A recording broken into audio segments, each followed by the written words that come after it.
Hello everyone and welcome to this fantastic stream, maybe. Anyway, hello there. It's my birthday. It's my birthday. As you can clearly hear, I am very excited about it. I am just thrilling over here. Well, it's mostly because I'm working today. Well, I work in the evening. I work tonight, which sucks. But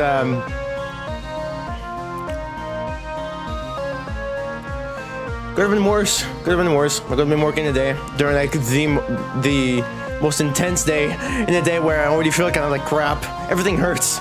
Everything hurts for some reason. But yeah, my birthday. I am now 20 years old. Because I want to mention this. My channel is now 5 years old. I've been doing this thing for a quarter of my life.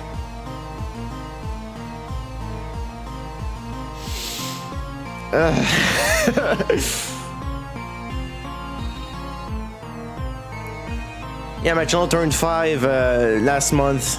Exactly a month ago. I just didn't do anything about it because, I don't know, I didn't have any particular ideas about what to do for it, so I just didn't care.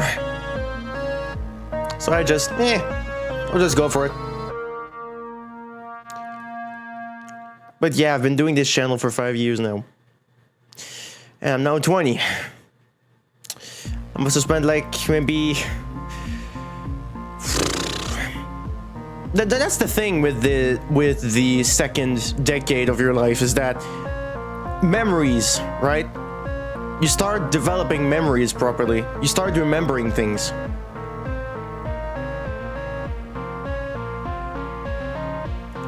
Like, I could easily tell you how many things that happened. I could easily tell you about many things that happened when I was growing up from 10 to now, but even before that, it's a little before, like the first maybe from 7 to 9, it's kind of vague, kinda. Just on kinda. It's kind of weird. It's kind of weird how my memories work the farther and farther they go back. But yeah, it's great.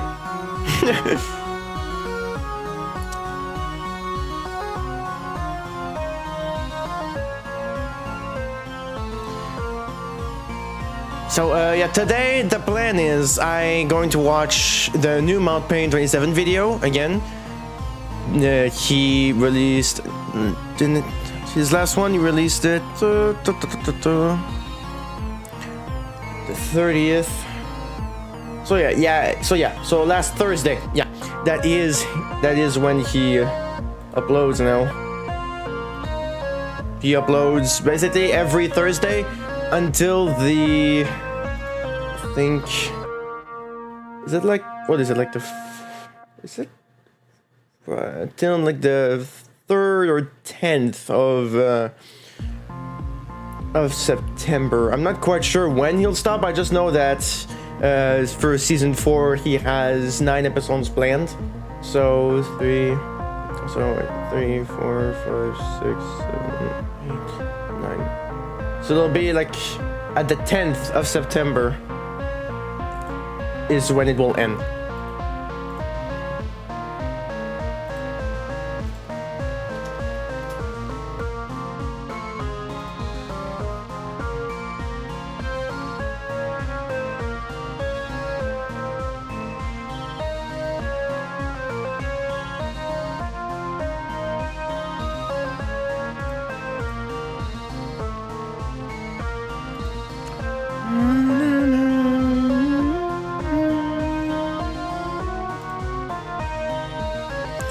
So yeah, so the plan is to watch that video and then start something I've wanted to do for quite a while, but I didn't know when I would actually end up doing it. not getting the notifications. It's probably big. Sometimes you just need to refresh, literally. Sometimes you just need to refresh to just start again. It's that dumb. And then the notification will pop up. But yeah, so the plan is to watch that video and then hop on to .hack. I don't think I've talked about this much, but when I first... Actually, I did. Yeah, I did. When I was building my... when I was making my little Game Boy, I talked about this. But I love .hack. I love the .hack franchise. It's something I love so much. The problem is that it's... Most of it is older than me. And because of that, it's kind of hard for me to experience the real thing, so... Most of what I experience is not because I own it, it's because my parents own it, so... So because of that, it's gonna be really hard for me to try to re-experience that, you know, by myself. But at least I've got a chunk of it. Now I got the chunk of it. I got GU through Steam. I know, a console game on PC, but whatever. I mean, come on, it was $13 because I was considering buying the Kingdom Hearts collection because Kingdom Hearts is really nostalgic to me. They're really nostalgic games, despite the fact I've never finished a single one of them. It's because I suck. Kind of like with Zelda games, except the case for Zelda games, I did finish one, but I needed the guy, but it doesn't matter. Point is, what's the point?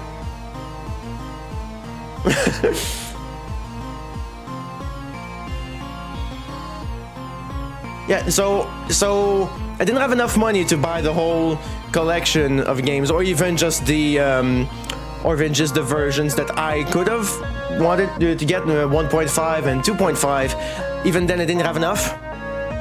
So I went, you know what? Screw it. I'll just look up the .hack to see if it's on sale. And yes, it was. Instead of like being like $56, it was like 13 for us here in Canada. So I was like, screw this. I'm getting this. So yeah. The thing about GU is that it's not really... The thing about .hack is that it's not really necessary to see everything else. You can always experience just this chunk of the chapter, if you will. For example, you can hop on into you can hop on the original 4 games without having to watch Sign. Or you could hop on a GU without having to watch Roots. But there is benefit. There are many benefits to understand the story much more and to feel the character, to connect with the characters as quickly as possible. You connect like with them right away because you already know them. So there is that. But it's not really necessary. Also, the announcement of a new .hack game does have me quite excited, but also kind of worried in a way. I'm mostly excited. Anyway, enough rambling. We're just gonna get right into the new Mount Pain video. So let me just set up.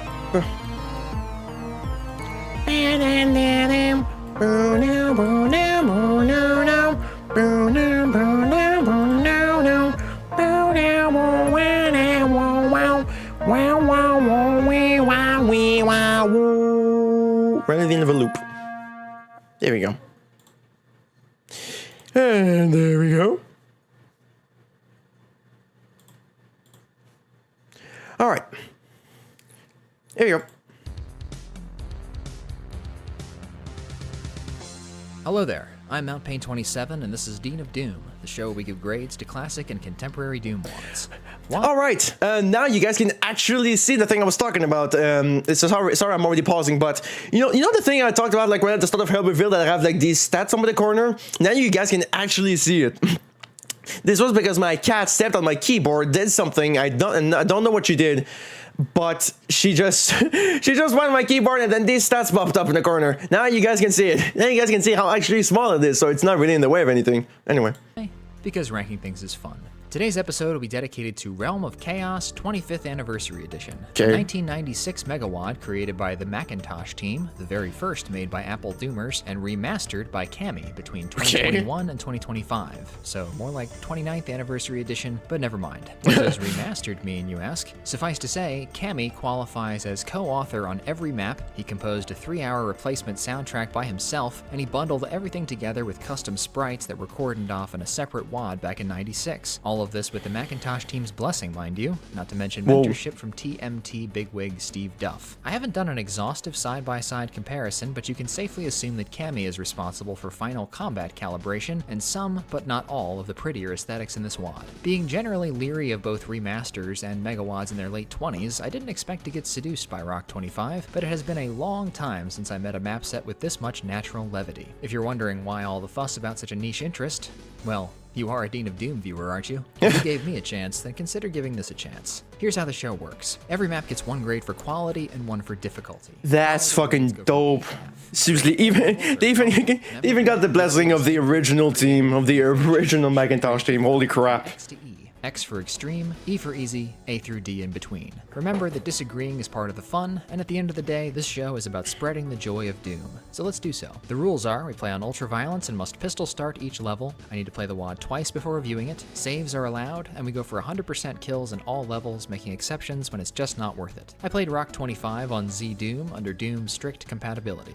Now to the WAD. Map 1, Drop Off. Your mission begins in some kind of server farm / storage facility covered in computer panel gray. The Walking Dead must have been forewarned because they're posted up and waiting for you. Touching the red key snaps the windows open for a 270-degree zombie ambush, and the blue key does the same with imps. To even the odds, make a running jump across the crates in the first room to reach the chain gun, and that'll also open a compartment with a berserk pack. There's also a cute little arrow made of tiny boxes that points to a secret blur screen. The pentagram bridge building sequence is one of the 90s-est things I've ever seen in Doom. Satanism aside, it's pretty adorable. Drop Off is a fine opener. I could see myself treasuring it as I do system control if I had grown up with it, but the real reason I'm playing this WAD, the reason why I'm padding out this very review, is to give the soundtrack time to shine. Dawn Riot makes a childlike grin break out on my face every single time I hear it, and when that crazy synth solo takes flight,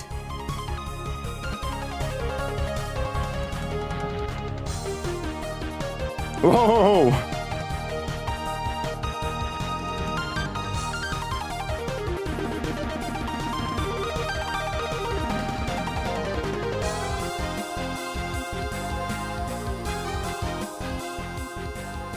At Doom's Gate, Hidden Anger, Hate Machine, Dawn Riot.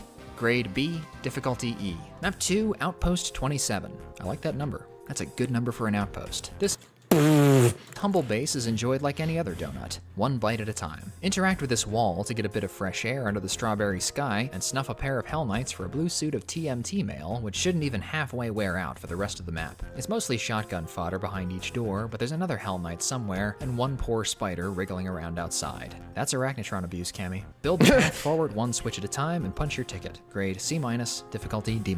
Map 3, Mars Base Alpha. The Super Shotty's debut necessitates some meatier crowds to chop through, but this map's feistiness surprised me. There's a pair of captive barons in the lab nearby, this pitfall awakens a grumbling Mancubus, and the scene of butchery at the red key is quite overwhelming. Nice cleaver, but wait till you see what I can do with 2 barrels of buckshot. The Hell Knights on the ring platform almost got me, but I managed to patch up by finding a soul sphere with a 21st century switch. The secret pancake maker on button is another modern quality of life improvement I won't decline. Grade B, difficulty D+.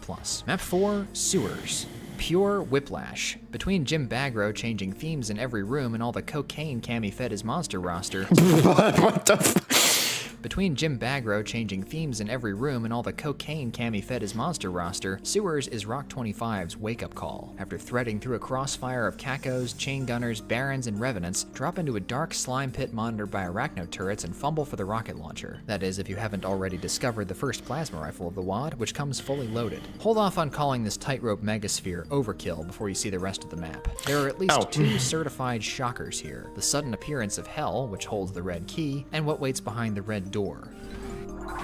My exact words were, holy f***ing what? Kami's multi-dice may be audacious, but no more. Cocaine Doom, yeah, I mean, okay, so if this is Cocaine Doom, what would be Speed Doom? Oh, Speed of Doom. I'm fucking stupid. What was... There we go. I just answered my own question. What would be, I don't know, crack Doom? Hell revealed. My exact words were, holy f***ing what? Cammy's monster placement may be audacious, but no more so than Bagro's duct taping of plutonian sludge to brownstone TNT habitats. The two battles in Gatorade Falls are the best examples of Cammy's combat serving the setting. The lock-in Kako fight gives you the perfect handicap of less mobility and a higher risk weapon choice, and the Arachno ambush at the end once again leverages the space's limits to make it interesting. Hairbrain.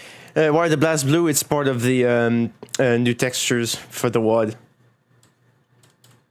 I mean, TNT2 does use a new texture pack for this, for its WAD. And this one does too. What? Oh, my damn headphones. Hang on. Pod Doom would be this video stupid, or maybe Meth. Which one is Meth Doom?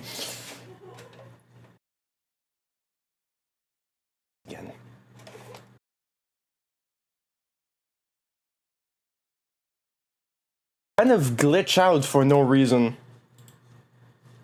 Is the space? No, I muted the sound. How the fuck? Never mind. When did I mute you? Shut up. Limits to make it interesting. Hairbrained is the layout. No ambush at the end gives you the Okay. perfect handicap of less mobility and a higher risk weapon choice, and the Arachno ambush at the end once again leverages the space's limits to make it interesting. Hairbrained as the layout is, I'm disinclined to criticize it, because it's born from the same source as the weirdness I like. Grade B-, difficulty B-. Map 5, Mission Control. Hey, shotgunners. You'd be surprised how much of this map wasn't tweaked. The opening shot is original, and so is the spider mastermind guarding the exit, so props to Cammy for keeping the wild and wooliness intact. Using the hub elevator, you can chart your own path to the 3 keys. Twice I've tried to attack the floors in ascending order and been gored by the blue key area. The shootable switch ambush with the Kakos, Revenants, and Pain Elemental is pretty vicious, and right after that you'll get caught in a bear trap of pop-up Mancubi and a teleports behind you spider. There's a reason this cam midi shreds so hard. Mission Control does not mess around. I don't love that the arrows are becoming more of a motif at this point than an occasional crutch, but I suppose the blue on blue doesn't look half bad, and Pestov's layout is the most intricate in the WAD so far. Grade B, difficulty B.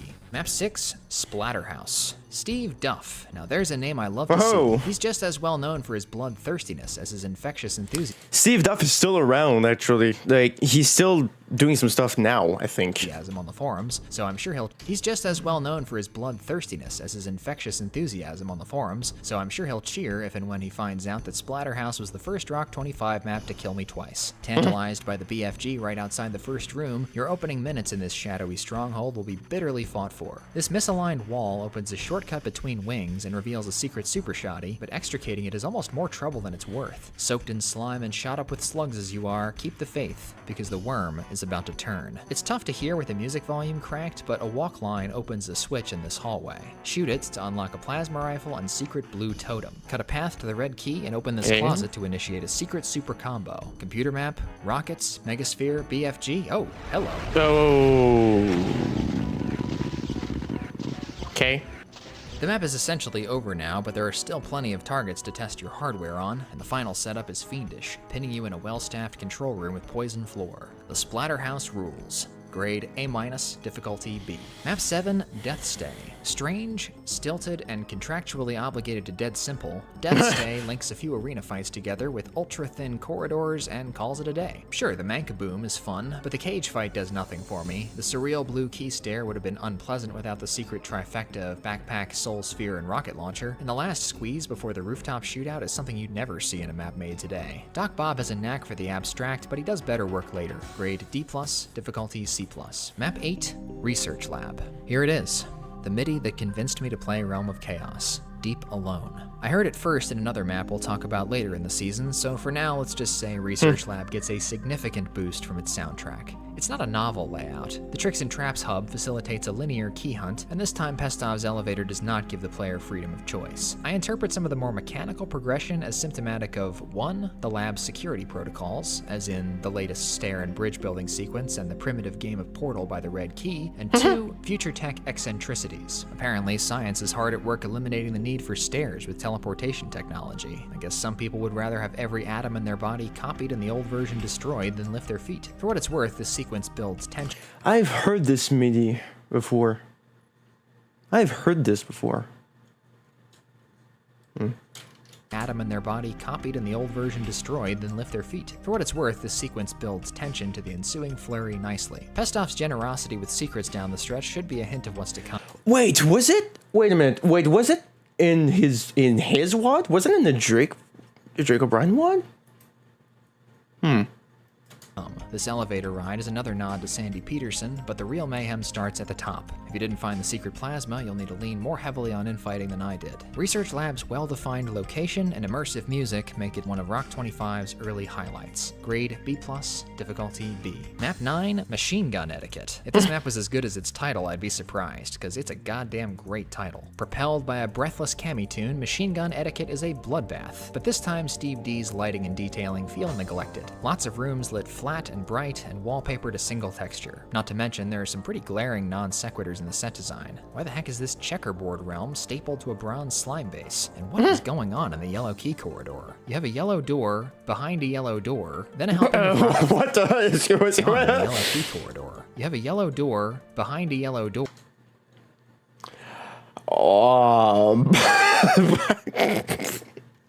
What is this, Upperfield?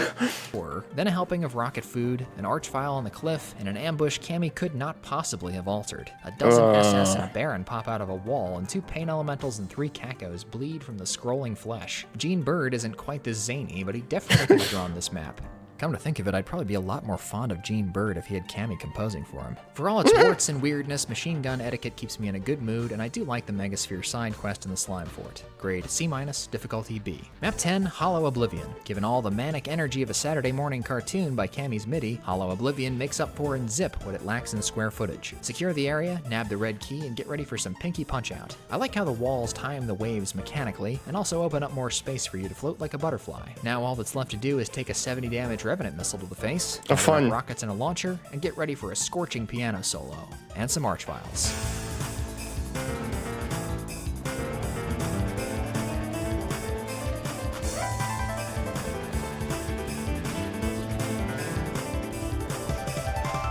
Credit where it's due, the Pinky Gauntlet and the Vile Rush were both Cammy's ideas. The latter turned forgettable filler into a boss stage. Grade B, difficulty C+. Map 11, Mars Starport. This irrepressible charmer closes the episode on a high note. From check-in to takeoff, it's non-stop fun. Of all its lovable low-poly Doom cute, I like the luggage conveyor the best, because it doesn't give a damn if the floor's not... There's the songs for me to learn to play. Lovable low-poly Doom cute, I like the luggage conveyor the best, because it doesn't give a damn if the floor's not moving or that one side is scrolling the wrong way. Mowing down the air traffic control tower is one of the chain gun's finest moments yet, but if you're more observant than me, you can raid a secret armory, hop outside for some extra warheads, and do the job even faster. Again, Cammy's MIDI is the tonal anchor of this whole thing. My favorite part of this track, called Sharks Are Different, is when it starts an entirely new groove mid-flow, and it's just as good as the first one.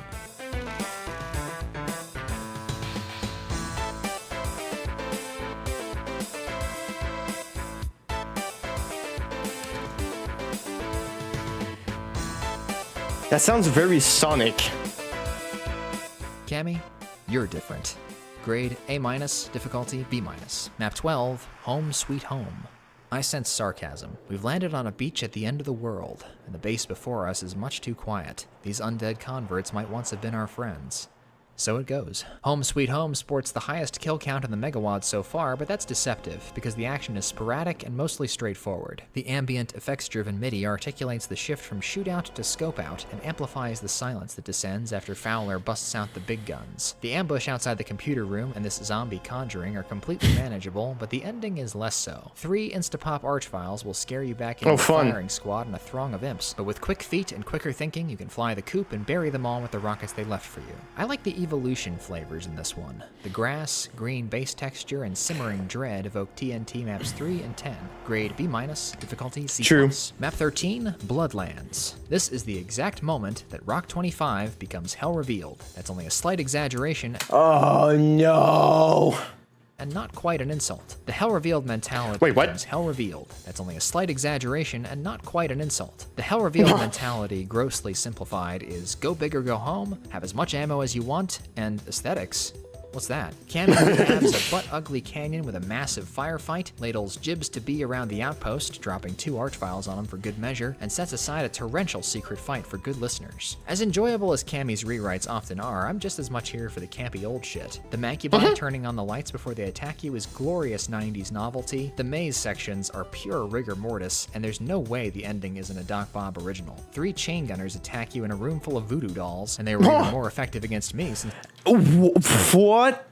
original. 3 chain gunners attack you in a room full of voodoo dolls, and they were even more effective against me since my Z-Doom guy is red. The best part is you can Well, me, I'm safe because mine is blue. just back out of the room and not deal with the fight as designed at all. Bloodlands has B-movie appeal, so we'll give it a B for quality and difficulty. Map 14, Die Hard. In this harsh and Again? action start, gunners hold the hill to the left and pinkies are on their way, but 3 Hell Knights and a Revenant guard the crevice to the right. The butte between them is covered in hit scanners, and if you cut them down fast enough, you can raise a bridge to the stockpile on the ledge. After the rather monochrome opening, the softly strobe-lit war room jumped out at me, and later, when I got the red key from the storage area, an archvile also jumped out at me. The blue goodies he leaves behind should make you worry. It's either this ductwork crawl or the last 2 rooms that earn Die Hard its title. Cammy gives you 2 It's either this ductwork crawl or the last 2 rooms that earn Die Hard its title. Cammy gives you 2 obvious hints, so don't miss the BFG behind the pipes and hold on to your hat. I have to thumbs down this game of poison checkers because it's a nuisance, but the swimming pool slaughterfest is magnificent. Just keep slamming buttons and stay healthy until the fray reaches fever pitch, then pull out the big gun and yell cannonball!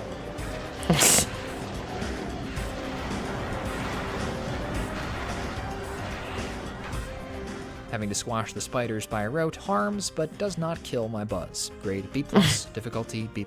Map 15, Infestation. I want to do something different with this review. Infestation is hugely significant to Rock 25. It has the highest monster count by a lot and Cammy's longest, most operatic accompaniment. It was at this point in my first playthrough that I couldn't contain my curiosity any longer. Is Realm of Chaos a diamond in the rough, or is all of this just Cammy? So I played Rob Berkowitz's original Map 15, and I got my answer.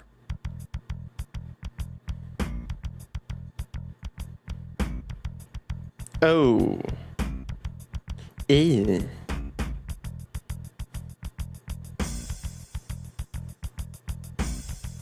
Ew. Ah.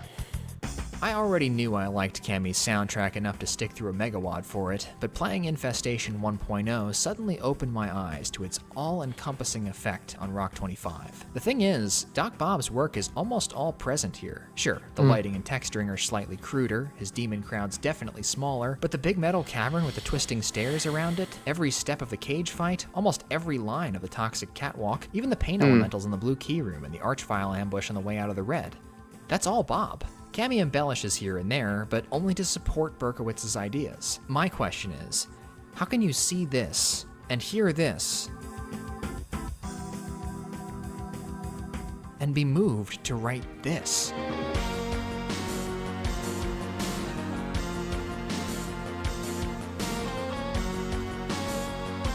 Ooh.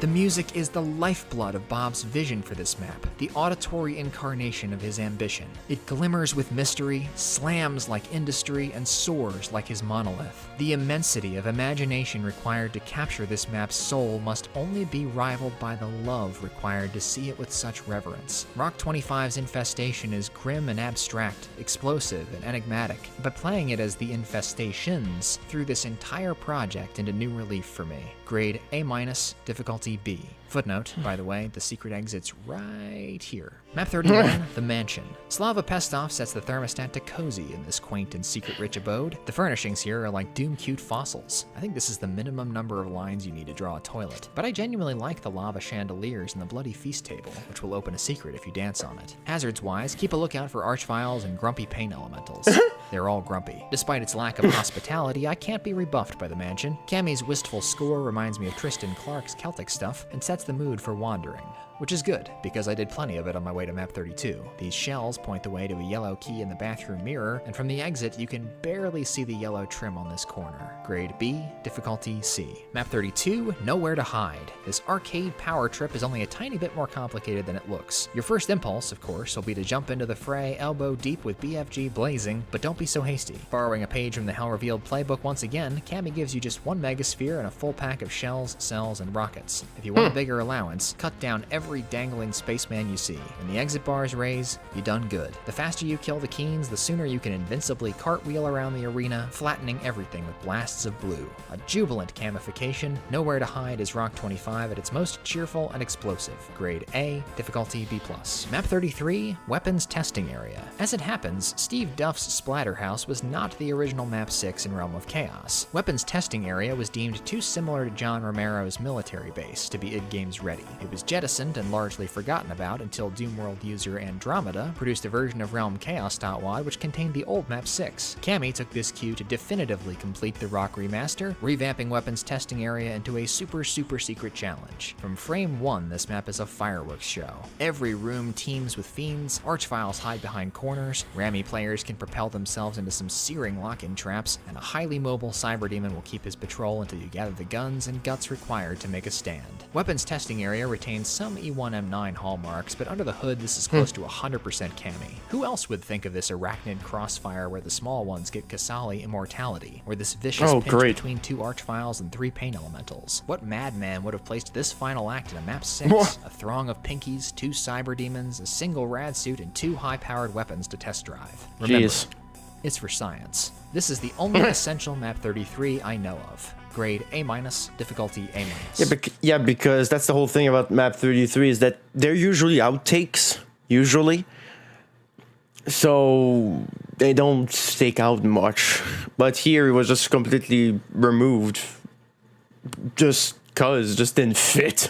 Just didn't fit right. Map 16, The Wolf's Hour. Not a single moment wasted. The Wolf's Hour opens with deathmatch aggression, skewers you with bruisers and spiders when you step inside this meat locker, and launches 3 archviles at you when you try to leave. It's never just 1 or 2 with you, is it, Cammy? The plasma rifle will feel like a phantom limb as you cleave through sewer rats and spelunkers. You're bulging with cells you can't use, and it's driving you nuts, but good things come to those who wait.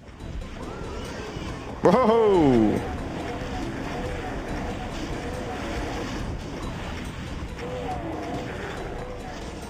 The Wolf's Hour goes from good to great when it cashes in on your delayed gratification. Grade A-, difficulty C+.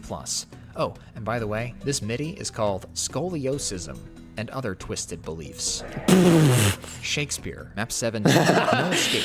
That's quite a presumptuous title. This small and unassuming super shotgun course doesn't pique my interest except for one sequence that I thought Cammy invented. The run section is full of zombies in the original, but Chan gets credit for the one part of No Escape I remember. All of the action is right in front of you, goes down easy, and with a little digging you can make it go down even easier. The small switch in the cave area unlocks light amp goggles which you can take back into the dark tunnel to find a megasphere. And there's another tiny switch in the crook of the spiral hallway's last curve that opens a BFG. With those 2 items you can put Cyber Cerberus to sleep without a peep. Grade C, difficulty C+. Map 18, Dead Radio. Loaded up with almost 600 foes and bopping along to a dance groove that Speed of Doom era Stewboy could have penned, Dead Radio is a triumphant sci-fi slugfest. Everything about this map feels miles ahead of its peers. The texturing is clean, sleek, consistent, and the flashing, pulsing, scrolling lights dynamize every room they're used in. There's a musical flow to the escalation and de-escalation, movement, reprise, and crescendo. There's time for exploration and there's time for all-out war. Maps made today are all but expected to have mastered this balance, but it's rare to find a lengthy layout from 1996 that maintains momentum so well. It is true. Most of the earlier mods, which are the most that I've played, well, by myself at least, are quite clunky in its progression. Hell Revealed being honestly the worst offender of all at this point. So every time I find one that feels so smooth, I'm always kind of shocked because it doesn't happen, especially in the 90s. It doesn't happen a lot. Cammy's job here is to make shit splode. The blue compactor class fills with slime when the fight starts, freeing heaps of Hell Knights and 2 Cyber Demons, for which these crushers come in handy. Try to slip past the imps and up the stairs and you'll knock heads with a bucket of bones. I dislike the vile triplet that taps you on the shoulder when you hit the blue switch, because the rest of the map is above such gotchas. Fleeing the red key vault from Emperor Spider-Mom precipitates this familiar room spilling its guts. It's like going toe-to-toe with the entire crew of the Death Star. The grand finale proves I wasn't barking up the wrong tree with my Speed of Doom inference. Darkwave would approve of both the Slime Dome setting and the multi-part BFG reaping. Cammy even throws in some vile pain. TMT sends their regards at the yellow key, and with that, Dead Radio ends its transmission. Grade A, difficulty A-. Map 19, Port Fury. You're only going to remember one part of Port Fury, but it floats the whole map and then some. The build-up is mostly about transitioning from science fiction to nautical fiction. It's shadowy and sticklerish with health, so watch your back on the way to the yellow key and beware the Archvile lurking in the control room. Fight through the brown brick waiting area, count your rockets, and ready the cannons. Whoa! This titanic battle lights up the screen like a Michael Bay movie. For this Demon Navy, the date is December 7th. It's a thunderous demolition of fire-flinging cooks, turret gunners, vile I want to hear that again. Titanic battle lights up the screen like a Michael Bay movie. For this Demon Navy, the date is December 7th. It's a thunderous demolition of fire-flinging cooks, turret gunners, vile quartermasters, and countless swabbies set to a swaggering shanty. Not even the Cyber Demon figurehead escapes the keel haul. Board the vessel, take out Captain Pink and his matey, and you can open a warehouse guarded by SS, which seem meant to approximate former human sailors. Brave the furnace and crusher cage for a red key and BFG, step outside, and find out why Steve D's Doom World rank is Caco Swarms Are Us. I'm not in love with Port Fury's supporting structure, but all you really need to make a map is one great idea. Grade B+, difficulty B+. Map 20, Teleporter Central. At the intersection of combat centrism and structural experimentation sits Teleporter Central. On one hand, the map is about deciphering the decision tree of its 6 portals, which drop you into one of 2 starting points in 3 disconnected areas. On the other, Teleporter Central has a few blistering fights that the wrong approach will aggravate. You could start the yellow zone on the ground, or clear the perimeter first, lower the key, and polish off the pavilion ambush in one fell swoop. The wrong teleporters to zones red and blue lead to dead ends, so it's easier to tell which way to go, but the red zone especially does not caution tape the way forward. You missed the cells in the secondary area before raising the walkway. Now you have 4 Archviles to deal with. What do? Die, I suppose. There's a shootable switch secret in the yellow zone, which appears to do a whole lot of nothing, but wait till you get to the last quadrant. There's a shootable switch secret in the yellow zone, which appears to do a whole lot of nothing, but wait till you get to the last quadrant. Normally, these pillars start to disappear one by one until you've got nowhere to hide, but the secret makes them permanent. It's fitting that such an odd map should end with 4 Fatzos pouncing on and capturing you, even though they have no hands. Grade B-, difficulty B. Map 21, The Prison. Jailbreaks in Doom are usually pretty lame. The demons tend to leave their lowliest guarding Doom guy, and supplies are laid all over the place. Within seconds, it's like you were never imprisoned at all. That's why I like this map so much. Doc Bob locks you up deep in the dungeon, with caged cyber demons keeping watch, an Archvile captain right around the corner, and no weapons until you slip around the Mancubus and his correctional pigs. The super shotgun's trapdoored, and the rocket launcher is only laying here because the demons killed each other trying to decide who should clean up the mess. If you squeeze through the escape tunnel and wrench the yellow key from the Panopticon, the cybers get crushed, and all you have to do is ride out the gate. Then again, maybe that's easier said than done.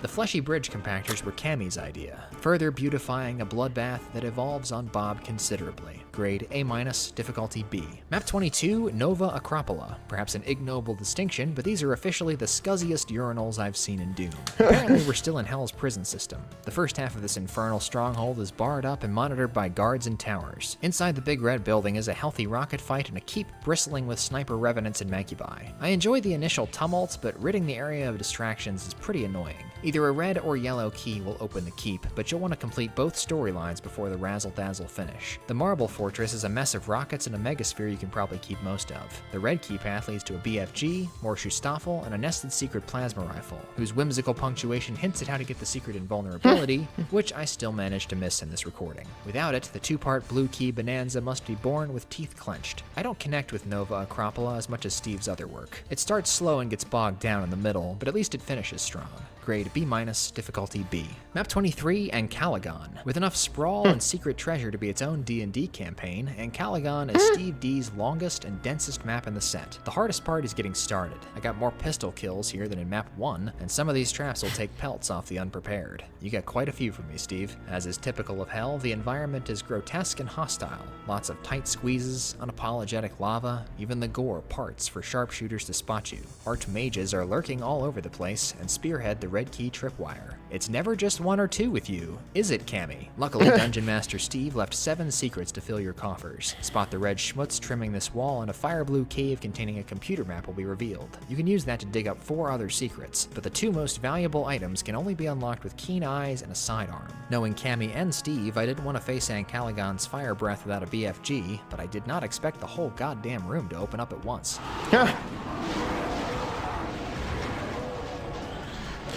Alrighty then. It's a bit long-winded for my liking, but Ancalagon is a solid retro adventure and goes out with a roar. Grade B, difficulty B+. Map 24, Burnt Guts. Now that's honest advertising. You got guts, and they're burnt. Pestoff's fire rivers and intestinals snake through some distant relative of thy flesh consumed, judging by all the wood, green marble, and barrens. If you don't take an immediate right and do try to plink every pink ungulate in sight, you'll probably think this is some kind of resource starvation map. Get the super shotgun and leave the barrens alone for now. Burnt Guts is a bit rote without self-imposed limits, but it does have one banner moment. Drop down the strobing, shoot for a glimpse of Shangri-La. When I hear What Realm the of hell? Chaos, this is the kind of thing I picture. Unfortunately, Pestov allows the madness to quickly subside, but the handy hidden switch behind the bramble puts a nice bow on things. Grade C+, difficulty B-. Map 25, Castle of the Hell Knights. Go Anthony Chan. I was about to make a quip about Cammy stealing from TNT Revolution, but nope. Back in 1996, Anthony Chan gave the Icon of Sin a working jaw. Hell yeah. I'm not sure how the HKs managed to get this castle named after them. It's not even a castle so much as a tiny Doom remake of Osmosis Jones. Walking around prettily lit entrails, I get the feeling that Cammy really tried to give this a makeover, but the final fight goes a bit overboard. It just doesn't make sense for such a dinky layout to wrap with such flamboyance. Cammy's tune-ups rarely fail to gel with TMT's work, but this is one such instance. In any case, the fun of smushing barons is evergreen, and at least we got that image of the icon opening wide. Grade C, difficulty B. Map 26, Above and Below. This is what the term combat puzzle was invented for. Above and Below will polarize the audience. If you don't like rigid or old-fashioned stuff, you're already out. But even if you do, this map has a streak which you could call mean or impish depending on the mood you're in. This is Realm of Chaos's Omega bridge building sequence. Shoot anything between you and the next skull switch and follow the path to the exit. Sounds simple enough, but that's only above. Dodging fireballs from imps, hell knights, and nosy cacos on 64 wide bridges might get you thinking the grass is greener down there. Maybe you just fell. One way or another, you'll have to visit Below, where pinkies, specters, barons, and chain gunners patrol. Stumbling into rooms you haven't visited yet can complicate things, especially if you rouse the vertically unbounded, but plumbing the lower vantage purchases you more space to move around and lets you take care of some threats early. Dr. Bob forbids armor or recreational rocket use, so unless you find the bonus closets, you'll have to treat your good ammo like toll fare. Truth be told, all of this is rather stiff as Doom gameplay, but there is a Rubik's Cube-like appeal to it. The only inarguable annoyances are the point-blank ambushes, especially this archvile, and the key errands, which only exist to pull you downstairs. I liked this map more on replay, but even then my enjoyment was academic. Grade C-, difficulty B+. Map 27, Venom. Steve Duff's last ride is a slow burner. So named for its snakebite ambushes and serpentine progression, Venom is an exercise in predatory patience set to an effects-heavy MIDI that will make your teeth wince. It takes a few minutes for the floor to collapse from under you, but collapse it will. Behind the red door, the toxicity spikes as Venom hands you a rocket launcher and plasma rifle for a drawbridge assault, then hits you with another pitfall inside. With 2 spider masterminds waiting in the wings, this flame-draped pyramid climb must be won with either brute force or misdirection. If you track to the sound of the secret door in the blood tunnels, you know which one you'll choose. The most memorable moment comes right at the end. You better have found a BFG, kiddo, because Steve and Cammy saved the Black Mamba strike for last. Whoa. Okay. Okay. fight to the Megasphere, swat the Kako Swarm, and kiss the Spider Twins goodnight. That's one hell of a mic drop. Grade B+, difficulty B+. Map 28, Fortress of Death. This disappointing Pest-Off send-off appears inspired by the abandoned mines, but it has none of Romero's gift for secrets and branching progression. Fortress of Death would be a cheesy name in any era of Doom mapping, and it's neither hard enough to be fitting, nor fun enough to be campy.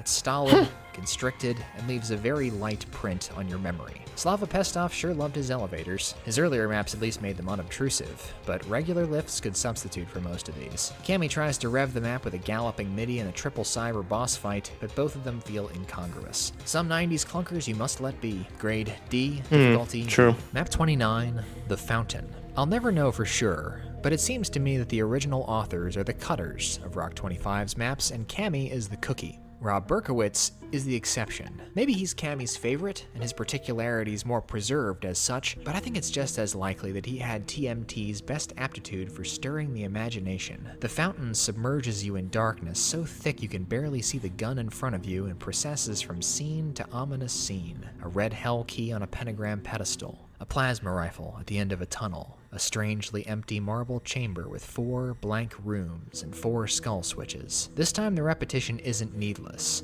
It's for confirming, yes, I am sure that I want to unlock something horrible. The Blue Key battle is one of Rock 25's finest moments, a black magic show of terrors and snares that takes a strong mind to survive. Through the blue door, we are warned of the danger to come by a creature making rhymes of imps with its rictus. If you're not one of the worthy, this will also be your fate. Disturbing the last key initiates a double-barreled surprise, a gotcha redux, and 5 more cyber demons behind them. The spider hasn't got a chance, and without the BFG, neither do you. In Doc Bob's original, most of the map's cyber demons were off-screen, used for ambience to make the player feel unwelcome, but Cammy makes the dread real. Fulfills a prophecy, if you will. It might be worth playing through both Realm of Chaos and Rock 25 solely to experience the dialogue between the old hands and one talented fan, but for me, this is enough. The Fountain generates goosebumps like no map in this set. You couldn't ask for a better penultimate. Grade A, difficulty A-. Map 30, Apocalypse. All this time, we've been hacking a path to the throne room of Hell's 4 lords, or more accurately, one 4-faced demon cube. Ride up 3 elevators, to the left, right, and across from where you started, and then hit 3 switches, which open towers with views of the demon spitters' foreheads. Plant rockets in their frontal lobes, and the last tower will open, which allows you to finally deliver a death blow. Straightforward as this scenario is, there must be a lot more going on behind the scenes to segment the final boss's health bar and contingently unlock the final perch. It's very impressive. Apocalypse is an unobtrusive icon of sin, but it screams across the finish line on the back of one last excoriating calamity. Grade B-, difficulty C-.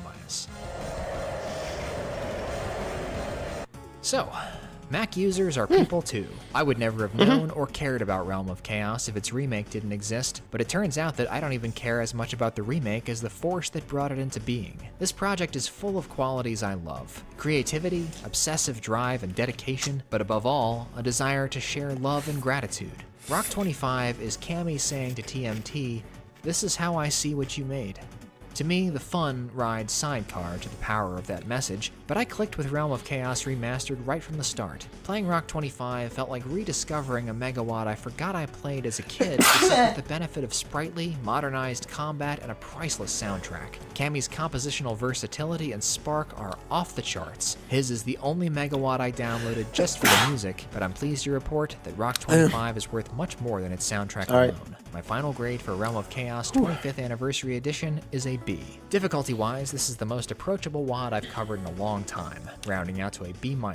As hectic as some of these maps may look, Rock 25 is much shorter and more generous than most WADs you'll see post-2020. Now for my Dean's List. Valedictorian, Map 29, The Fountain. Salutatorian, Map 18, Dead Radio. Class President, Map 33, Weapons Testing Area. And the dunce cap goes to Map 28, Fortress of Death. Thank you very much for watching. Now I'd like to take a moment to acknowledge my generous patrons. Aaron Allen, Agile Jackson, Agu XYZ, Alephany. That was a really obscure one, holy Jesus. I mean, just the fact that someone decided to remake a WAD that was made by that was made to be used only on one system, on the Macintosh. Daria Romero, Dark Matter 2793, Deefers, Delirium. and the fact that the person made it with their approval. Francis T. What? Well, that's the Doom community for you. Goth Ishigo. Literally. Griffin Upchurch. Harvey Funbucks. Henners Lenners. Hex Elix. Hot Tomato. Ian Hunter. Again, seriously, that soundtrack, my god. That was awesome. Jude. Just Some Schmuck. Just Great 98. Killplane. Quan. Large Cat. Lexi Max. Logan Lazalda. Lord Biscuit the Tossable. Lumnal. Livin' Dead. Mamatic. Mark Rowland. Mars. Master Drew 117. Matthew Gower. Matthew Widhaha. McJimbles. Michael Akins. Michael Jensen. Midget Eminem. Mike Merrick. Mikey Gutierrez. Miracle Water. Mixer. Moloch Makane. Mozicon. Mullywiz. Neurometry. Nick XCOM. Knights 108. Number 26. Not Obelisk. Novaseer. NX Avery. Omnibot. One True Purple. Pezaveng Jaj. Sorry, I had to blow my nose. Food. Ravendisk. Razmataz. Red Doomed Earth. Reese. Reese Anderson. Richter Berg. Roy. Salt Bad Guy. There's a part of me that kind of hopes he ends up tackling TNT 2. Sean Grant. Snacker Force. I think it'd be a really cool penultimate one for him to tackle. Stupid Nick. Sylvester Priss. I mean, he'd start with TNT, and then he'd end with TNT, and not quite, he'd almost end with TNT 2, but actually end with Sunlust. I think it'd be cool if he tackled TNT 2. Two-time grind. Velenex. Video. Who knows? Who knows? Bonehead. Only he knows. Autumn Leaves. Why BMO Not a Crab. I guess we'll find out. Huber and Yuki Boy 85. Thank you. I appreciate you all very much. This is Mount Pain 27, and I'll see you in the next episode of Dean of Doom. All right.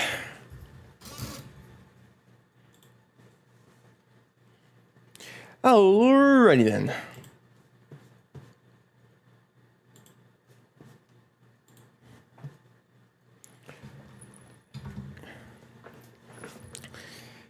Alright, so now we're gonna hop on to .hack. Let's go.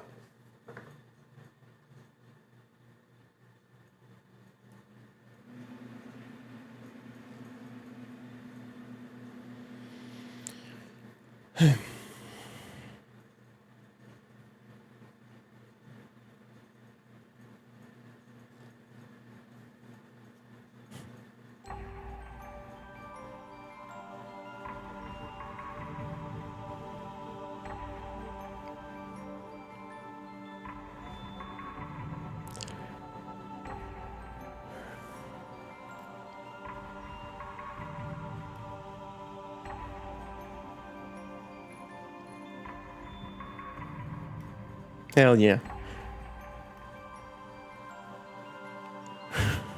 So, before I start, I want to say that, you know, most of what I do on the channel is, well, for me. I mostly do it for me because I think it's fun. But I think it might not... that might not be truer than for this.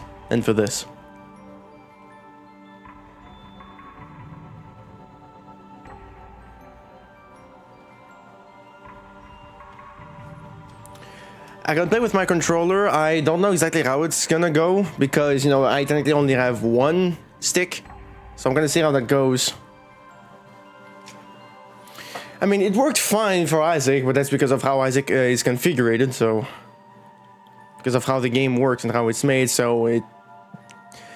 didn't have any particular trouble with it, but we'll see how it goes. That's why sometimes I use my controller, sometimes I don't, for games that would be better, but it's... because the Sims controller is kind of weird, so because of that I use it, sometimes I don't. It's kind of weird. Anyway.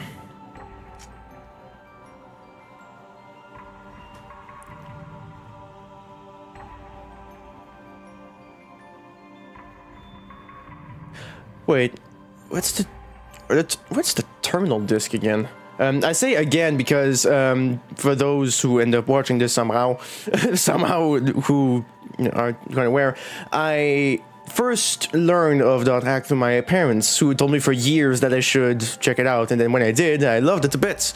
And then when I finally finished watching Roots, I asked my mom if she could finally play through this game because she got it as a gift when we found out about it. When we found out about it, it was through Steam.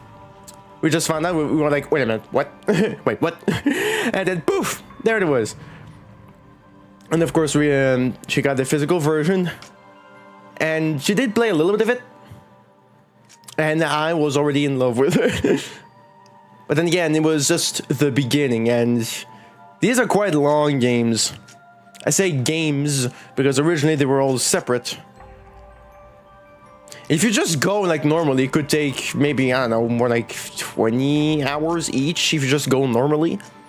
Without not trying to grind particularly. But if you know me, you know I'm a 100%ist, so I guess we'll see how it goes.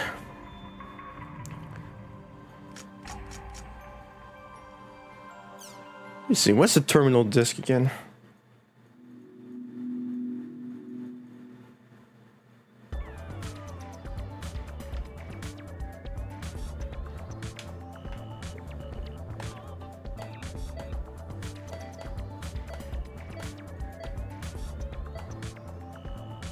No.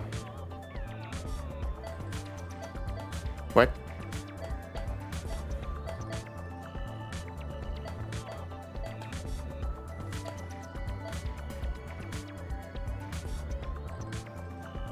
Play interim report 1, 2, 3, and 4.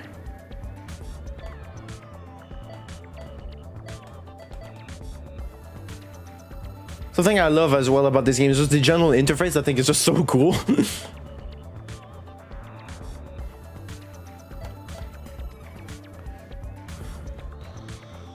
This file is protected. Press A to attempt to unlock it. What?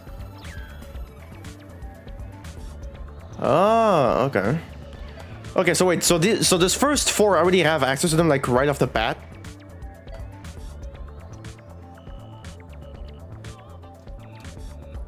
Sure. Check the first one. Oh, jeez. Okay.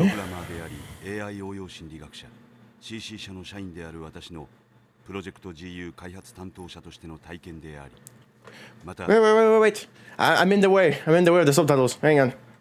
Jesus Christ, it's 17 minutes? Wait, is it just... Wait. 4. Wait.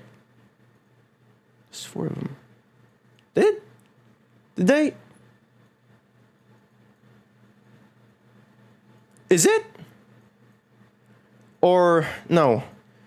Now it wouldn't be would it be a recap of the first games because it's already talking about GU.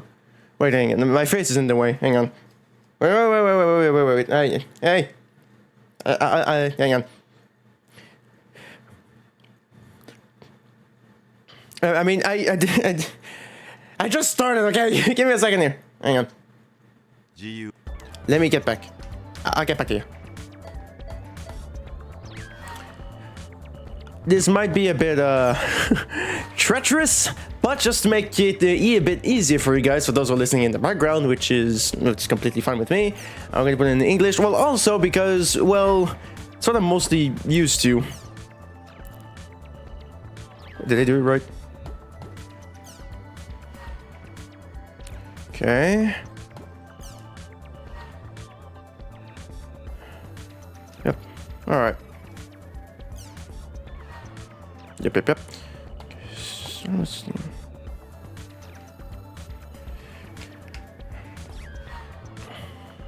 Okay, well, let's check these out. The first one is 17 minutes. All right, more watching, but that's okay. From like, okay, this guy.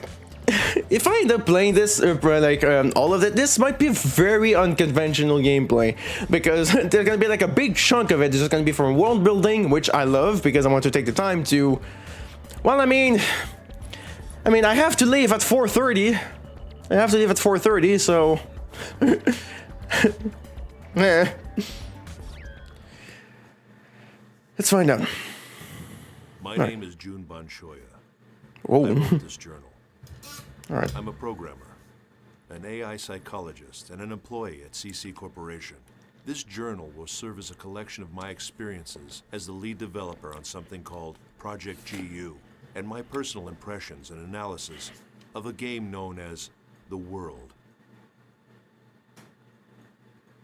Struck as I was by a bout of guilt, I feel this is the only possible remedy for my conscience.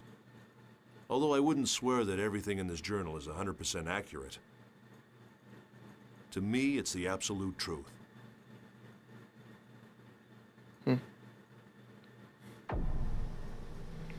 Oh, it is. Infection. The World is an online game. Players assume the role of a character and enjoy various adventures while chatting with friends. Also by email or through forums. They exchange game information and engage in social interactions that they might not normally experience. Okay, so this four is for literally everyone. Okay, was that in the original game? Because if it isn't, that's really, really cool to have that here now, because trying to find those 4 games today is basically impossible. Basically. So that is really fucking dope. So literally, these 4 things are gonna be exactly for me who, well, I mean, we have them on the PS2. But also for you guys, so that you guys can understand why I like this so much. It can truly be called a game of communication.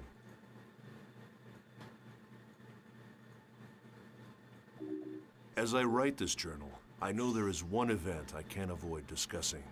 It's the first thing I want to talk about. The Second Network Crisis. Oh. The event is often referred to by its nickname, the Morgana Incident. Yep. The information that will follow is based on what I learned while working on GU for the CC Corporation. It's a reconstruction of what happened, from my personal point of view, supplemented with logs. Okay, the 12 video log that bridged the narrative gap between the original .NET games and GU. Oh, that's cool. And I mean, I have access to 4 out of 12, and to get the other ones, I need to keep going through the main games. Logs Cool. I stole off the network. I'm going back now to the year 2010. I'll begin this journal with the story of a boy, a young gamer who had just logged onto the world for the first time. His character's name was Kite. And at the time, he was only 14 years old. Jeez. He had been invited to play by his friend, whose character's name was Orca. Yes. This was his first adventure. Huh?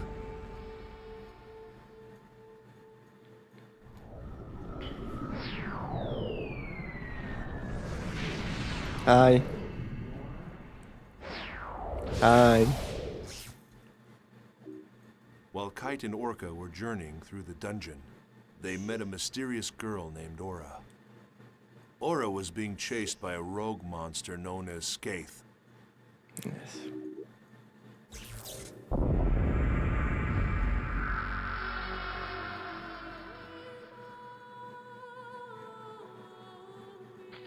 Or was the rumor true? Take this. Huh? Please take this. There's no time. Please. What's this? A great force. The power it holds can bring forth either salvation or destruction at the whim of the user. After entrusting them with the Book of Twilight, the mysterious girl disappeared. Soon after, Orca was killed when Skaith attacked him with an unauthorized and illegal power, and the character was lost. As a result, the gamer who was playing as Orca fell into a coma.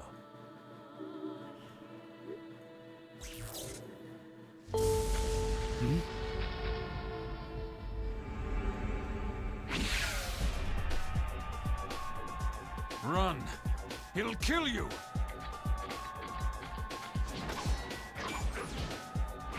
What the hell? What is this? The something wrong. Nothing works!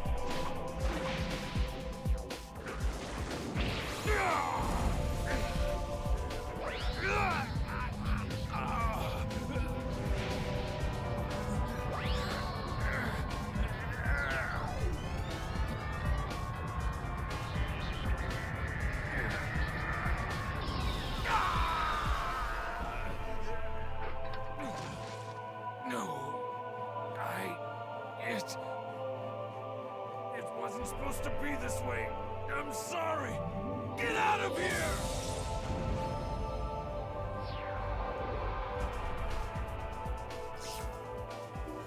I know it sounds like some cheap sci-fi movie. I actually fell into a coma because of this online game.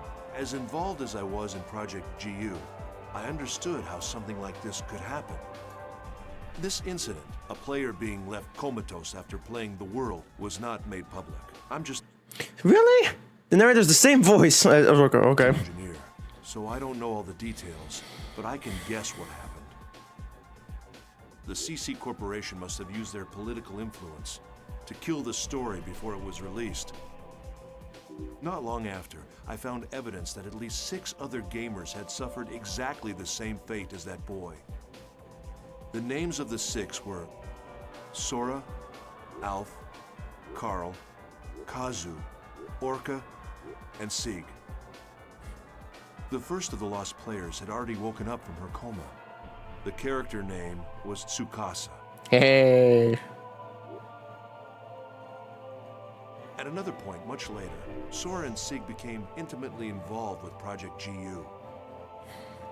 I've said this multiple times, but I fucking love Sign. Seriously, Sign is quite literally the first chapter of. It's like the first chunk of the first chapter, because essentially GU is the second chapter, essentially. And I love Sign so much. I almost binged it in a day. And the only reason why I didn't, it's because I stopped for like an hour and a half because I just wanted to do something else before I go to work. And when I came back from work, I watched some more. I just want some more. I love Sign. It's one of my favorite things I've watched for the first time. Like, when I was watching a bunch of stuff for the first time for like almost 2 years straight, Sign is pretty much up there. I love Sign so much, and it's what made me fell in love immediately with the Dothraki franchise.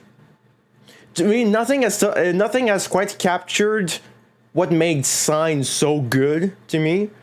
But I'm still having fun. Like, in case you haven't noticed, I'm smiling. I just keep smiling. But for now, let's return to Kite's story.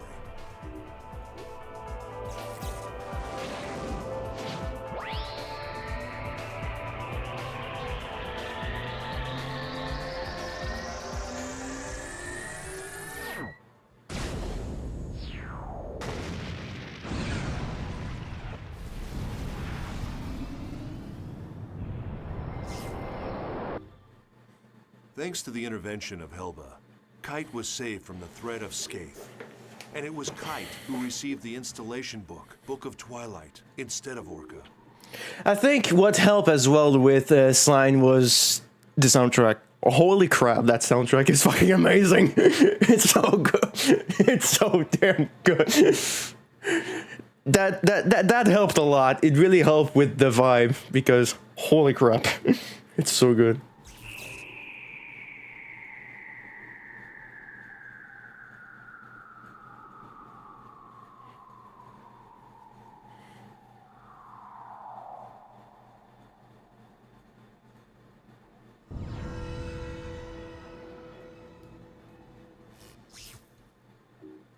With it, Kite's skills expanded, becoming able to modify the abilities of his character and gain unauthorized powers.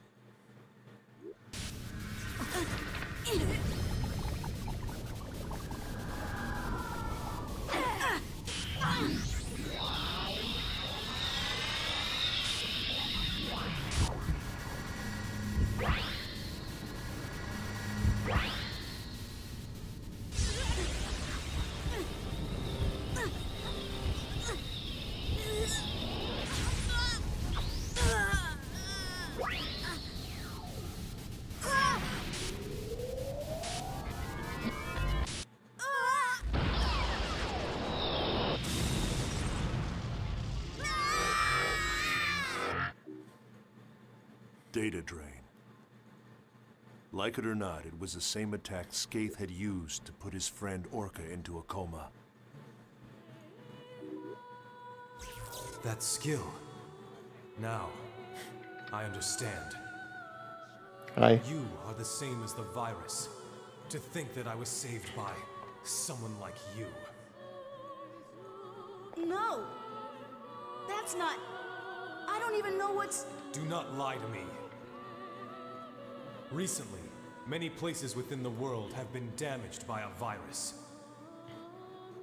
Those who willfully spread the virus and destroy this world for their own amusement, they shall receive no mercy.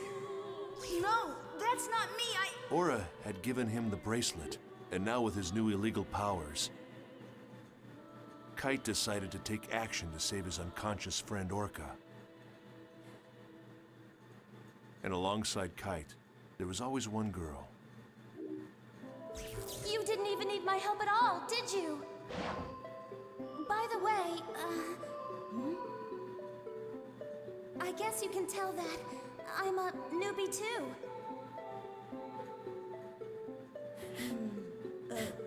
Yeah. It must be pretty obvious by the way I acted back there. That's hardly the way to talk to someone who just saved your life. Who, me? I'm not afraid. No way. Well, all right, I am. I'm scared enough for the both of us. My controller is soaked with sweat. So what about you, huh? Her character name was Black Rose. She was the real-life older sister of Kazu, one of the coma victims I mentioned above. She was also a new player. She had just logged on to the world for the first time to try to save her brother. The two of them were working together toward a common goal. Kite's war continued, and soon many other players joined him. Mia, the mysterious rogue cat, and Elk, the young man that cared so much for her. Yeah, sure. Okay, let's get ready then. Mia? Excuse me?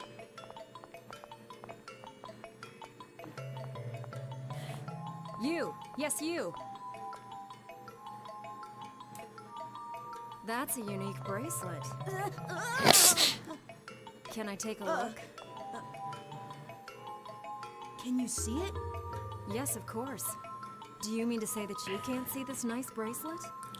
Even if you can't see it, as long as you know it's there, it's the same thing as seeing it, right?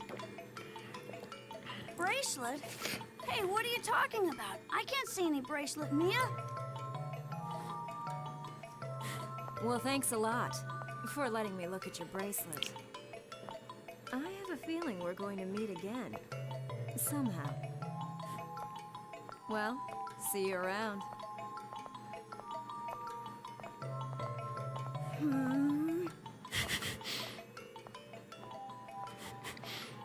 Wait, Mia!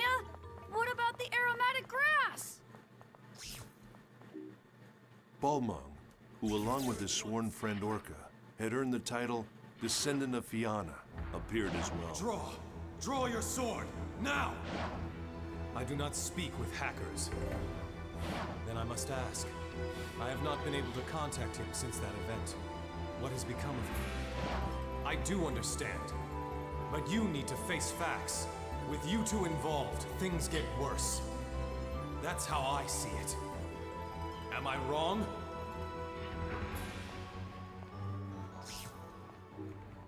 And Helba, the legendary super hacker. You don't have time to get depressed.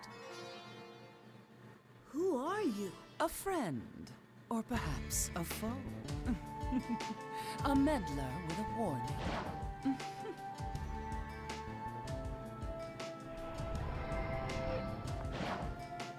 It's not that hard to imagine. Like I said, someone is always watching you. Amidst the increasing turmoil of the world, they each had their own reasons, but together they set out to deal with the illegal monsters called data bugs.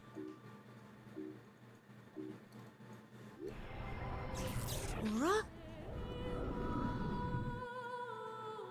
I see you received the mail I sent you. Yet, however, it's too late. Wait! There's something I have to ask you.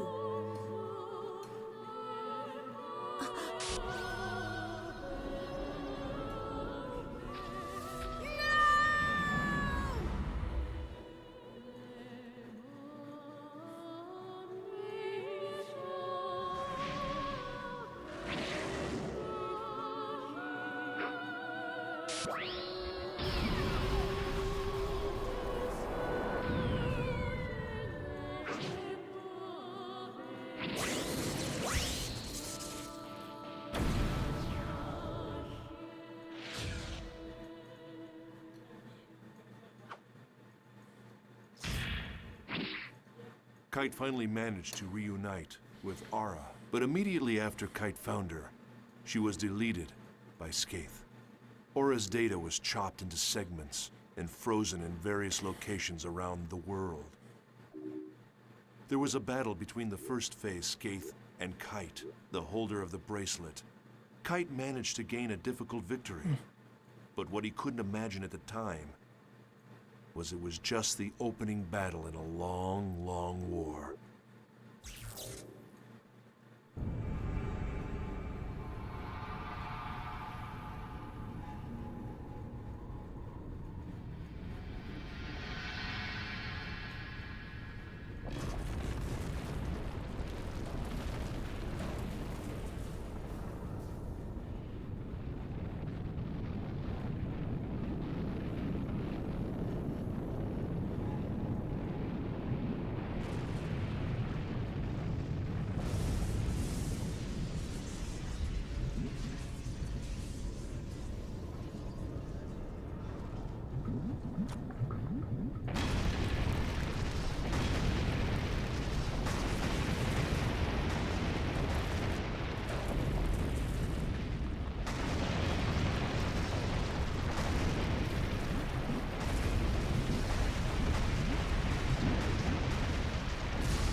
Kite's story shall continue.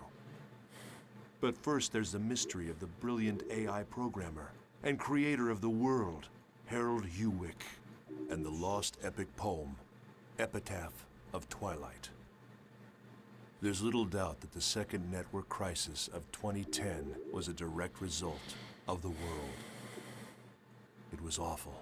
It caused catastrophic damage to travel, communication, and healthcare industries all over the planet.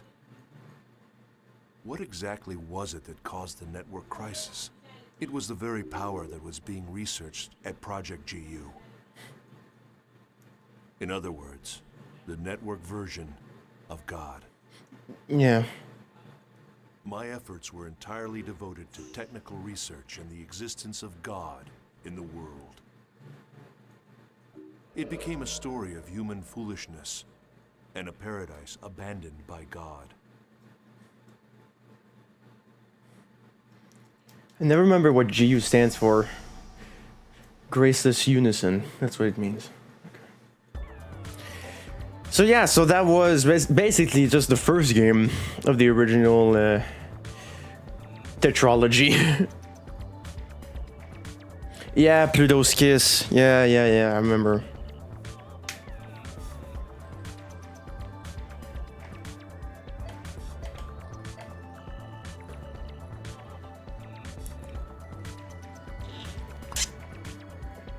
I want to mention this because I feel like it's really relevant.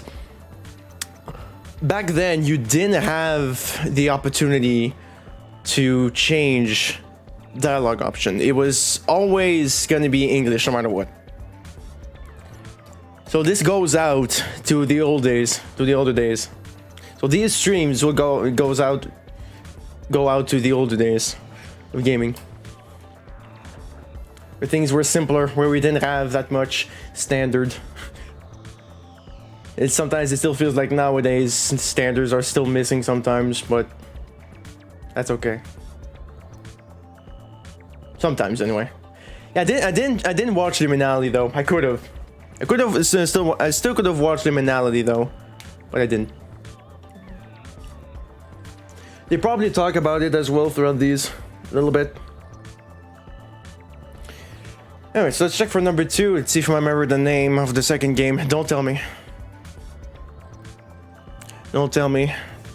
We have section, mutation. Think it's mutation? Yeah, infection, mutation, outbreak, quarantine. Or the IMOC tetralogy, as people call it. Oh, another version of GU, Geeks Utopia, okay. Using the power of the bracelet, Kite defeated Skaith.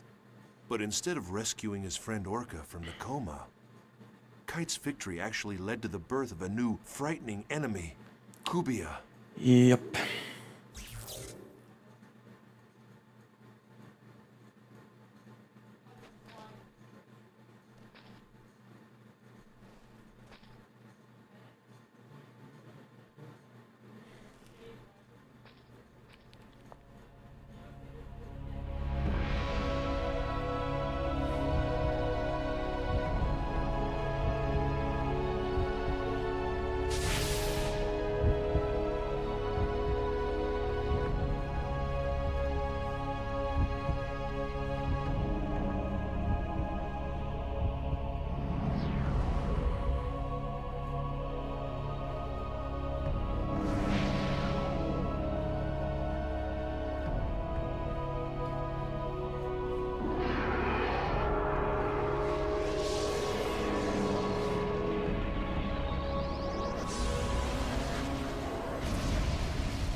Ow.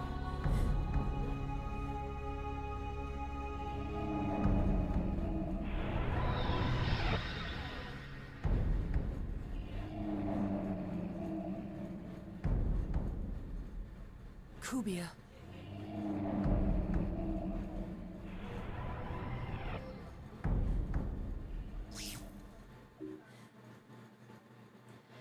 Leos, the system administrator at CC Corp, viewed Kite's behavior as potentially dangerous.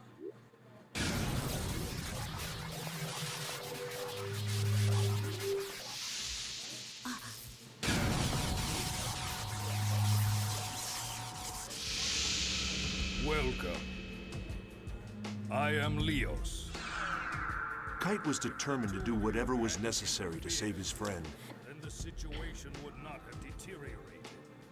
You not only did But to nothing about Balmung, the coma who represented average players, and to these system administrators, the ones who maintain the world, the power of the bracelet was nothing more than a cheat. In other words, an illegal engine mod. But aside from that, to take immediate action to prevent the situation from worsening, it requires that you delete your character. Delete it? Why? You should know that your character violates the software usage agreement. Installation of an illegal effect. You do know what I'm referring to. I will delete you now. Wait a moment.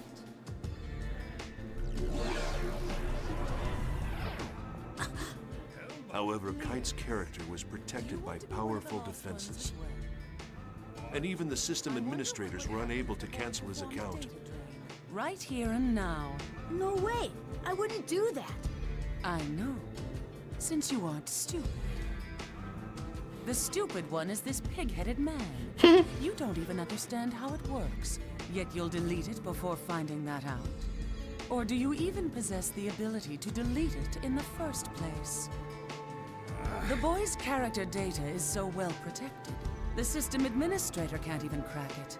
In spite of the fact that you developed a vaccine and disguised it as a rare item. Deleting those you cannot control is something that a pighead would do. Thanks to some help from a hacker named Helba, Kite was able to escape surveillance by Leos. Hold on! Wait, what do you mean that you don't? Intrigued by Kite's powers, Helba told Kite of the relationship between Orca's coma and the Epitaph of Twilight. The Epitaph of Twilight was an epic poem that spread around the internet and inspired the creation of the world. The author, Emma Wieland, was no longer alive, and the poem fragments had been scattered all over. So the true nature of the poem was the subject of much debate among players. Although, If the design of this world was based upon writings in the Epitaph of Twilight, it should provide you a clue. Forget it. Leos, Yeah, what? the code name given to a system administrator. Were you remotely aware that it's the name of the King of Light that appears in the Epitaph? It is? Following the instruction of Leos, Kite set out to investigate an area infected by a virus.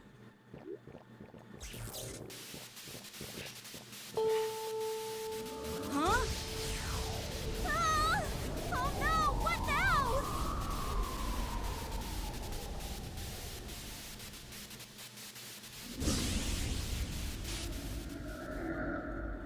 That's it? That thing is the cause?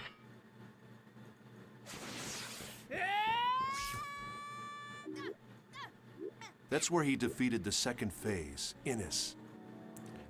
Okay. And this looks so weird. It's 2D.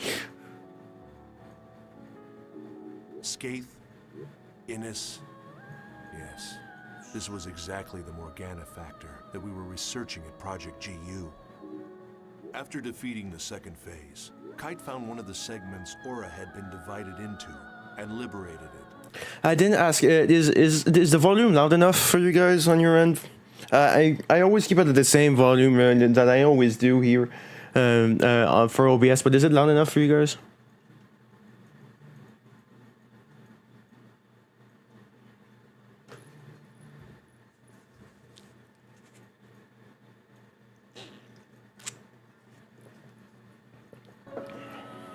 Following this, Kite made his way to an area Aura had told him about in an email, where he encountered Kubia.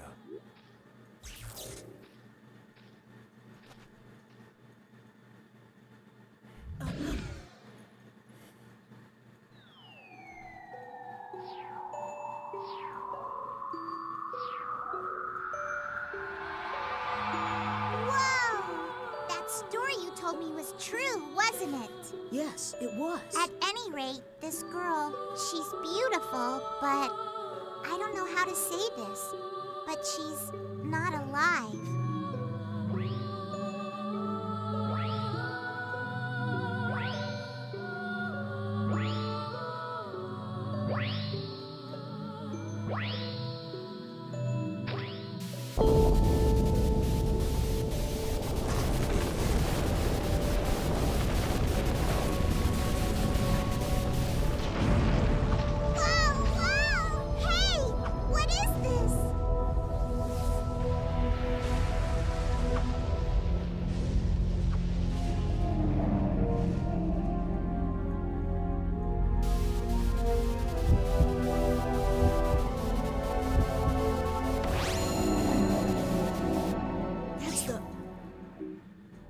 Using the bracelet's power, Kite was able to fight off Kubia for the moment. Believing that freeing Aura was the only way to solve the mysteries that had been plaguing him, Kite redoubled his efforts. It was remarkable. Kite, this lone young man, was attempting to do by himself what we, the members of Project GU, had spent countless man-hours and huge amounts of money working towards. No special knowledge, no help from anyone. With only the strength of his own convictions, this young man, this Kite, pursued the mystery of the Epitaph of Twilight. To that end, Kite contacted an information broker, someone named Wiseman. From Wiseman, Kite learned about the Epitaph of Twilight and the 8 phases of the Cursed Wave. 8, that's right, 8. He went to visit an unauthorized server called the Net Slum. This was a place within the world that wasn't part of the world. a kind of gathering place for hackers, rogue AI characters, and other types of junk data.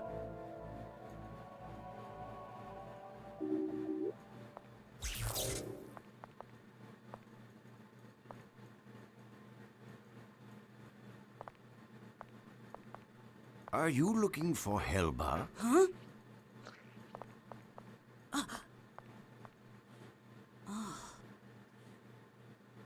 Yes. It so happens I briefly heard from her recently, the Epitaph of Twilight. To sum it up in a nutshell, it is a tale. Or to elaborate further, it is a saga that recounts how the Age of the Spirits came to an end. The tale of an end? Indeed. However, the texts are scattered. Even if found, they are extremely difficult to comprehend. Yes, it'll be a very tricky business.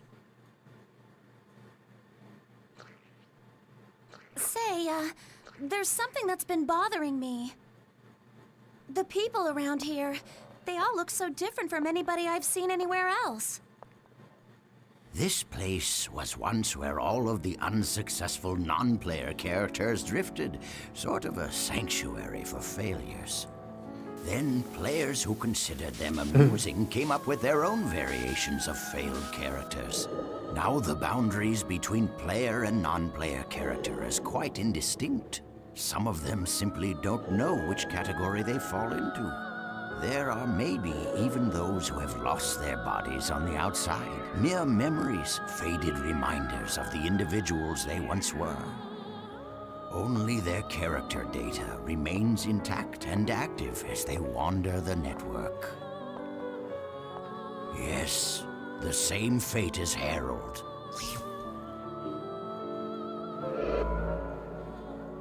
Hacker's Paradise. It was there that Kite reunited with Helba. If anyone could be called the creator of the Net Slum, it was Helba. In the Net Slum, Kite learned more information about the original creator of the world, Harold Hewick, and his goal. He also learned that at the heart of the world exists another consciousness separate from Harold. Just then, Balmung and Leos appeared.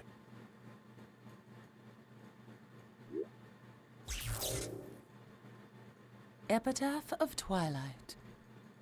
Both of you have succeeded in reaching it as well, I see. Oh, look. We have an unusual and unexpected guest. As a representative of Net Slum, I greet you. Welcome to Paradise. Mama.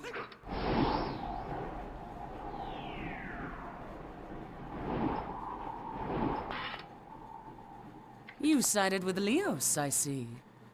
You cracked easily for someone who was so sure of himself. Don't judge. I'm not like you. Stalking the boy is shameful behavior. You've disgraced the name of the descendant of Fianna. What? Mama, you used us? It was necessary to restore order. Order? There's an order that the world desires, and then there's the order that you desire. Which form should it take, Balmung? The order that I desire, of course.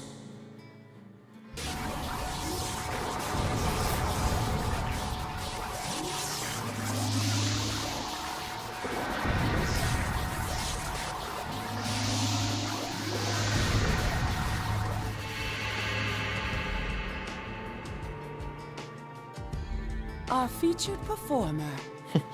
Now all of the actors have assembled. Quit your yapping, woman. You are entities that unquestionably pose a grave threat to this world. I'll delete you all. Oddly, Leos was the name of the King of Light, mentioned in the Epitaph of What Twilight. did you do? And Helba was the name of the Queen of Darkness. This is her doing. During Leos and Helba's confrontation, another strange phenomenon occurred, this time in Net Slum. It was the third phase Magus. The situation took a sudden turn. This world itself.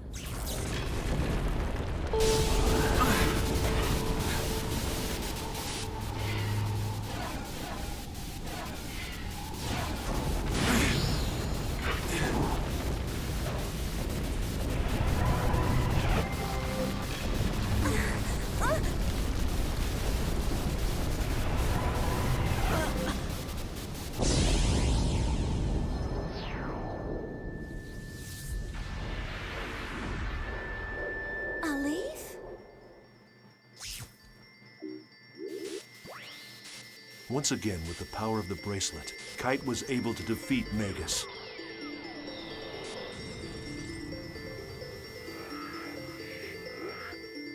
But another problem was awaiting him. The town that had had its data destroyed.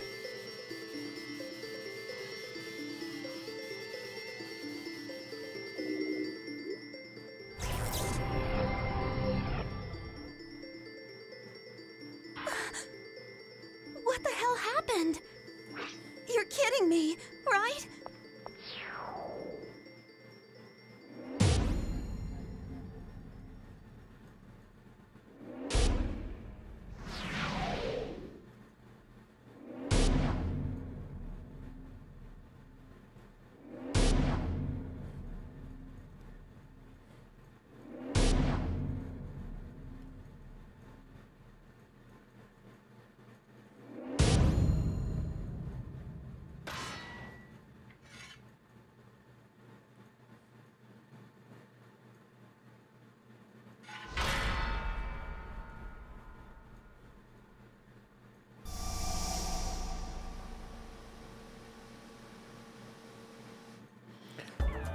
In case it wasn't obvious, I raised the volume. I raised it by like 5 decibels, because usually my desktop audio is minus 12 decibels, but I raised it. So yeah, today it's all about the lore, and god do these games have so much lore. And it's a good thing. It's a good thing. It means, you know, it feels alive.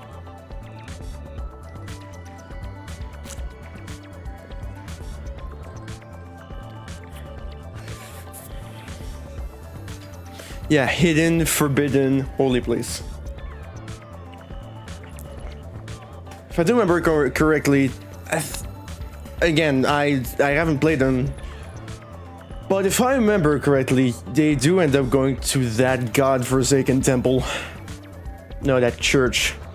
You know, the one thing that's across like the entire series. That I think they do go there at some point. That goddamn church. So is it loud enough now?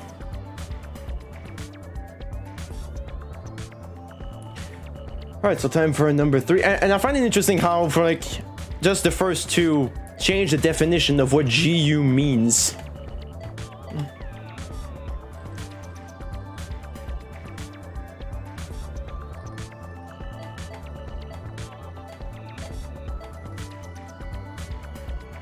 Oh, they already did. Oh, of course, it's right at the damn beginning. Of course, of course.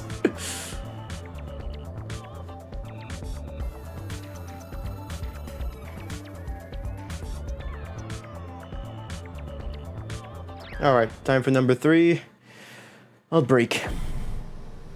Guilty universe this time. We can only guess what Harold Hewick's real purpose was in creating the online game, The World. But many think that it was first created as a testament to the woman he loved.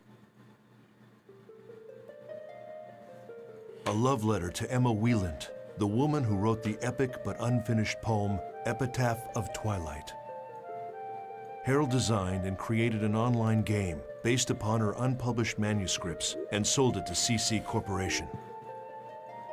The World is, in fact, a fusion of Harold's genius for artificial intelligence and Emma's beautiful lyrical poetry. In other words,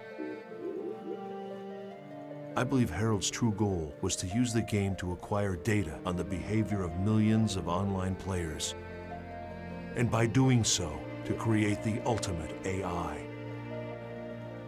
It's known that Harold had a secret untouchable folder, a black box. It was commonly known as the Herald System. Could it be that the world was actually a human behavior sampling system, simply disguised as an online game? If so, it was a bold and ingenious plan.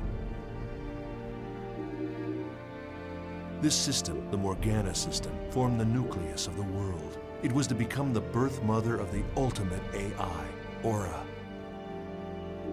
To Harold, Aura was something special. She was like the child born to himself in Emma Wieland, part human, part machine.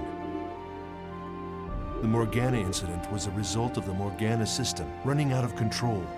Just a little bit. It occurred because the Morgana system had developed self-awareness. She realized that she would become disposable as soon as the ultimate artificial intelligence, Aura, was born.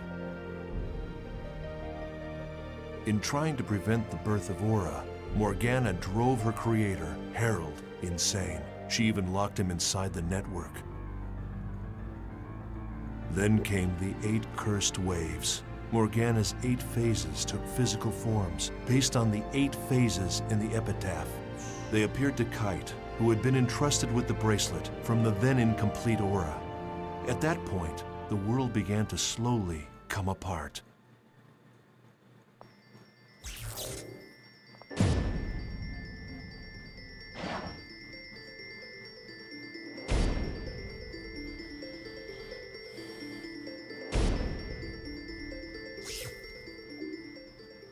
After destroying the 3rd phase Magus, Kite returned to Root Town, only to find the world completely in ruins. It's Root Town? Jesus.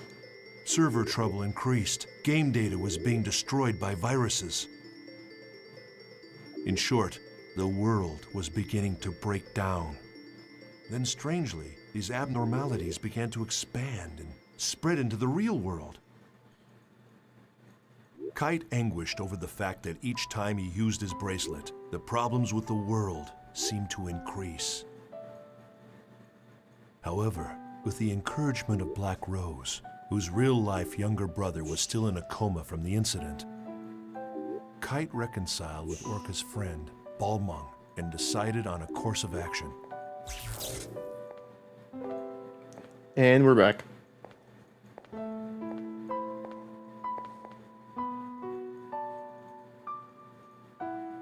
Do you want to know something? My brother fell unconscious here. Of course. I didn't tell you because I couldn't find the right time. Sorry.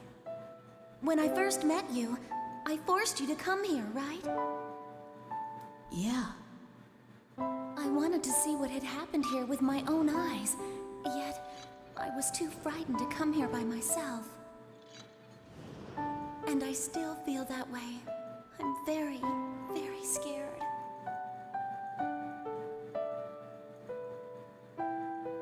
But I wouldn't have gotten this far without you. So, what am I going to do if you start doubting yourself? How am I supposed to cope? Does a big sister have to be happy? I want to... Black Rose. Please don't cry. What do you mean? I'm not crying. You can't even see me, so don't make any assumptions.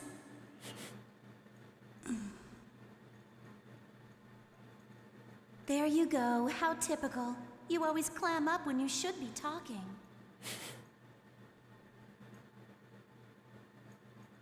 Yeah.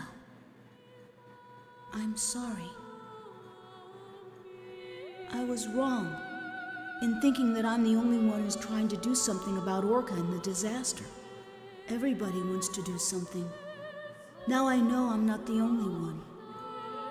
We all want to bring this whole horrible mess to an end. Yeah. What can we do about the situation now? It's simple. We've got to do what we think is right. That's the only way we'll move forward. Yep. do it together. Things will work out. My intuition is pretty good. Well, I'm off to go see my brother. At the hospital? Mm-hmm. Thanks. Thank you. To you, too. So, why did you help me? I scorned you when you both fought bravely. I am guilty of resorting to more cowardly means. You ask, why did I help you, but why shouldn't I?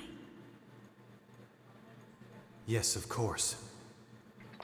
I seem to have lost myself in hatred for the power of that bracelet. The power itself isn't good or evil. There are only evil intentions. It appears that I am the one who may have been selfish. A great force. The power it holds can bring forth either salvation or destruction at the whim of the user. What's that? The girl, Aura. That's what she said when she gave me the bracelet. I see. You are indeed the one who should wear the bracelet. I'm sorry for what I've said and done. I apologize. Balmung. I want to restore this world, and like you, I want to help Orca as well. However, it's not something I can accomplish alone. Perhaps you could lend me a hand. I am being selfish. Go right ahead and laugh. I wouldn't laugh because I happen to have a request too. Care to hear it? I want two things. To help Orca and to play in the world that's not corrupted. But it's really not something I can accomplish alone. Could you lend me a hand? Of course.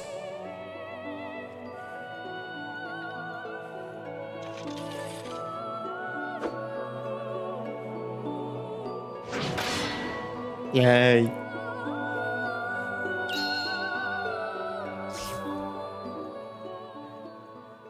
While discussing the cursed waves described in the epitaph of Twilight,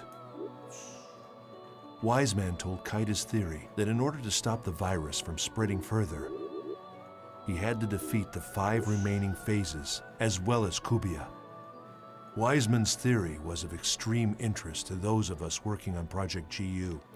I think I've always thought like the 8 looked fucking weird. The 8 phases looked fucking weird, but if I'm being honest, Skate is probably the coolest one, and hands down the most iconic one, easily.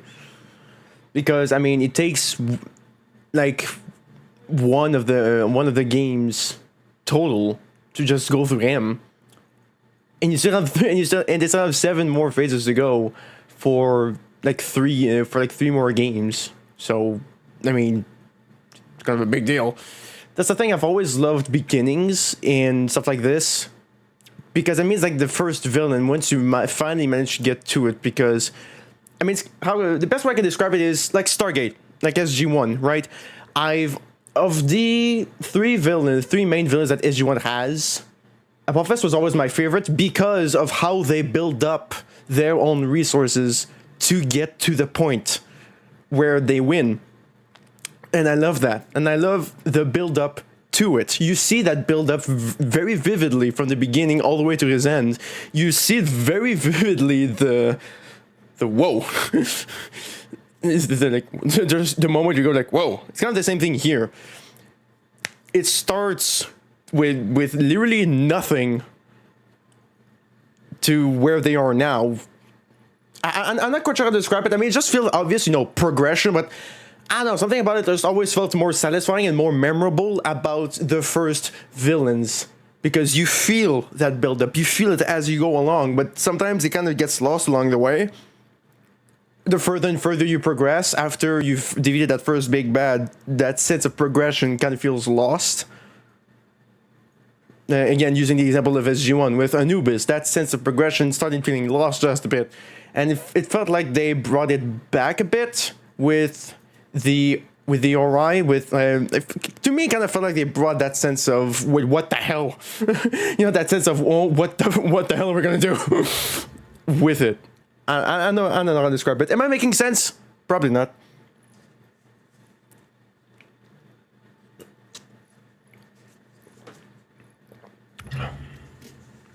Yeah, or like in Dragon Ball Z, another great example when they're saying first arrive. You go like from what the hell, and then Dragon Ball Z is a perfect example of that. How it starts from going from what the hell to like, okay, we get it. This, yeah. You're not even surprised anymore. You're just like, here we go again. Kind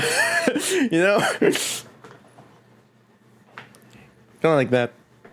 It helped explain the relationship between the bracelet and Kubia, and Aura, and Morgana's 8 phases. In order to comprehend this theory, one must understand the true meaning encoded into the Epitaph of Twilight poem. Wise men knew a lot more than we at Project GU.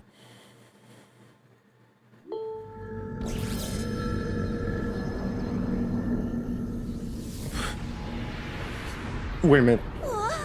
What the hell? It's a mask this time. Launching program. Audio and visual communication from this end will now cease functioning. White noise on the... Wait a minute. Is that the window? The thing in the top corner? I was like, is that the fucking window at the church? It looks exactly like the same thing on that window. Is it? Looks a lot like it anyway. I mean, we end up seeing that goddamn church so many times. At some point, I almost memorized how it looks. Screen Whatever. will signal the start of battle. Good luck. Ready.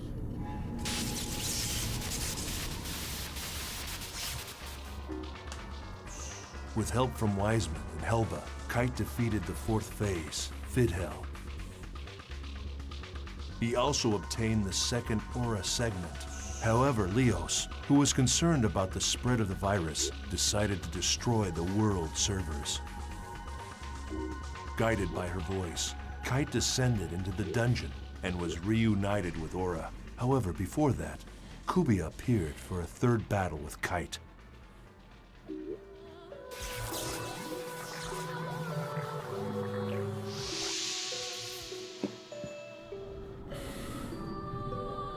Damaged data?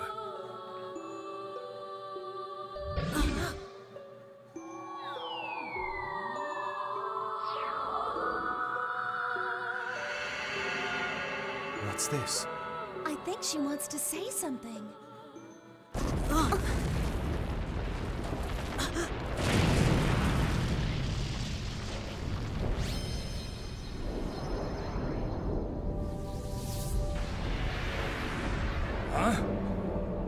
What is it? Something like that exists?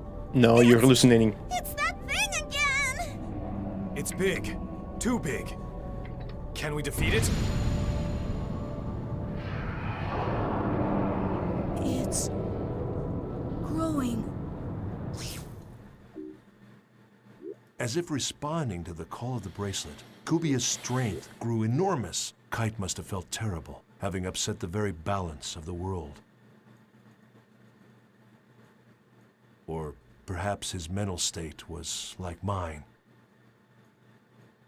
Perhaps like me, he decided to try and act heroically, using the power at his command to set the world back on the correct path. Wait.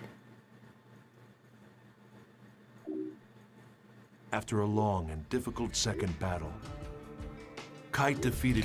What do you mean, like me? What do you mean? Wait a minute. Hang on a minute.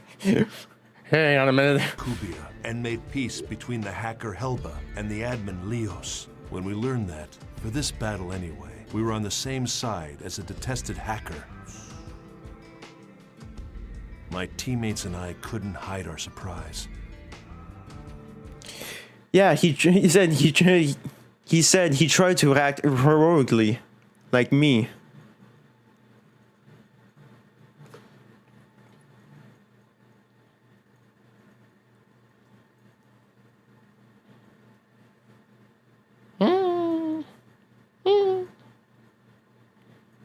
You said it's the same voice actor as Orca?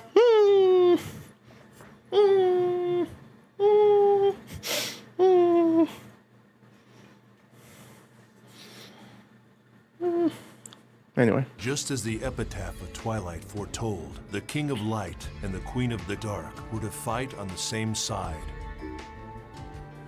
And that was how, through the Morgana incident, we were able to achieve the single most important factor in our research at Project GU, the liberation of Sora, one of the 6 coma victims. Oh. Oh.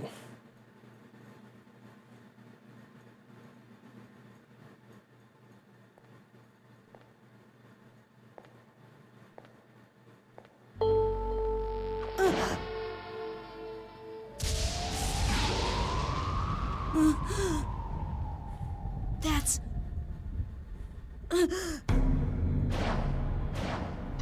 Skate's wand? Bingo.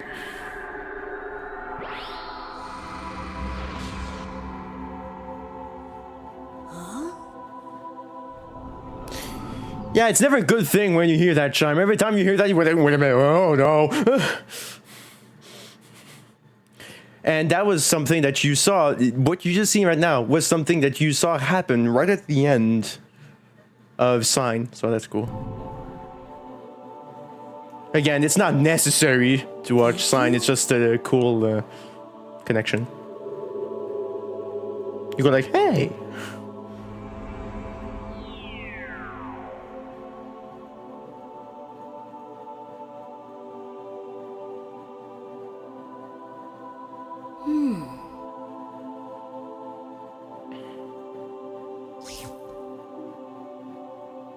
Skaith had done it. Skaith, one of the 8 phases, had merged with the spirit of the player who played as Sora. The player Sora had been imprisoned inside the network, within Skaith's staff. Mm-hmm. Sora was a rare and unique sample case. Government pressure, CC Corporation's very own cover-up. Even as the damage to the real world continued to grow, Kite and his friends began Operation Breakwater in an attempt to put a stop to the incursion by Morgana's 8 phases.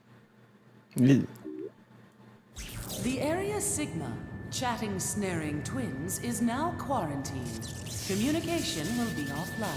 Ready.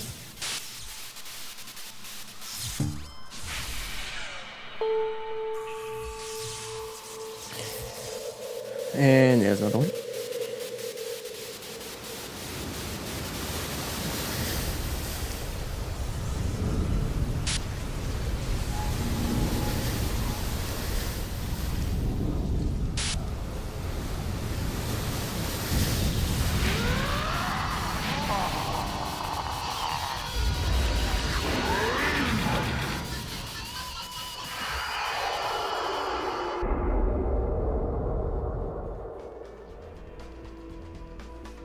Just who designs these freaky things anyway? Good question.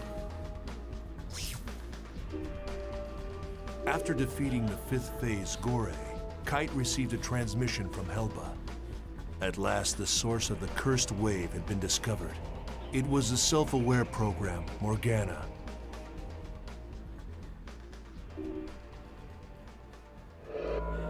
Guilty Universe.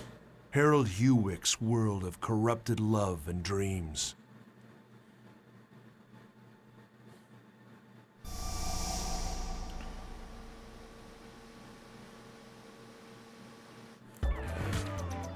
We're almost done. I haven't even entered the damn, just the actual proper damn game yet. But I'm okay with that. I don't know if you guys are okay with that, but like I said, these streams are mostly going to be for me at this point. I mean, which is usually what I do anyway. They're almost always just for me. But yeah. I mean, sure, why not?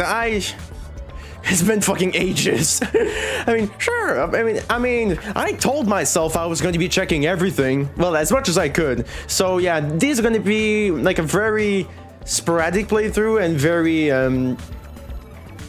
all over the place. But if you know me, know that I love lore because I want to appreciate how much time and how much thought went into making the story as cool as it is. Because, you know, there's clearly was a lot of thought and effort put into these, and I want to showcase that to make the world literally feel as alive as it is. All right, time for number 4. Quarantine, Genesis of Ultima. Morgana, the basic system that controls the world, was imbued with an artificial personality. Her creator, Harold, had bestowed upon her the role of mother to the ultimate AI, Aura, but she rejected it. Instead, in order to preserve herself, she chose to imprison Harold within the network.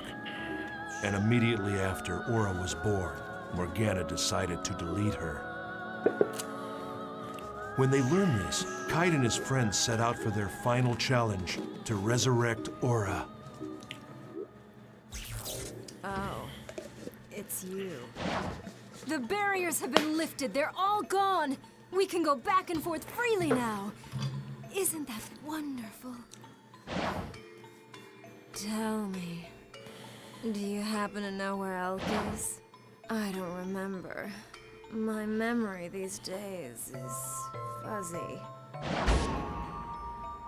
So, who are you?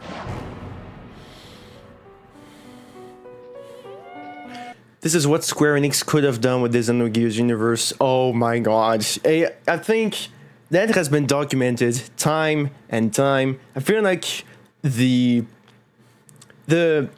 don't want really necessarily to say failure, but I don't have any better words for Xenogears for this case, but the quote-unquote failure of Xenogears is something that needs to be documented, because I feel like we just weren't ready for it yet, like, at all. Imagine what they could have done if they really went for it properly. Imagine what would have happened. Xenogears would legitimately be an all-time classic. It already is. It kind of already is now. But when it released, not so much, sadly. But yeah, this is probably what they could have done. Xenogears would have been absolutely fucking huge if it had taken off the way they hoped it would. Oh my god. So what you're saying is, like, it would have been much bigger and much more filled if they had managed to do it properly, is what you're saying?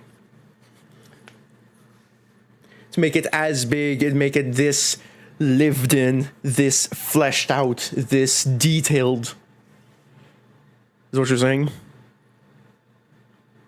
I mean, Xenogears itself was episode 5. It technically, yeah, itself was episode 5. So that's why when they did more Xeno stuff, with like Xenosaga and Xenoblade, it never was exactly. It never really. The theme kind of changed, if you will, because Xenogears is has a very religious theme throughout it, very, very much. But the others, well, at least in the case for Xenosaga, it was an attempt to continue, but they didn't have the rights anymore since it wasn't Square. Yeah. But I do know that in the case for Xenosaga, it did manage to work a little bit, because they did manage to make 3, like episode 1, 2, 3. So technically, we still have a missing episode between even if it's not exactly the same thing, we still have technically a missing episode. But anyway, yeah, that's something I've said multiple times at this point, but I need to play Xenogears. It's not even want to at this point, it's a need. I need to play Xenogears. Because if you know me, you know that I am a fan of complicated things. Not on purpose, but it's just because I love dissecting it and see it all fit together and go like... just go mind blow, just... The 3 Zone Saga were basically just episode 1.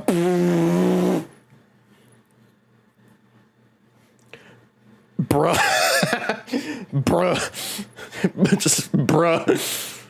Well, because every episode of the Xenogears story are supposed to happen in different times. Oh my god. So then, what would be Xenoblade then? So what would be the Xenoblade games then? But Jesus Christ. Wow. So basically, so when I do think about it, so if I do think about it, if Square didn't manage to, if Xenogears would have succeeded the way it did, I can't imagine what would have happened. I legitimately cannot imagine what would have happened. I legitimately just can't think of what could have happened. Like, how far would they have went to it? How far would they have gone?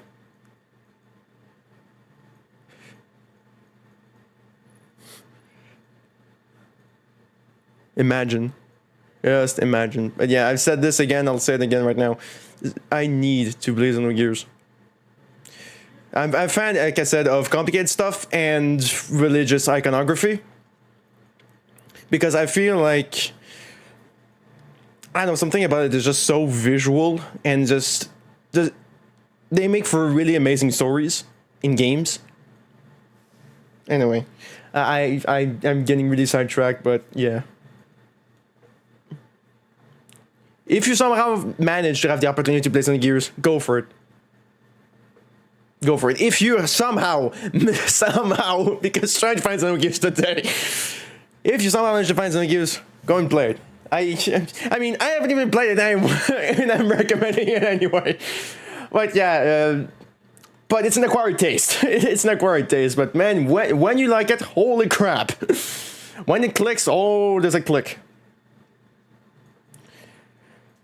Anyway, getting really sidetracked here. Elk. Who am I? You're Mia, of course. I have no memory.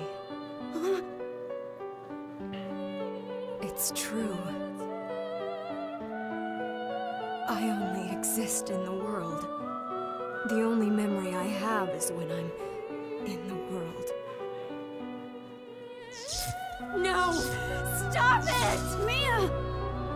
I want to stay as me!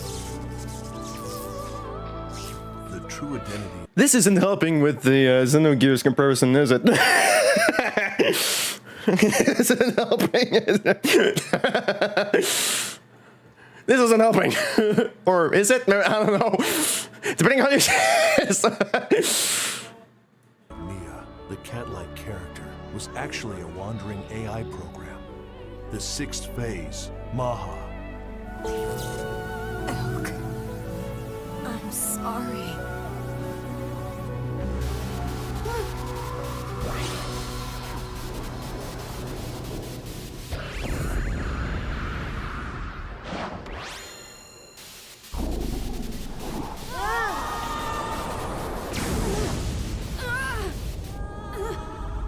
It's unclear why the 6th phase was the only one to take the form of an NPC.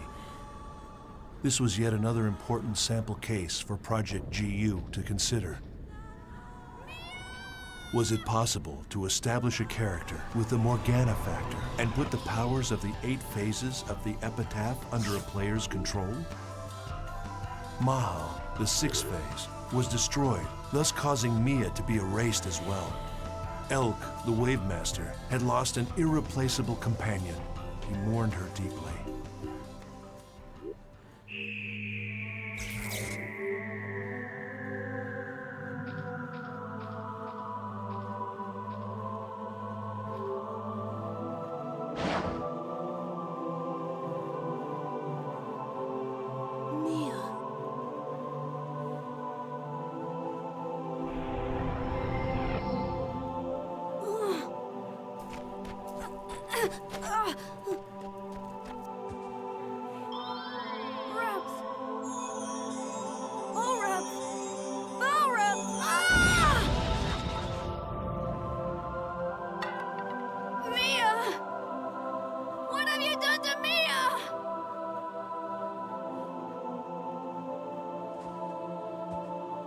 Oh, Elk. Thank you.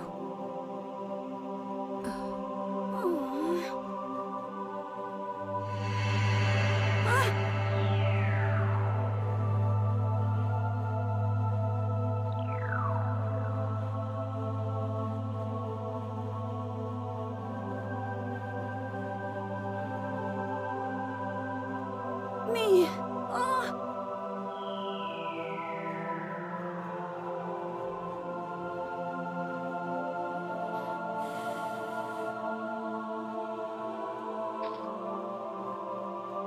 Elk. Mia. Just leave me alone!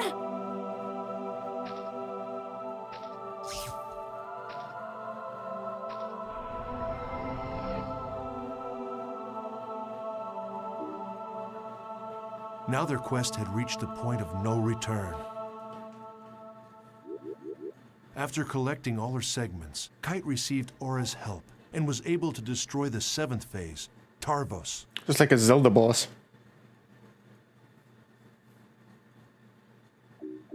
In order to cover up the unfortunate fact that several gamers had collapsed into a coma while playing the world, CC Corp planned to destroy their servers. So to Kite and the others, their greatest enemy may very well have been the greedy, power-hungry humans in charge of the company. Not surprised. If they succeeded, and the world's servers were destroyed, Kite and his friends would never be able to revive the coma patients. Only 2 enemies remained, Kubia and the 8th and final phase. How would he fight the 2 of them? Pressed by time and grasping desperately for an answer, Kite finally met Harold's pseudo-personality deep in an infected area of a dungeon. Oh yeah. As well as the newly free Aura.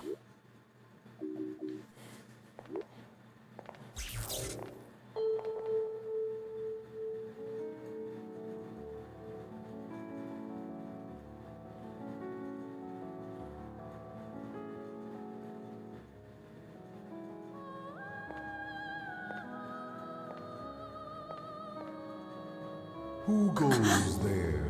Who are you?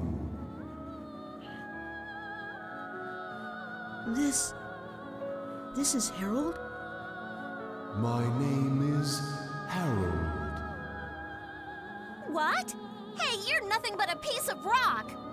You're responsible for the cursed wave, aren't you? All right then, fix this thing! No, the passage of time is irreversible. Birth or death. Now only these 2 choices remain. What? What are you saying?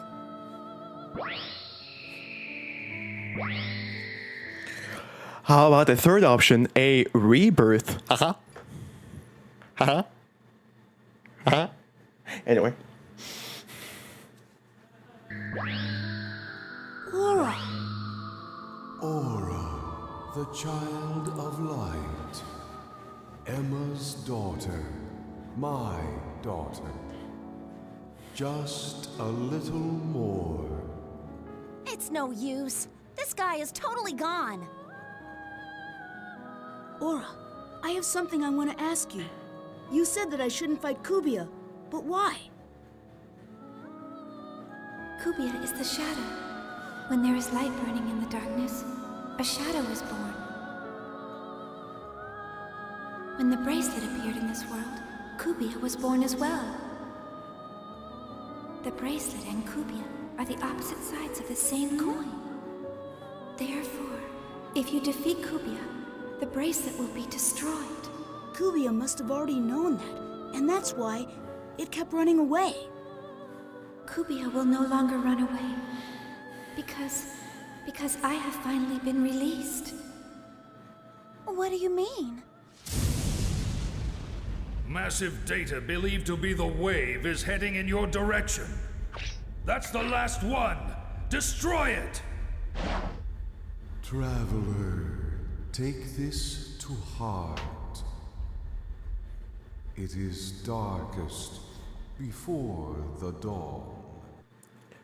Like twilight. That is a term that is always used to define the darkest time before...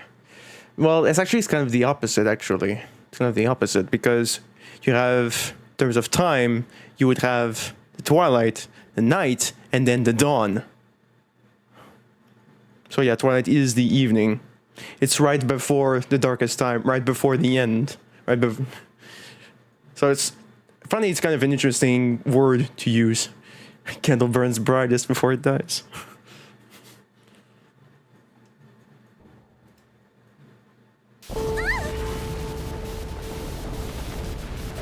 Run away! It is not too late! We'll defeat it and end this! No, it's not. That is...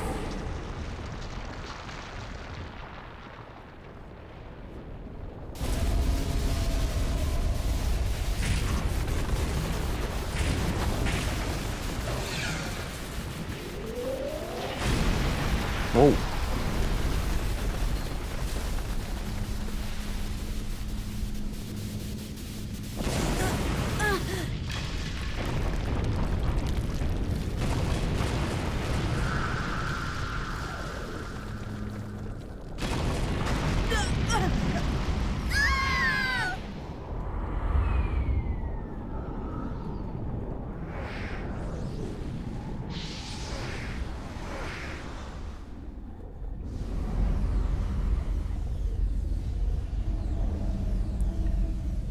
I want to say that I'm pretty convinced that ARGs are a thing because of this franchise. Kubia.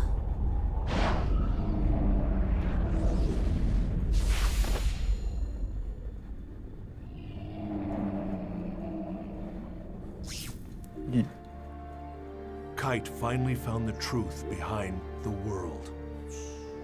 Aura was the child Harold had dreamt of having with Emma Wieland. The bracelet and Kubia were two sides of the same entity. Yin and yang. And Kubia was the anti-existence of the bracelet. To defeat Kubia, Kite would have to abandon the bracelet. But without the bracelet's power behind him, how could he possibly resist Morgana? Do you think we can really defeat it?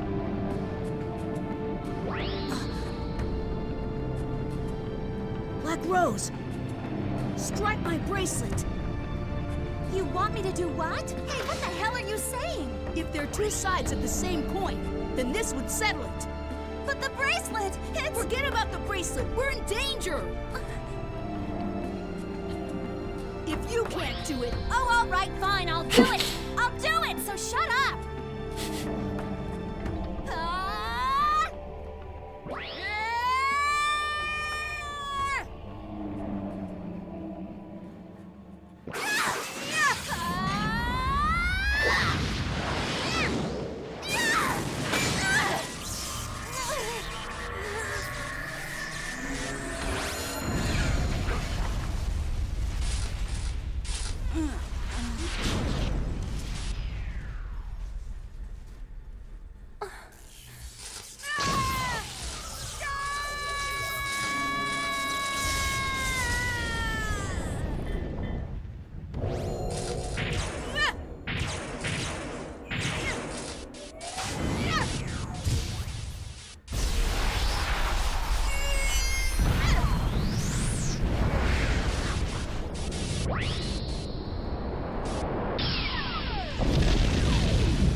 Kite decided that the only way to defeat Kubia once and for all was to destroy the bracelet.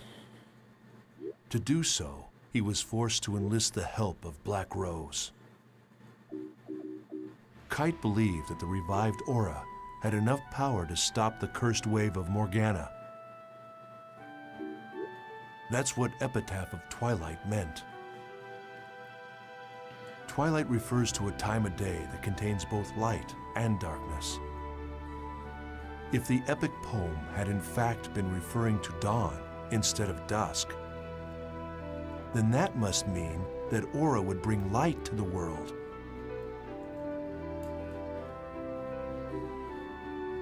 Along with Aura and his other companions, Kite faced off against the 8th phase, Corbenic.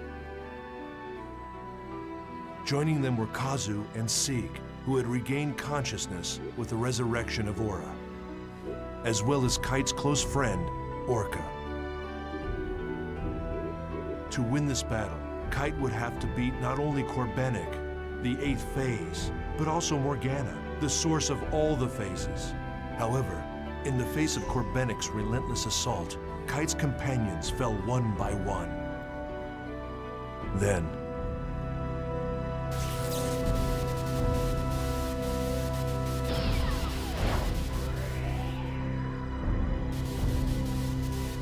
I won't.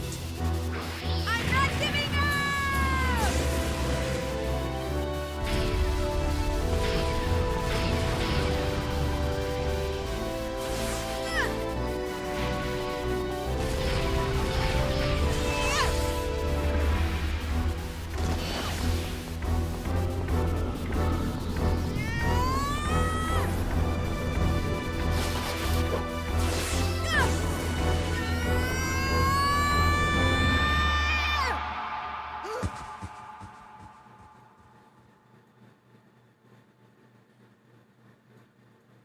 Aura? the brutal fight came to an end in an unexpected way.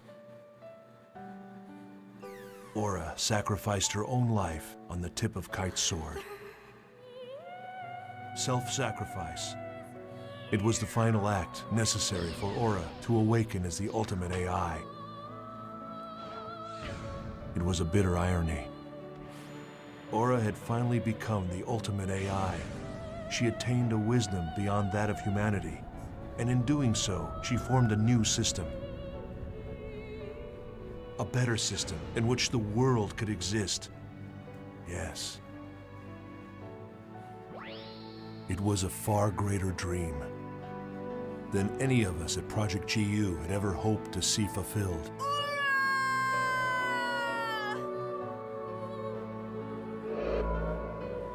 Genesis of Ultima. That's what it began to be called on the net. There we A go. battle by Kite's dot hackers that led to the birth of the ultimate AI, Aura. But who was a member of dot hackers? And who wasn't? I'm sure that whomever is reading this journal is wise enough to understand the futility in trying to answer that. These people weren't interested in being called heroes or taking credit for saving the world. They did it to save the people they loved, to protect them. It was with their own faith that they fought. Everyone dreams of a hero, but most of us can only catch glimpses of them, buried in the pages of a journal. And so,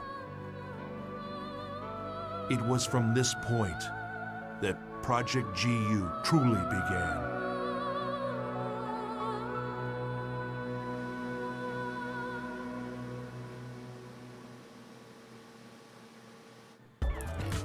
And there we go. Now I need to go to the bathroom. So I'll be right back.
Alright, I'm back. So we have... So yeah, we'll have 8 more to get throughout this. What's interesting is press A to attempt to unlock it.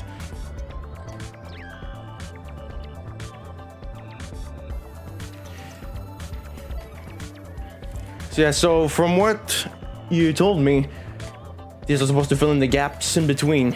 So we...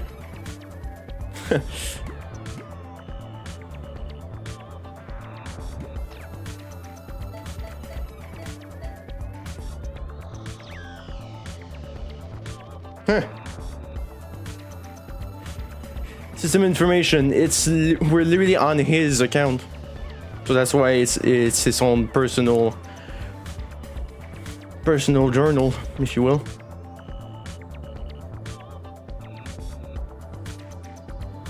Version 2015. 5 years later. Well, yeah, it is 5 years later. So the 4 games are essentially episode 1. Essentially episode 1. Including Sign and Liminality. Episode 2 starts with Roots. And, well, these games.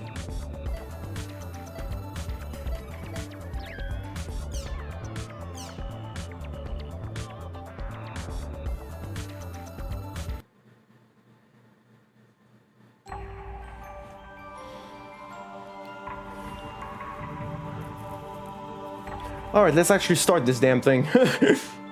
Can you imagine we spent like an hour just recapping? Well, then again, we are starting like the second chunk of this franchise, so makes sense. It's really nice too to have them there.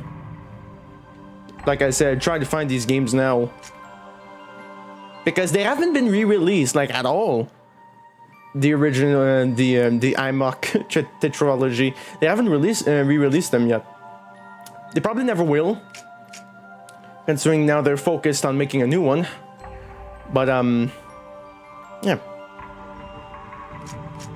I mean, I can still start. Here we go. Let's start this.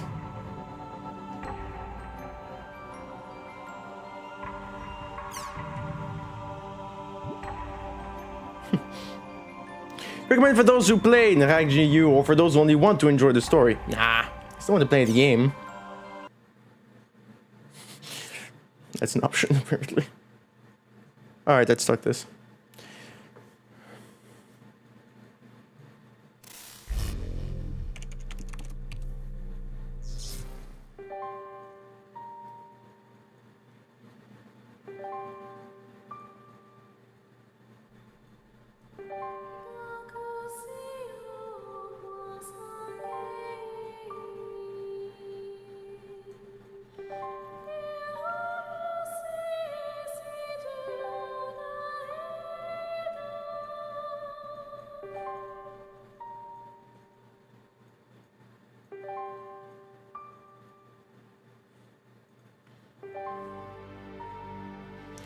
And there's our edgelord.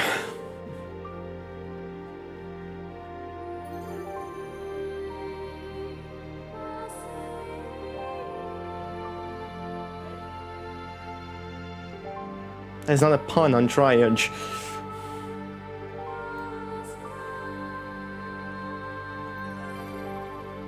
Okay, maybe slightly.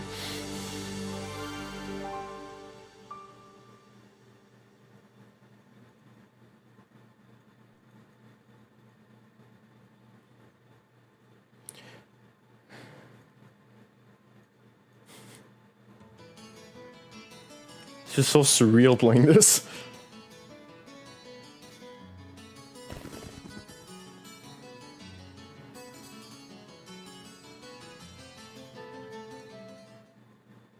Good old Makanu.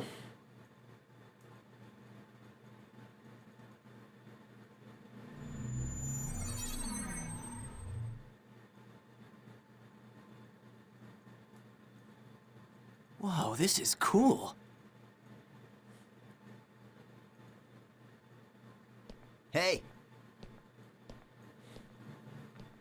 you. You, the adept rogue.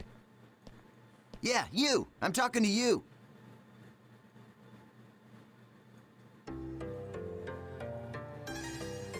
So, I take it this is your first time playing this game. Yeah, I just finished installing it to my PC. Well, if you wish, we will be honored to show you around. Huh?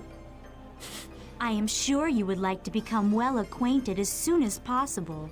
Just say yes and come along with us. I promise you won't regret it. All right, it is decided then. Here, I'll hand you my member address.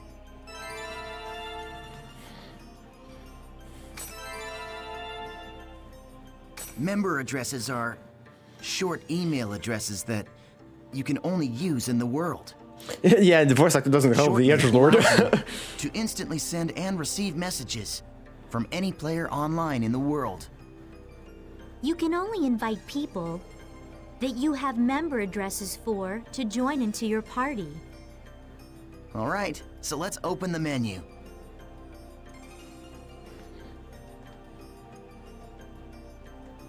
Oh, okay.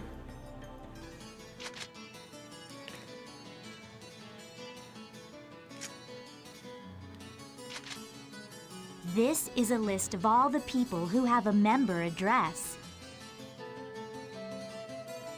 Yeah, like the weird.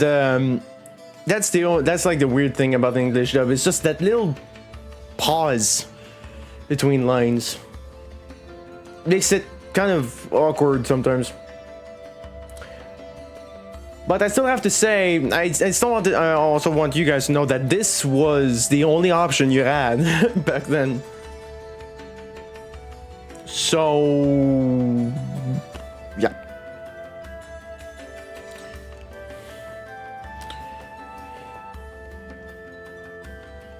So take it or leave it.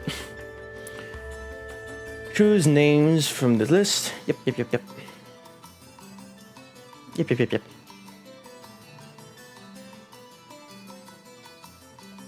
Yeah, I want to play it as vanilla as humanly possible.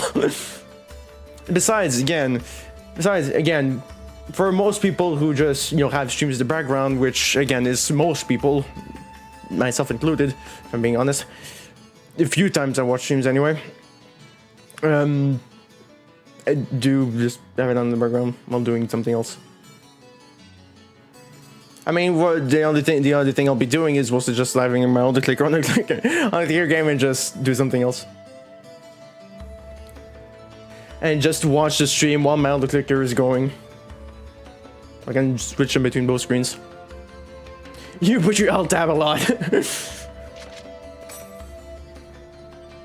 Okay, let's have some fun. Can I just say, for some reason, the general not aesthetic, but the interface, for some reason, reminds me of Final Fantasy 13. Don't ask me why. It just does.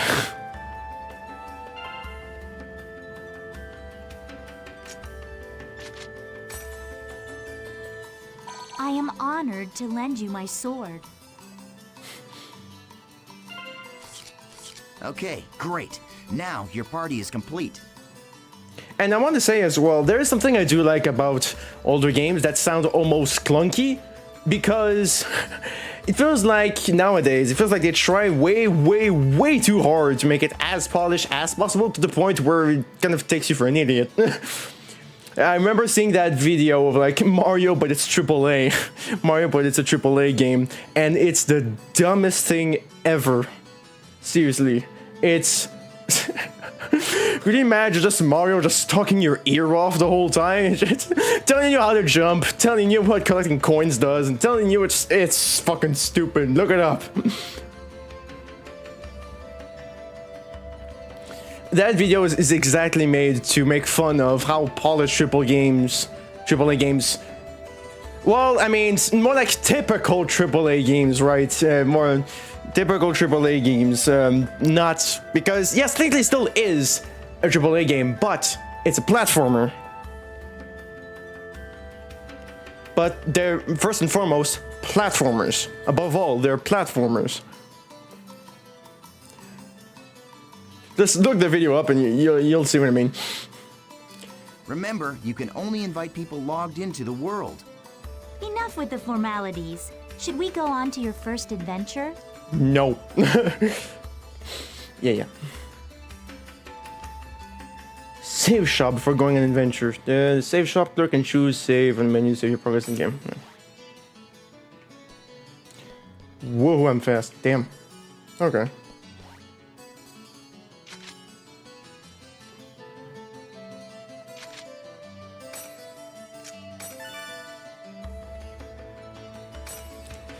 Yep, a date on my birthday. So now this game will now be associated with my birthday.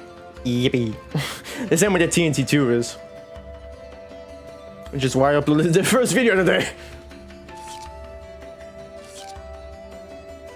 Okay.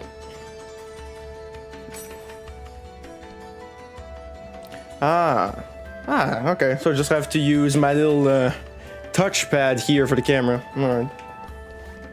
That might be a little bit weird, but it's not that bad. This is a transporter called the Chaos Gate. Players can use this to travel from the root town to other locations. Choose Warp menu. In the world, all locations except for root towns, fields, and dungeons are called areas. You can warp to these areas by combining 3 words at the Chaos Gate. These words determine the type of area, monster strength, and so on. All right, let's try out the word selection. Choose area word from the menu.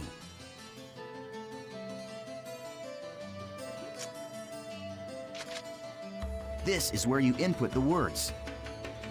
The thing at the top is the word plate. You combine the 3 words in here to create the area you want to go. The gyro at the left of the screen shows your current stock of words. You can get more words by getting information from other players, emails, and forums. Okay, why don't you give it a try? Let's start with the first word.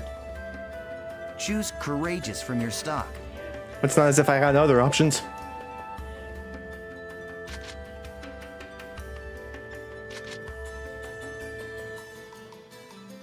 Courageous, engaging, daydream. Okay, now you can go to your first area. Oh yeah, I almost forgot. See the mark left of the area word? That's a server symbol. It indicates the server you're currently in. Right now, it's showing triangle for Delta. So, as you can see, we are all in the Delta server. If it's a different server, you'll go to another area even with the same area word. Pay attention to the server symbol when invited to an area by a friend. If you want to know more, just check out some of the forums. I just love the interface of this game. There's something just so cool about it, and I don't know what it is. All right, then we're off to Delta Courageous Engaging Daydream.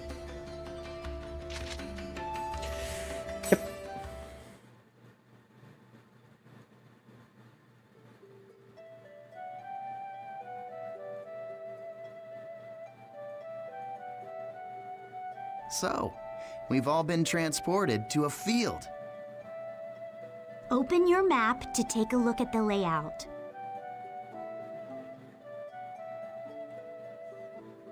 Yes, there is a lot stuff to read outside the main game. Yeah, like on the computer, which it does force you to go and check at some point. But yeah, there is so much of it. And again, that's just the world building, like on full display there.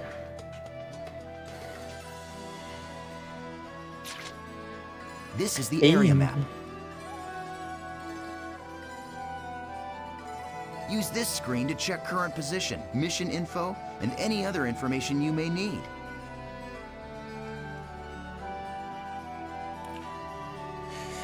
A mission is to find out what my mission is.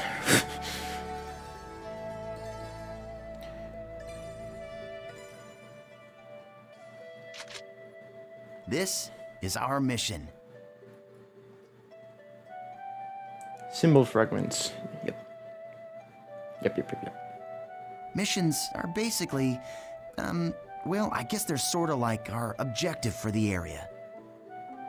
It looks like this is a collection mission. We must collect 3 symbol fragments and make our way to the Beast Temple. The symbol fragments are in treasure chests found on the altars. The altars are protected by monsters, so the only options are to open the treasure without being seen. Or defeat the monsters first, then open the treasure. These are the altar icons. I suggest we first head to each of these icons and open the treasure chests.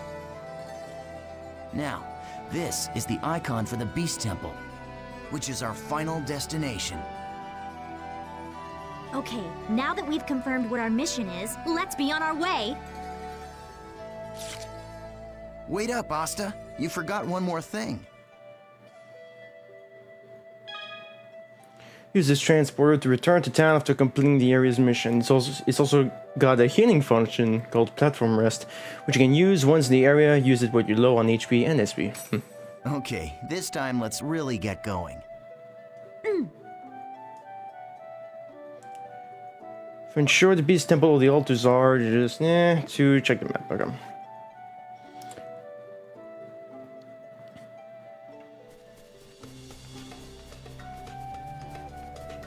So the beginning of Route kind of starts like this, but not as detailed. I'll talk more about it later, but... Nice! We found an altar already. Yep. Surprise attack. Alright.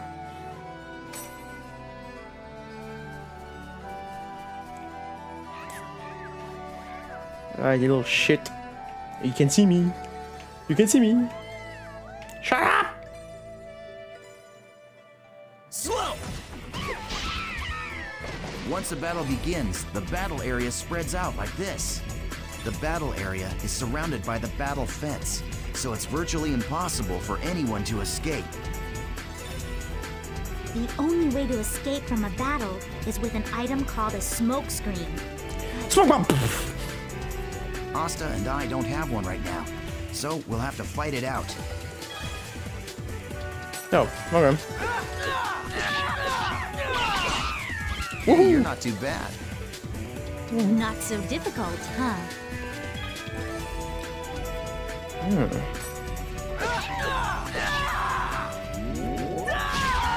Yeah, keep it up. That's it. Just continue fighting like that.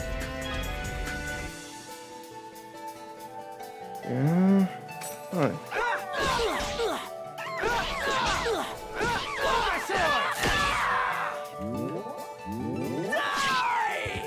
Well, that's that, I guess.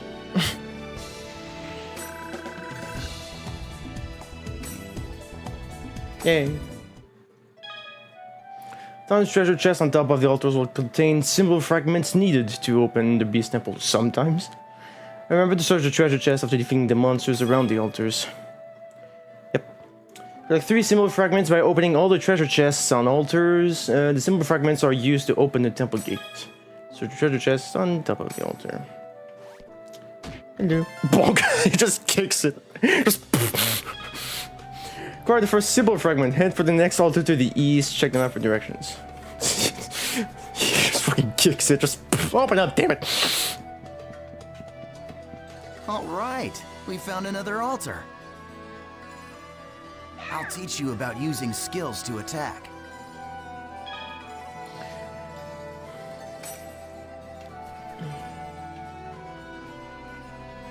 They're ours. The regular and combo attacks are just simply normal attacks. Skills enable you to do much more damage to your enemies. Powerful attacks require SP. That's usually on games like this work. There's always stuff like this. And Y, open the main menu and select skill to open the skill list. Alright. So it triggers a shortcut.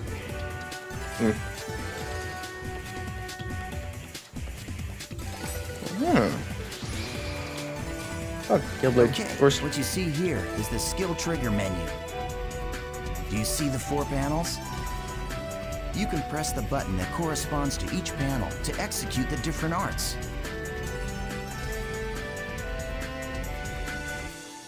Now try it out by using the arts. Gale Blade.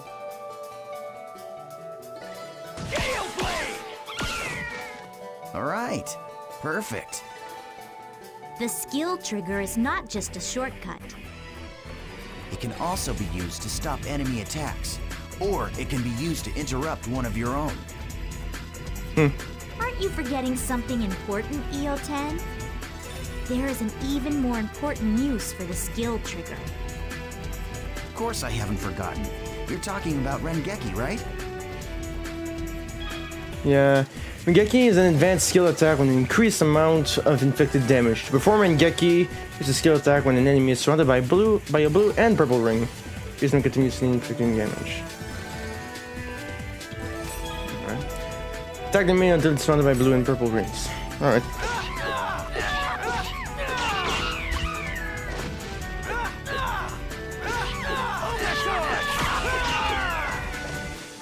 Yeah, fireball jutsu basically.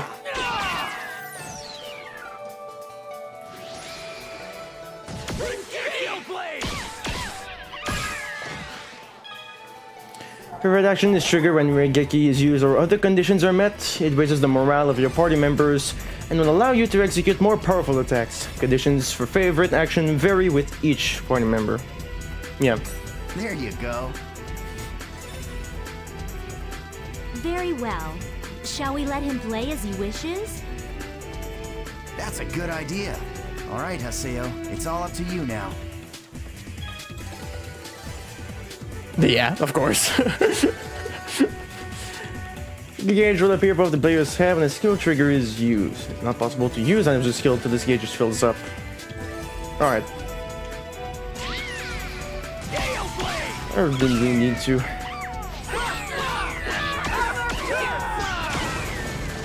Well, that's that. Yay. What expect from me? Yay.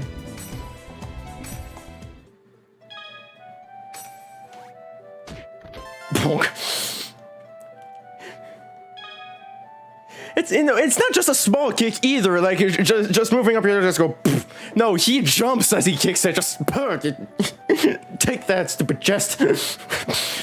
Guard the second symbol fragment. Head for the next altar farther north. Pay attention to the remaining elf. Do.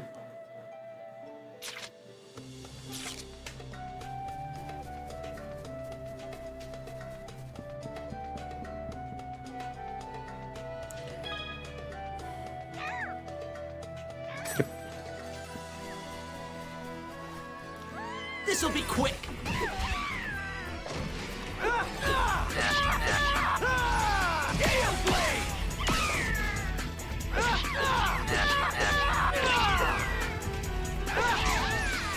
Just a little bit more. There we go. I'll just keep switching all the time. I say I don't really, I'm just because I'm bad.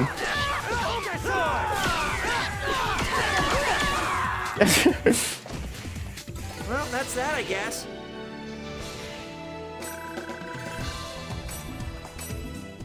Seriously, look how he opens the chest. Honk. Some fragments starting to shine. Yay! The judge symbol.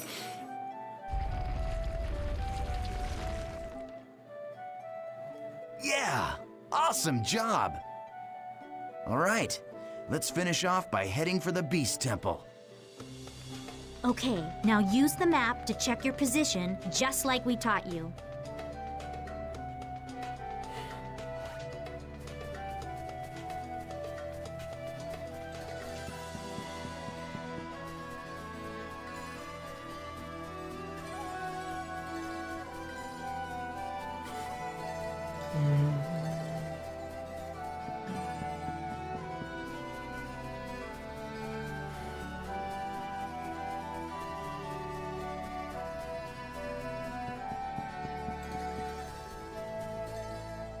Oh yeah, I'm supposed to go down here. Wrong way. Use the map. No. I don't wanna. I wanna look fucking stupid for some reason.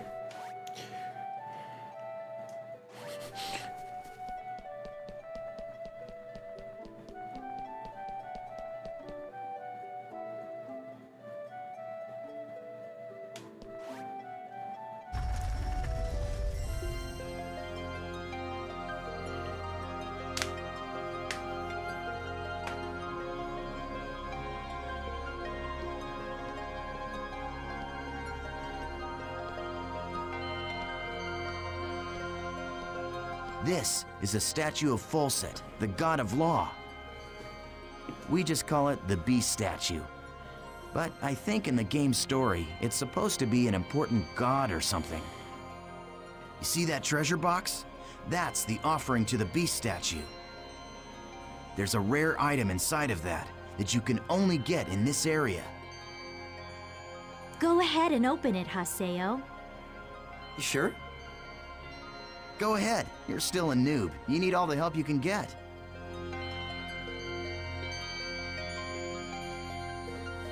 And like I said, this is basically where Roots starts. It starts with this. All right.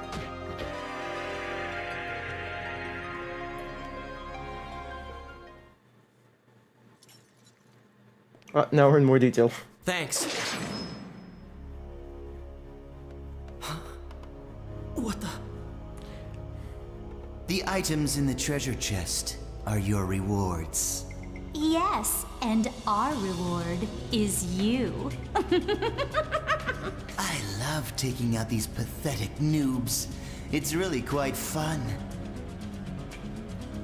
Face it, an idiot like you isn't qualified to play this game.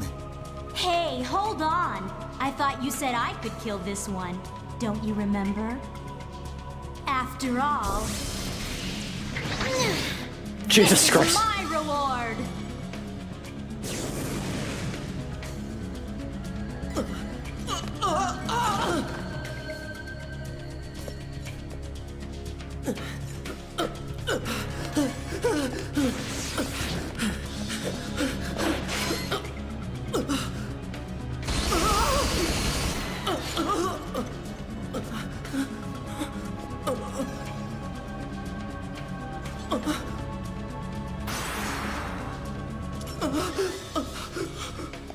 Nice try, dear.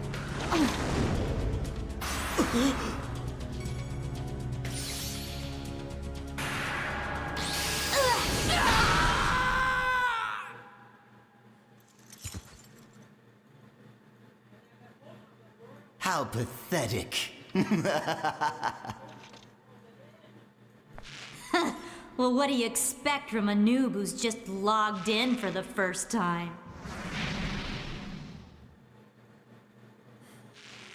Ugh, come on, say something already. Hello? I swear, just pretend to be their friend, and they fall all over themselves to let you PK them. Hey, you're still around, aren't you, kid? Huh? What the?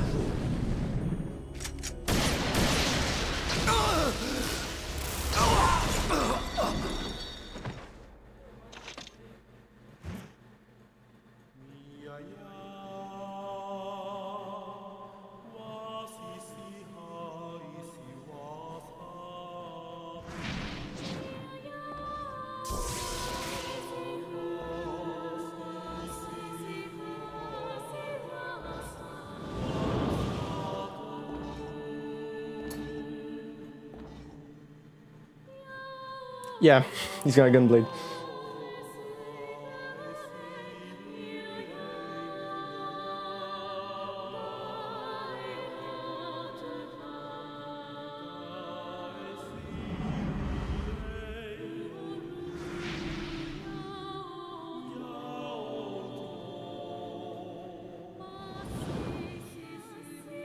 Welcome to the world.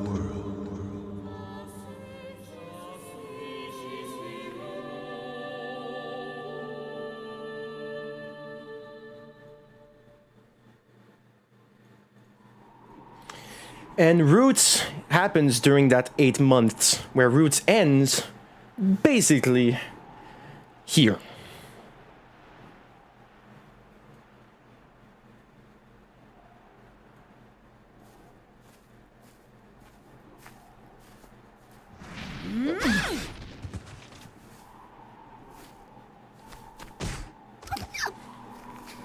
Please help me!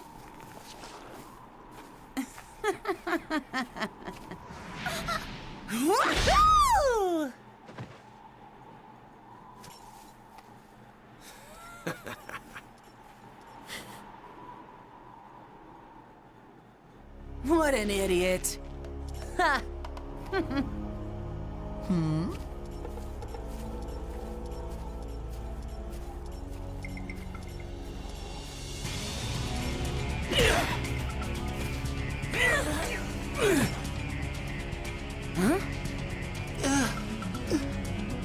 The terror of death! It's Aseo! The PKK! What?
I'm surprised. I didn't think you'd be that strong. I guess this means that the rumor about you killing 100 PKers wasn't a lie after all. Hey, come on, don't look at me like that. Here, let me apologize. So just take it easy, calm down, and die!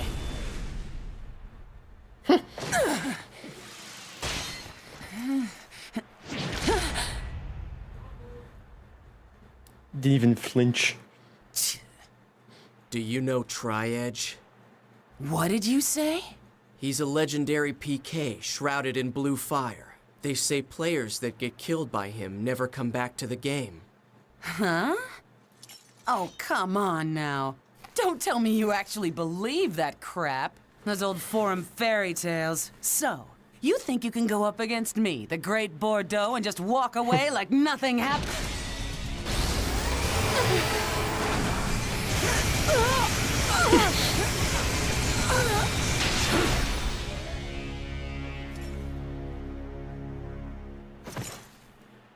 Yeah, I think I can.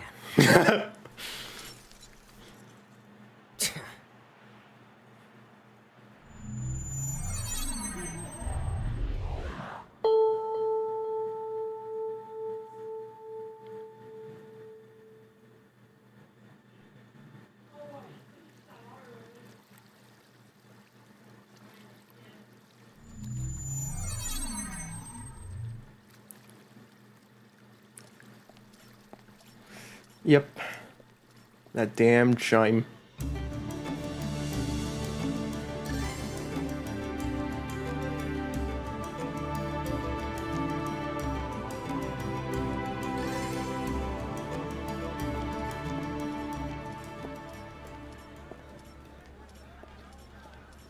So it's you. You, the character that stinks of death. The terror of death. You're the PKK, Haseo. Players who kill other players are disgraceful.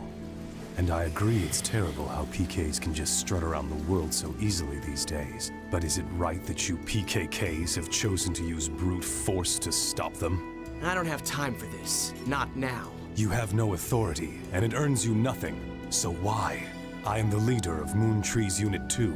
My friends call me Sakaki, and I'm afraid I cannot overlook your actions. Did you say Moon Tree? What's that? The name of a guild? Sorry, Sakaki, but I've already got enough friends. Thanks.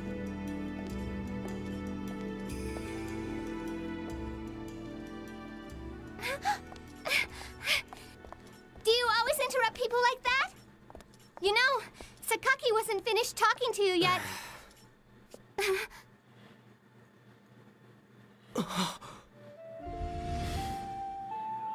Shino. Atali, do you know this person? Great, I'm already sad. Atali. It's not unusual to meet players with similar characters in an online game like this. Just a case of mistaken identity. Hey, you. Why don't you just... Huh? A text message. Delta Hidden Forbidden Waterfall. Waiting at Arcade Keln. But who sent it? Ovan!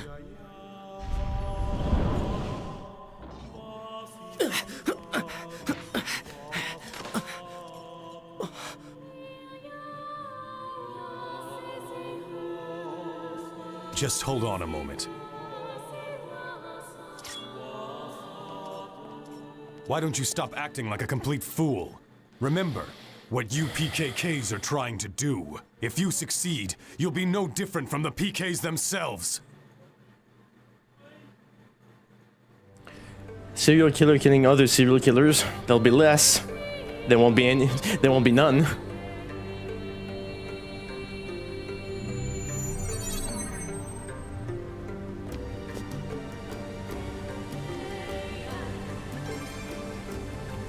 Yeah, basically.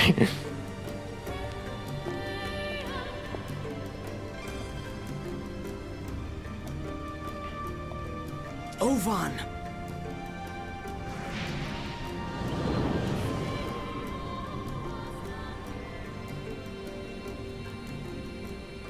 It's been a long time, Haseo.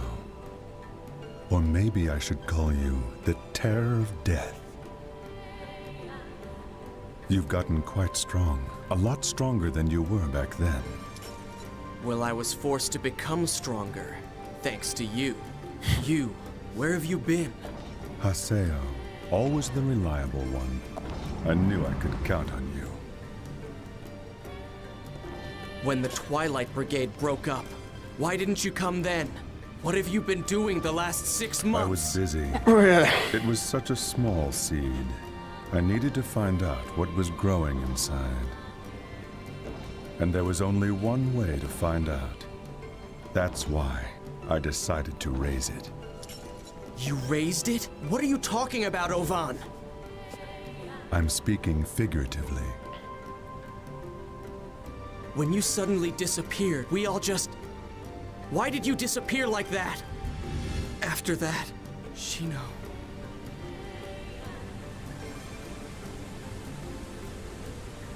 Haseo, do you want to know about Tri-Edge? Wait, you know Tri-Edge? 6 months now, and Shino hasn't come back to the world since Tri-Edge killed her. Meanwhile, the real-life Shino is lying in a coma, and no one seems to know the reason why. Tri-Edge. He is not a normal PK. So you knew about Shino? Yes, but that's all that I know. But if you were able to find Tri-Edge, you might learn something about Shino's coma. You may also learn more about what really happened that day. And understand if you were somehow able to defeat Tri-Edge. Then maybe Shino would come out of the coma. If my information is correct, he will be back today at the scene of the crime. The scene of the crime? You mean... Delta Hidden Forbidden Holy Ground. The place where Shino was killed. The Hulgran's Cathedral. Yes, finally! I'll get my chance! I swear I'll bring Shino back. I'll do it, Ovan! Yes. You and I. We're the only ones who could possibly bring her back. We're the only ones. That's why I keep saying that damn Ovan? church. I'll meet you at the Holy Ground. There are some things I must do.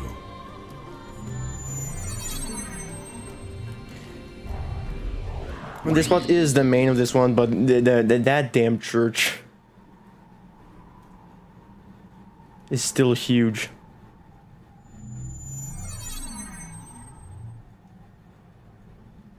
He will be back today at the scene of the crime. Tri-Edge is coming here. Jeez. Oh, my control disconnected. It's fine.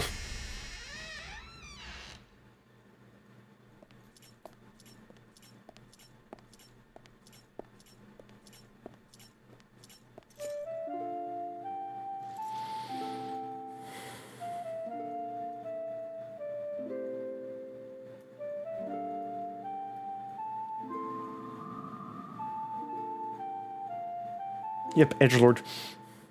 They say there used to be a statue of a girl here. A girl?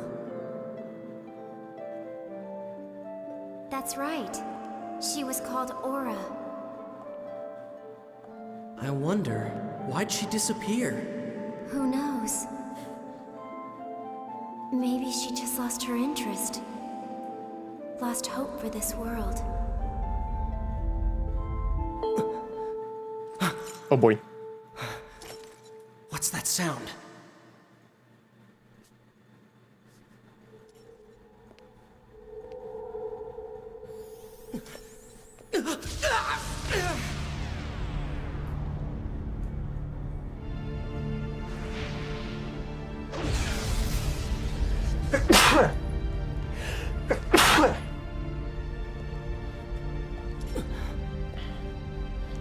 Is that Tri-Edge?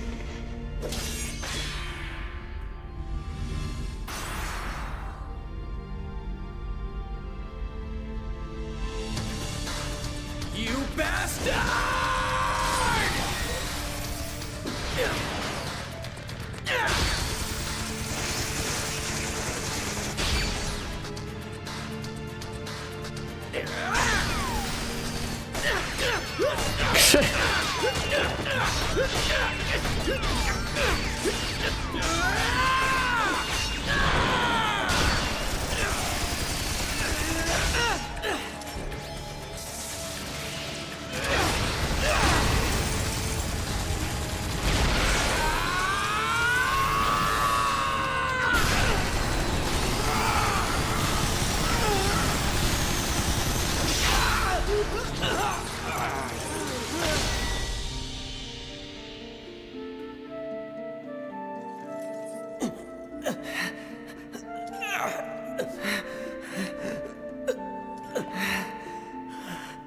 Damn.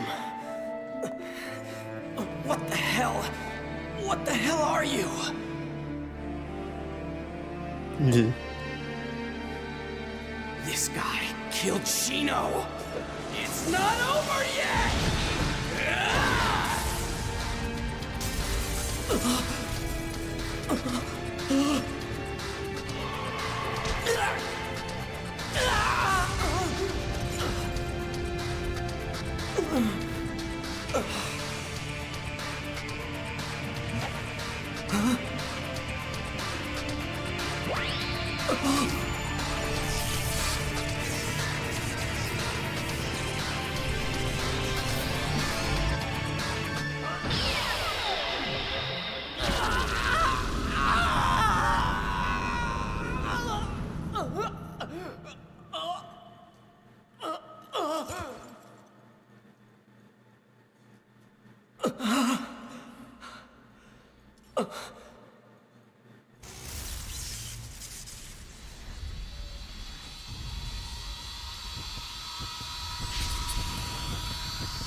Reboot complete.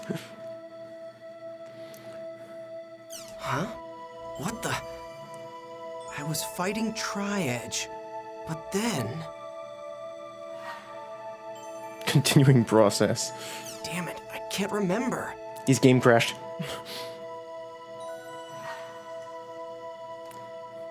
He got a hard reset. Huh? I don't remember doing that. System format.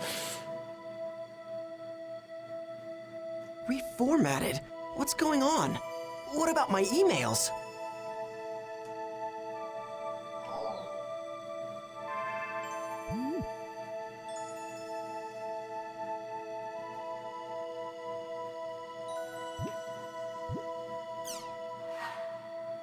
Huh? What the hell? I would never delete these.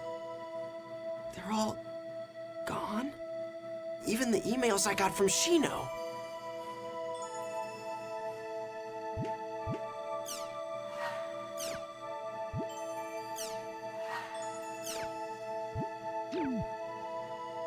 Everything's been reformatted. What the hell is going on? Oh. You've got mail. Email?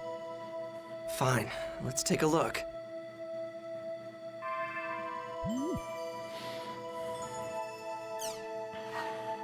Ovan? Choices. Okay. I need to channel my inner Morpheus because he is just basically Morpheus in this case. Okay. There are two paths before you. One of these will lead to safety and shame. It is a path where you give up the world and never log in again. The other path leads to peril and pride. It is a path where you continue the world and resume your search for the truth. Let me be blunt. The latter path is torturous and will threaten both your mind and body. Once you have chosen it, there will be no turning back. If you still choose to walk this path, then there will come a time when you and I will meet once again in the world. When the time comes, I will once again say this to you. Welcome to the world. I mean, at this point, Matrix had been out for a while. I mean, the first Matrix came out in 99. So, inspiration or coincidence? You decide. Trial and truth. Whether or not I should quit the world? You should know better, Ovan. Yeah. Yeah. I'm gonna go back to the world. And then, I'm gonna get Shino back, no matter what!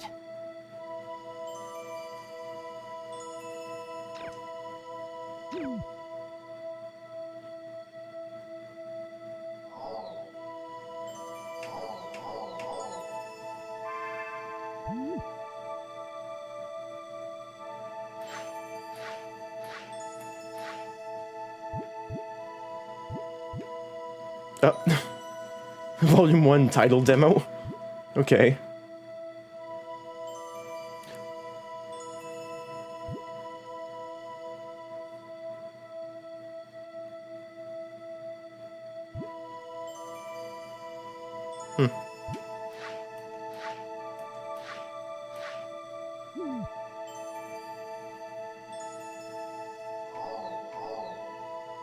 Hey. Alright, let's check the forums. Let's check the news capture a little bit.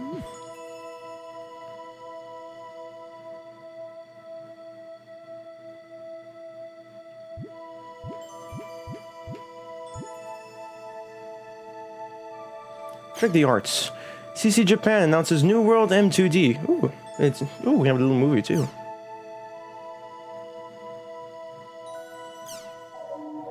Display your world.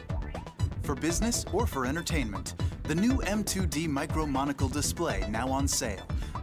Once you're freed from your mobile, the net opens up in front of your eyes. You just don't have to be at home, now you can go everywhere with it. The M2D has been developed as the next generation of HMDs, head-mounted displays, so, you know, an advanced version of VR headsets, basically. Previous models have suffered from various imbalances, such as high-performance technology in the heavy, awkward helmet or goggle types that were lacking in audio/visual capabilities.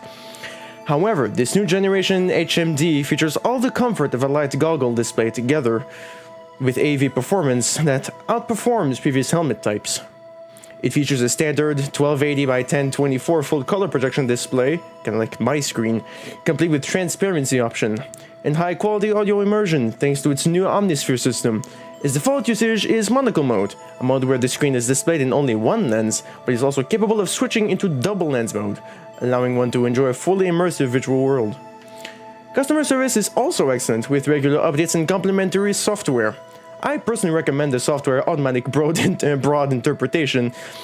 It allows you to select objects in front of you and provides easy access to information about them. It has already been selected as the standard equipment for CC Japan's online game, The World R2. Plans for it to be used in other company projects are said to be in the works. It's a bit pricey, with a suggested price of $420, but it is worth it. I can't wait for its release.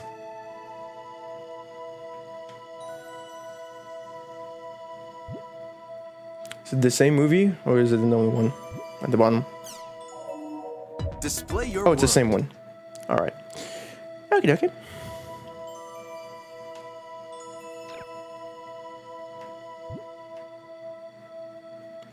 Outdoor introverts. There's some commentary here. I feel like there's some commentary here.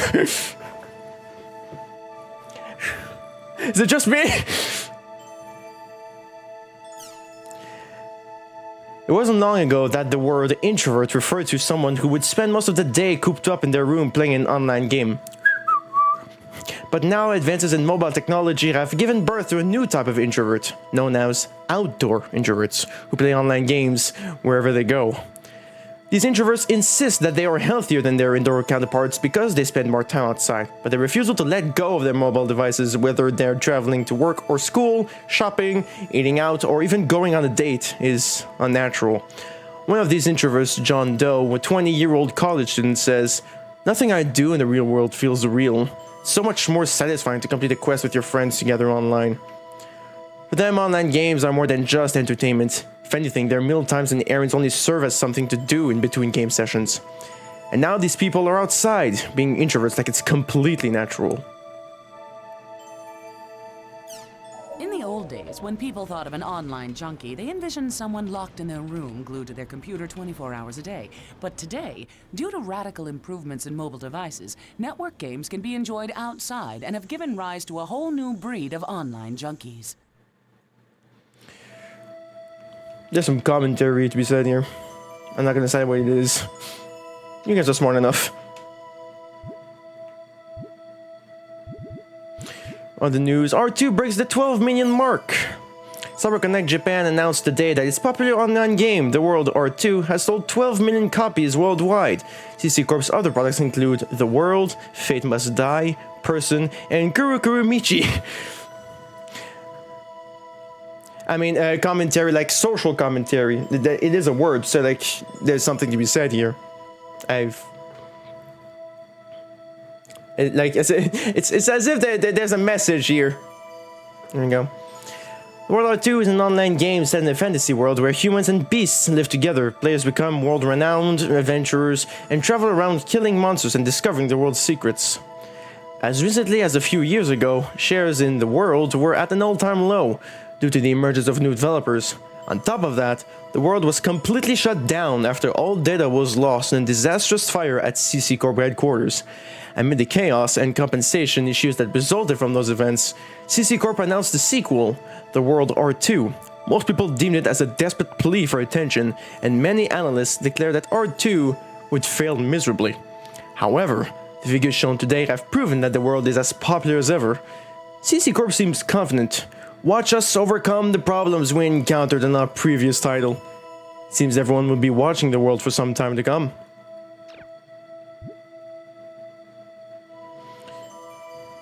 Player killers and players killed.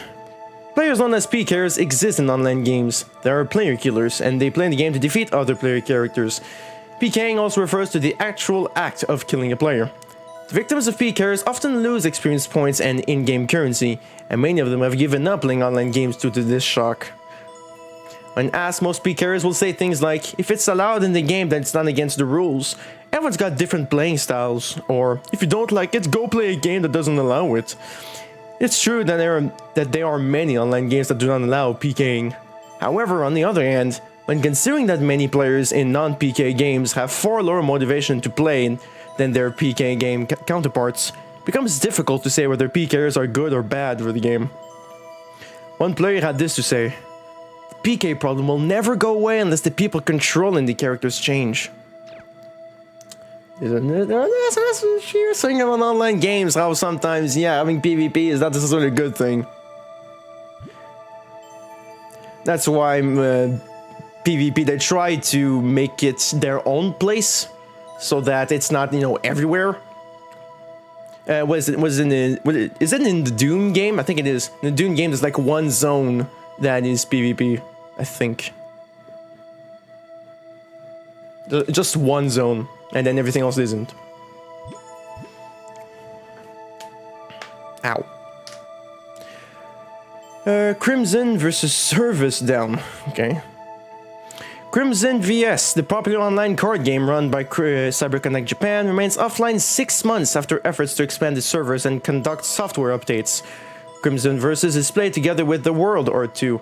Players make a custom deck out of hundreds of different cards and pit them against other players' decks online. One of the main problems of this type of online card game is the fact that none of the cards a player gains actually exist. They're all just data uploaded to a server. Therefore, during long periods of downtime, such as the current one, players cannot use or even admire one's hard-earned collection. To that end, CyberConnect Japan has been flooded with requests from users to hurry up and resume the game's service. Fans of the game, ranging from elementary school students to adults, are even now eagerly waiting the return of their favorite pastime.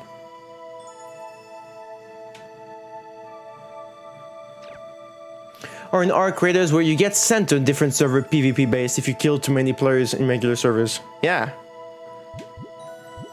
It's true.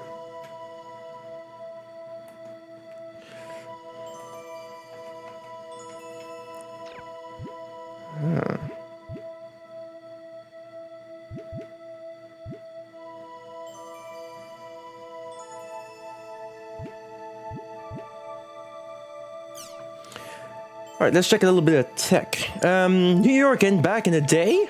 ASST service begins. Today marked the official launch of ASST. Short for Advanced Supersonic Travel. Since the use of Concords was abandoned more than 10 years ago, Japan and Europe have cooperated in developing the first usable ASST model. The plane seats 250 people, possesses a cruising range of 10,000 kilometers, and can fly from Tokyo to New York in roughly 4 hours. Jesus. A considerable reduction from the current 14-hour trip. Although a day to New York City is no longer a mere dream, to make this dream come true will require some serious cash. You think? The current price of a one-way New York-Tokyo ticket is, Jesus, 3,200,000 yen, or roughly 30,000 bucks. Jesus. A round trip is double that.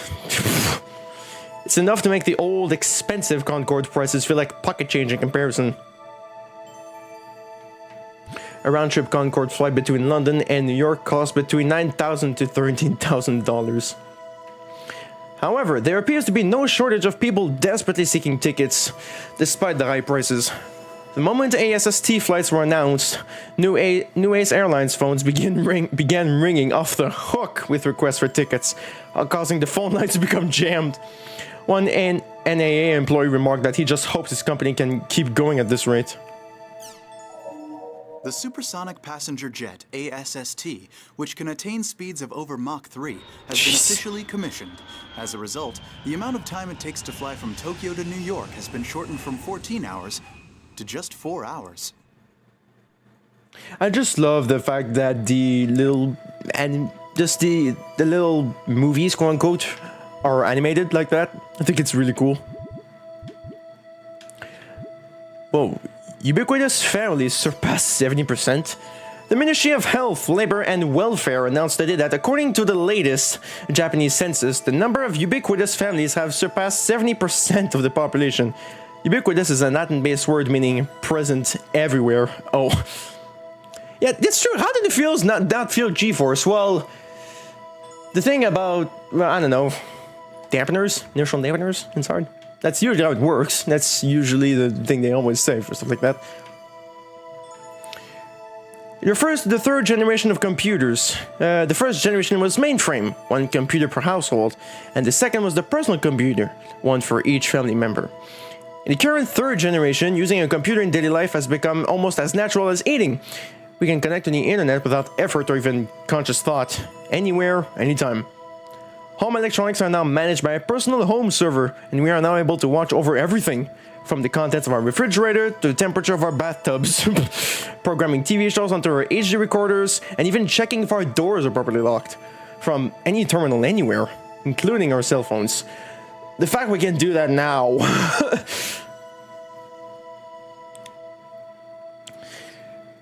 The fact we can do that now. Yeah, this game came out before smartphones. We can do that now.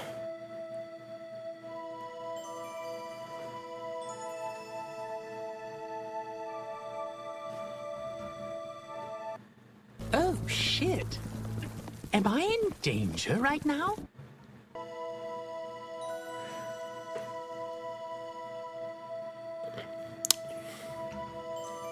How long? How long before the attack actually happens?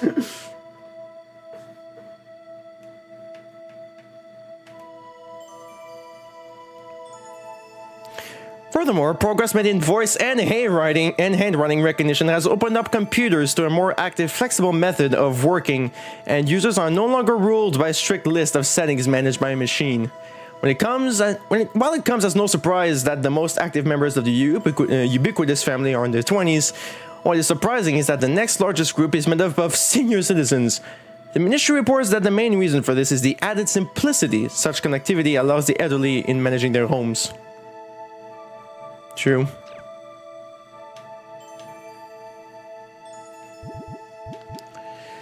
Jesus. Virtual academics officially begins. Starting this year, a private high school in the city will begin offering virtual academic courses. For the last 2 years, the school has been conducting VAC trials with physically disabled and hospitalized students. The process involves preparing a virtual classroom on a network while the students attend via M2D displays. Virtual avatars based on students' actual appearances are assembled using CG.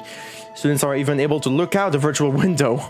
Instead of merely granting high school graduate qualifications, as most distance learning courses provide, the system's goals are to provide students with a real memory of school life.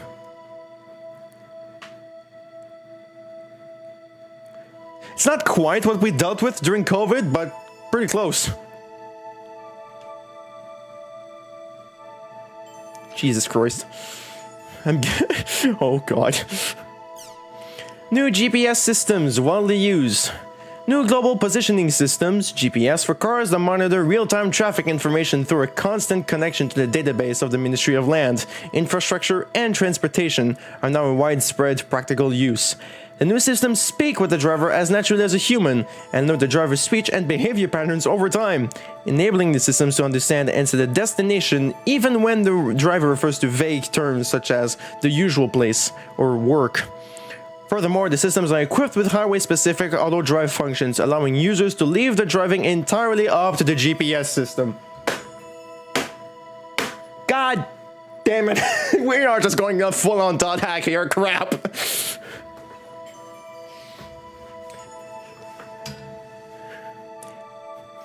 We just have a few years off. That's it. We just have maybe like a decade off. A decade or two off. Jesus Christ.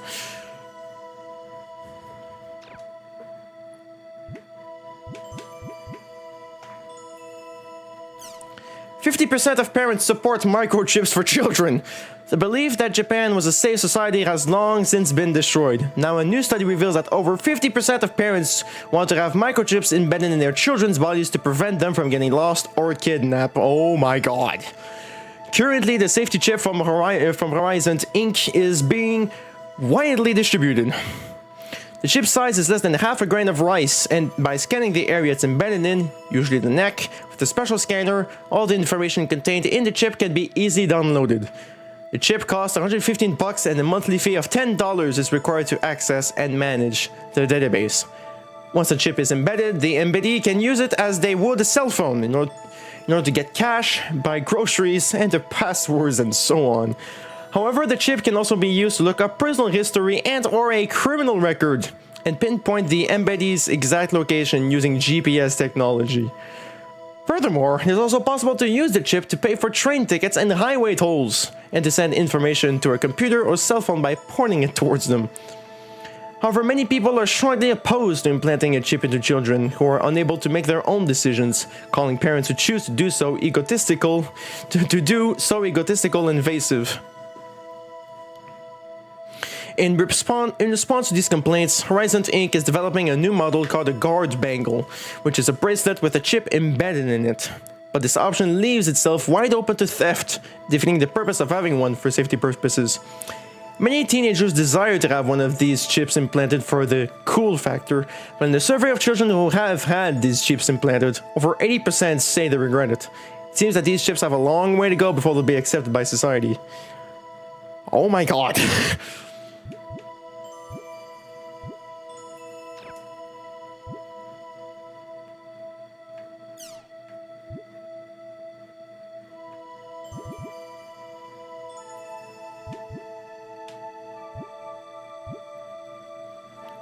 Yeah, we are really screwed. We are bone dead screwed. Jesus Christ. Alright, now, time for more of the world section. A new space station nearing completion. It had been 5 years since the space station evolution was completed and the second station announced. The International Space Station, built with the cooperation of America, Japan, the EU, Russia, and China, is finally nearing completion. Initially, it was projected to launch in 2017. In contrast to the Evolution, which is currently being used as a space laboratory, the new space station is planned for use in construction of moon bases, exploration of Mars, and the search for extraterrestrial intelligence. With the participation of Japan and many other countries, the International Space Station, slated for completion in 2017, is nearly done. As large as a soccer stadium, this fully manned facility will be used for various types of research in a deep space environment.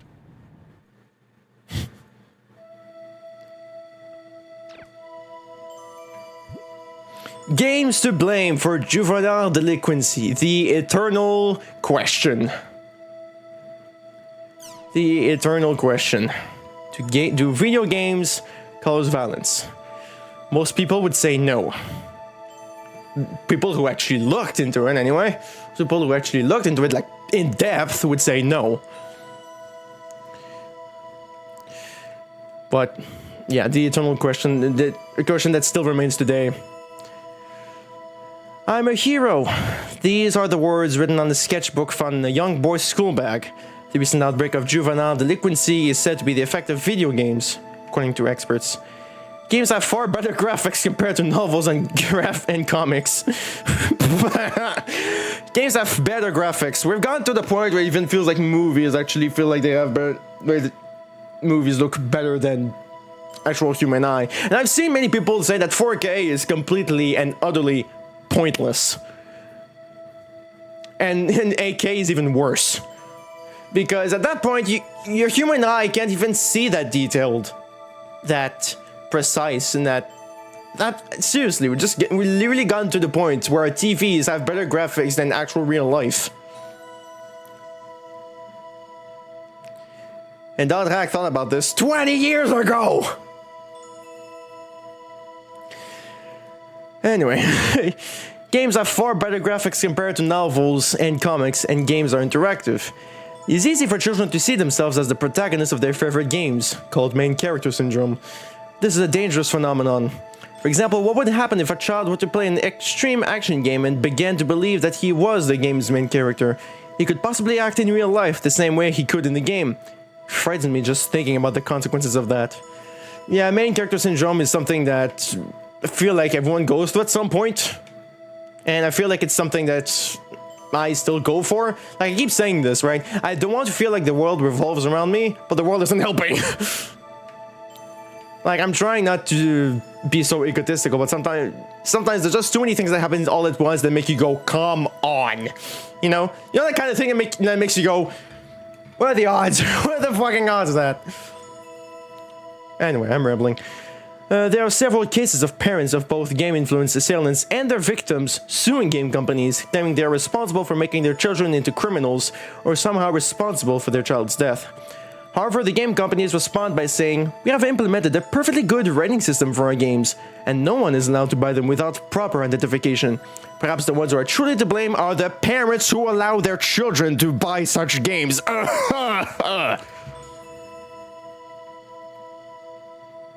Sorry, I had something in my throat there. A friend of one of the victims had this to say: "You can't just blame the problem on one thing. It's more complex than that. Everyone involved has to share the blame. Game makers, parents, and even myself are no exception. We should all realize this and stop this pointless arguing. After all, it's not like arguing will help bring back what was lost." Sorry, I had something in my throat again. Sorry. I'm going to drink a little bit. I'm going to drink this big cup of I told you so.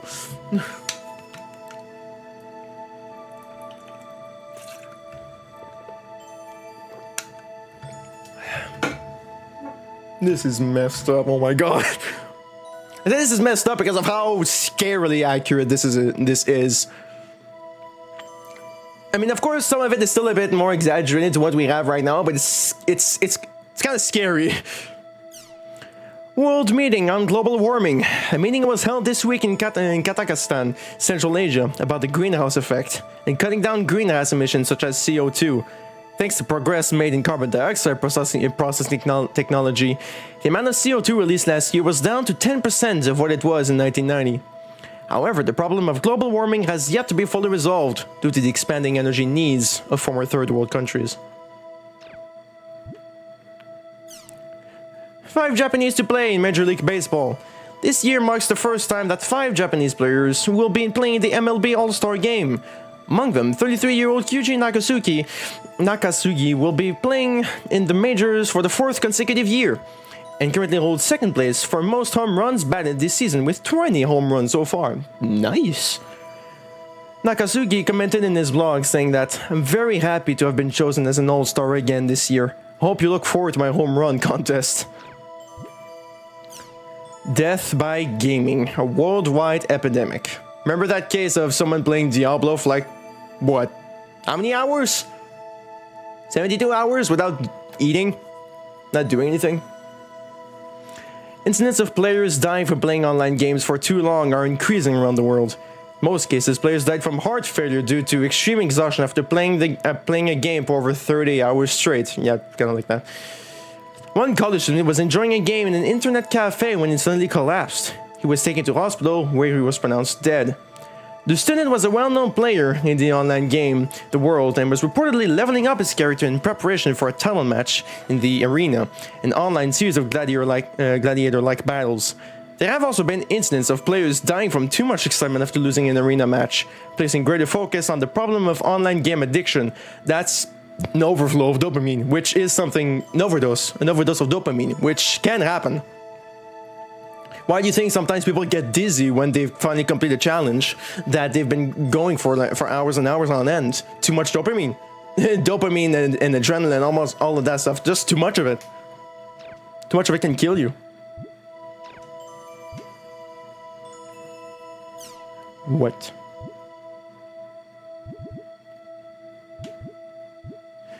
All right, more nation. I just keep going with this news because I just keep going just to say how much of it is happening like now, you know? Nation Unified and Citizen Numbering System. The Administration Relations Bill has been passed with a majority vote. With this, the digitization of our government approaches its final stages. Jesus Christ. Thank you for my birthday. Hi Luke, hi to see you. I mean, I'm having fun. I'm having fun. I know I still think I haven't basically played nothing of Dothraki right now, but I'm still having fun. Still having fun just reading this and freaking out over how similar some of this stuff is to what is happening right now. It's kind of scary. But yeah, I'm still having fun.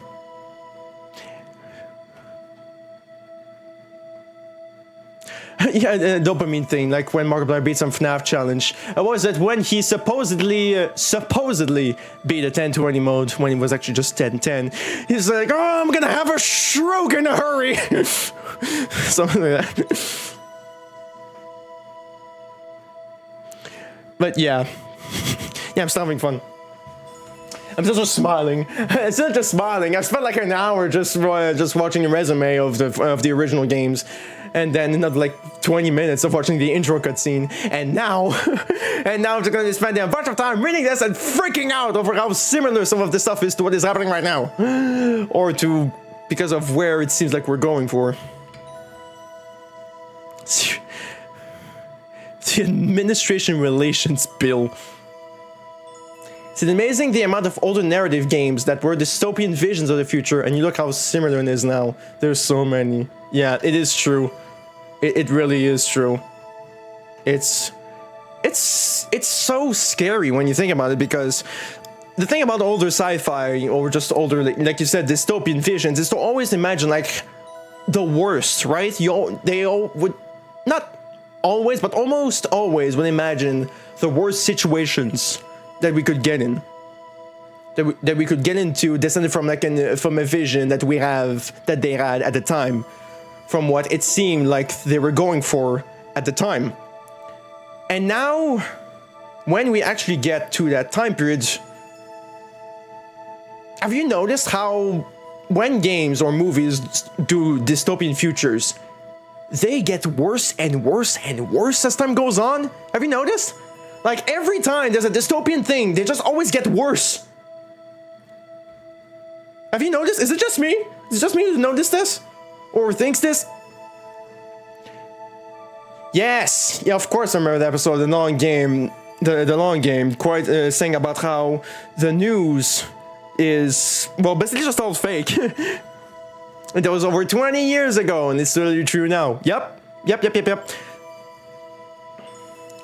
Yeah, that is, seriously, dystopian futures, as further and further as they go on, again, I'm not that accurate on, I'm not that informed about movies or games or books or whatever that have dystopian futures that come out now, but as further and further, the more recent they get. How can I say this? Yeah, the more recent they get, the worse that dystopian future is. Maybe I'm just imagining things, but it feels like it's something I've noticed. Yeah, Terminator, The Matrix is a great example, which doesn't help the parallels here that we saw with Olvan being Morpheus. So much of dystopian is always trying to get the message across, but it's just to the people, right? Not to the ones who are in charge. I'm getting political here. This is bad. Long story short, dystopian future, TLDR, dystopian futures are meant to show what to not go for if we don't change what is happening now. The thing is, nothing changes.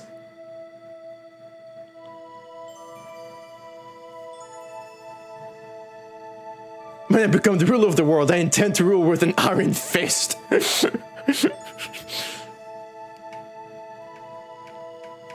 Anyway, let's keep reading some of this.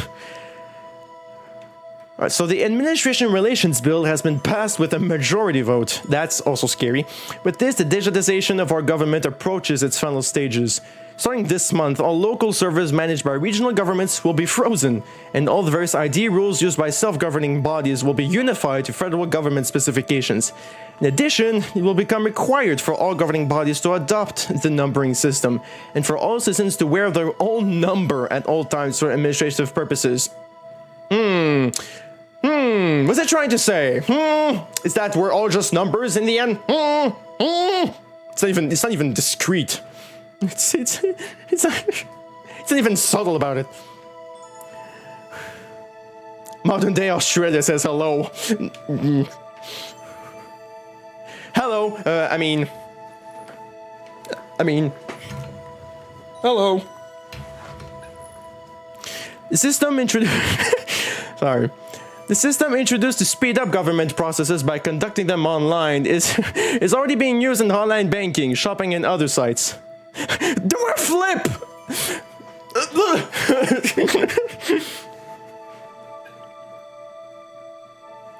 Do a handstand. I can't. I've tried to just stand on my hands. I can't do that.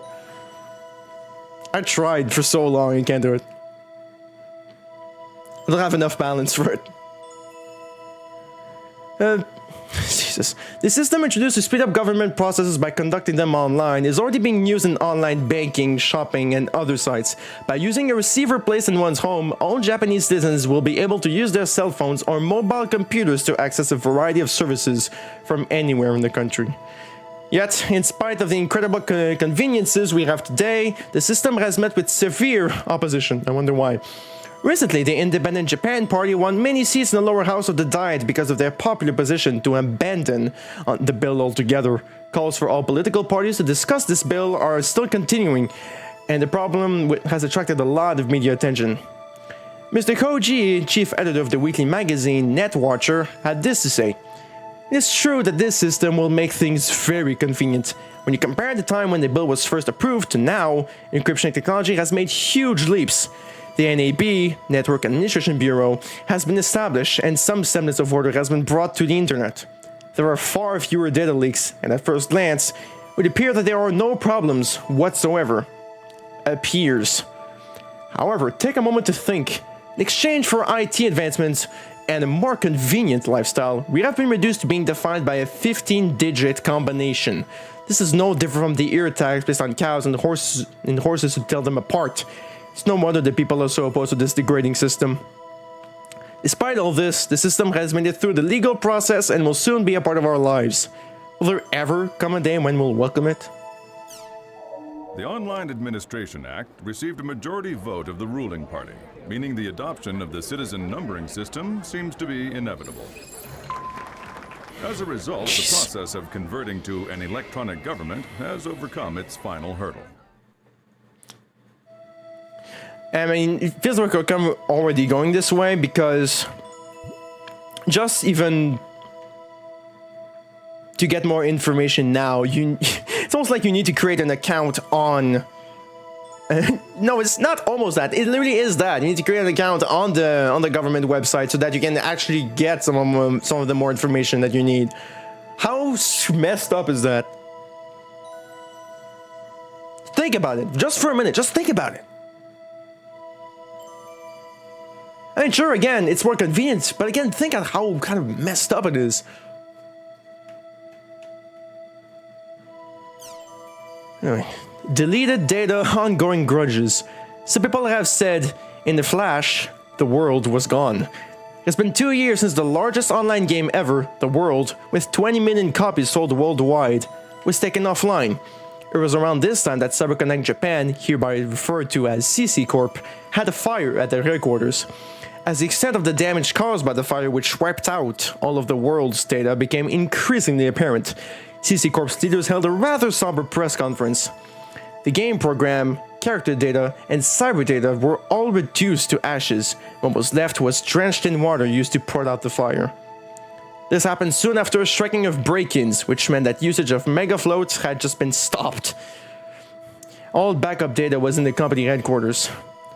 Online data has been recognized as property for many years now, but unlike antiques, jewelry, or other tangible objects, the moment data is damaged or disappears, it loses all its worth forever. Jesus. Even now, the voices of those seeking their lost property can be heard, but CC Corp refuses to budge from their unwavering attitude of, it's gone, and it ain't coming back. Now, 2 years since that incident, there still appears to be no end to the discussions about online data, personal property, and protection, even with the imminent release of the World War II. Online game services be like, well, sometimes it is. Sometimes it feels like there's just nothing you can do. Sometimes they'll do everything they can. But sometimes it's not enough. I mean, it's kind of like version 1. Right? Version 1 14 Final Fantasy 14, right? That's just gone. That's just gone forever. Anyway, it's just fucking gone. There's no way you can experience that ever again.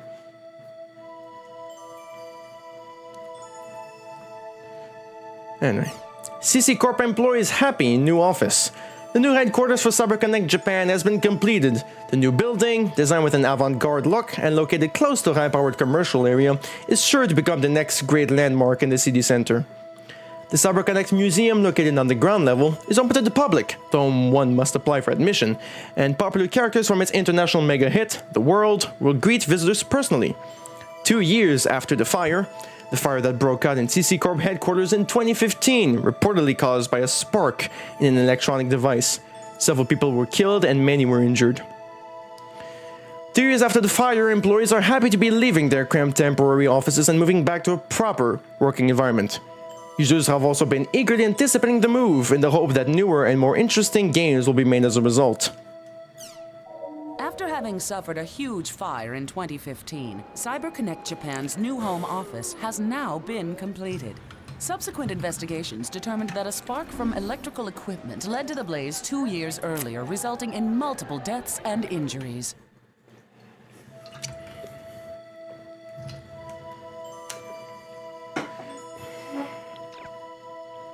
Another accident at CC Corp. Early this morning, 4 employees at CyberConnect Japan, hereafter referred to as CC Corp, suffered electric shocks while working to construct a company server and were promptly rushed to the hospital. All 4 are unconscious and in critical condition. CC Corp commented, "We are still searching for the cause of this tragic accident. Similar incidents occurred 7 years ago, when a number of employees monitoring a server were rendered unconscious." No, Josh, wink, wink. At the time, CC Corp was severely admonished for its lack of safety protocols, and as a result, a TSN system, a Tri-Surveillance Network system, Tri-Surveillance? Triage? 3 different AIs are set inside the company network to monitor it. It is designed to prevent information leaks, improper network usage, and company-wide system problems. Developed in 2010 by the International Electronic General Technology Research Center. And as a result, the result introduced a TSN system into their headquarters, but accidents continued to occur. 2 years ago, CC Corp headquarters suffered a huge fire in which several of the employees were killed. These constant accidents are prompting questions about the company's intentions regarding safety in the workplace. The dark side of the online generation. That's like all. That's basically most of what it is. As soon as we called each other by our world names, I felt like something had gone far away. Said one of the young culprits to his lawyer. It has been 2 months since the incident in which 3 young boys took over a school faculty room. Currently, they live in separate rooms while undergoing a reform program.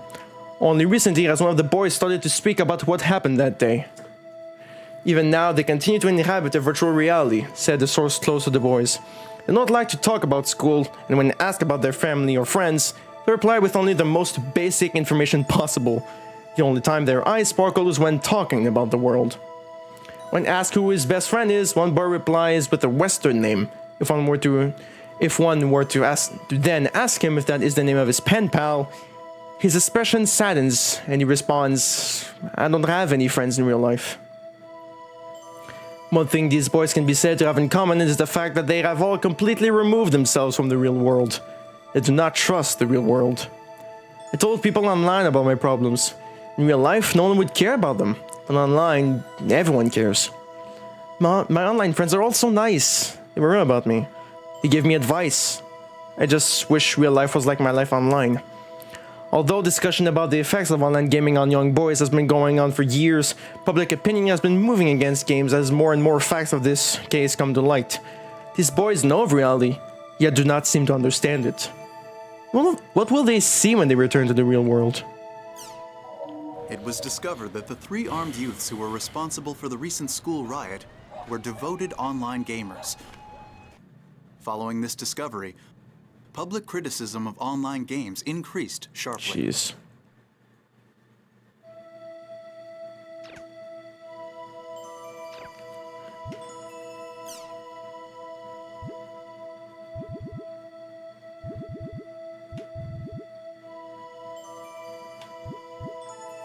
Online Jack, free streaming will investigate the hottest topics for you.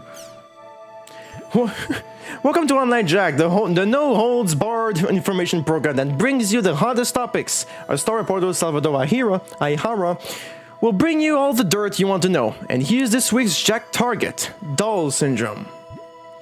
Doll Syndrome is the mysterious illness that is secretly spreading among elementary school students. Our Online Jack investigators will lock on to Taichiro Sugai,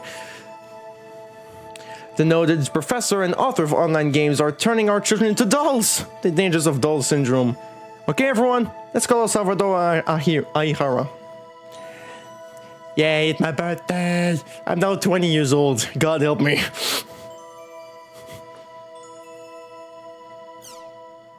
This is Salvador Aihara's Online Jack. We investigate the hottest controversies in today's news. The in-your-face, hard-hitting show. Welcome to Online Jack. Okay, get ready, all you netizens out there. Today's Jack target is Doll Syndrome. Have you heard of it? It's the mystery illness that's spreading like wildfire among grade schoolers. It causes verbal and mental defects that leave victims non-responsive. That's right, this disease turns children into lifeless dolls, oh no! But we'll fight back. To combat this earth-shattering crisis, we at Online Jack started an investigation. I, Salvador Aihara, will save the world! It's called Doll Syndrome, a truly mysterious illness. Some scientists tell us the cause is endocrine-disrupting chemicals, but what I want to showcase here is this book. Internet games are turning our kids into dolls, a warning about Doll Syndrome. Taichiro Sugai, a professor from Takayama University, wrote the book and lives here. According to his book, Doll Syndrome's root cause is none other than online games. Online games, famous games such as The World, perhaps. I love them too, but he says that online games and their more than 12 million participants all living out their virtual dreams are the cause. You'll remember that several years ago, the World game was found to be responsible for players being put into a coma. Could it be that it's also causing the dreaded Doll Syndrome? Are these online games nothing but a blight upon our society? If the professor feels that way, then let's see what he has to say. Let us begin the interview. The name Darren Norris. Wait. What do you want? You know how late it is? Hey there, I'm the host of Online Jack, Salvador Aihara. I have a few questions about your book, Online Games Are Turning Our Kids into Dolls, a warning about Doll Syndrome. Can you believe this guy?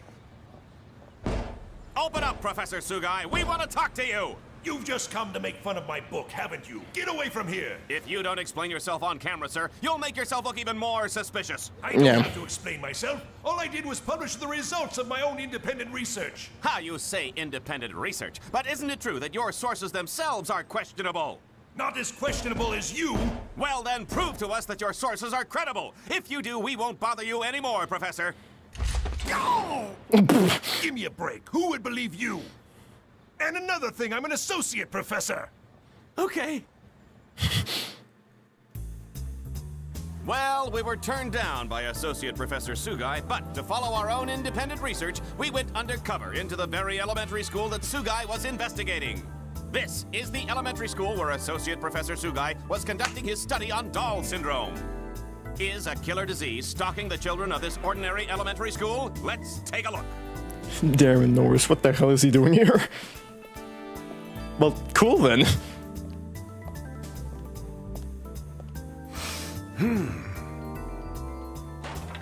Hey there, boys and girls. There's no need to fear. Salvador Aihara is here. Who are you? We're in the middle of class. Oh, what is this vision of loveliness that graces our presence? Hello, Senorita. You and I can save the world together. Viva Salvador! Here we are in the teacher's lounge. I haven't been to one of these since the days when I used to peep under girls' skirts. If you want to film in here, you need to get permission first. But the whole purpose of the show is it's undercover. You entertainment people have no decency. You're so beautiful when you're angry. Stop that. What are you investigating? Dahl syndrome. Miss Michiru Tajima, teacher of 4th grade class 1.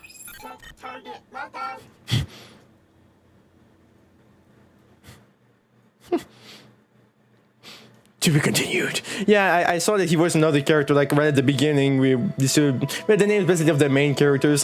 Just the name, Darren Norris. Darren Norris. Why do I know this name? Why do I know that name? It's fucking Cosmo.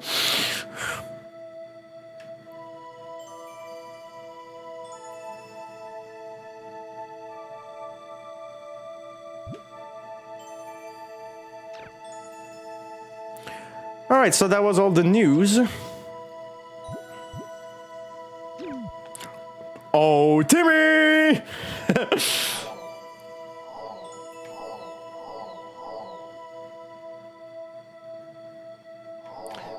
Wait a minute.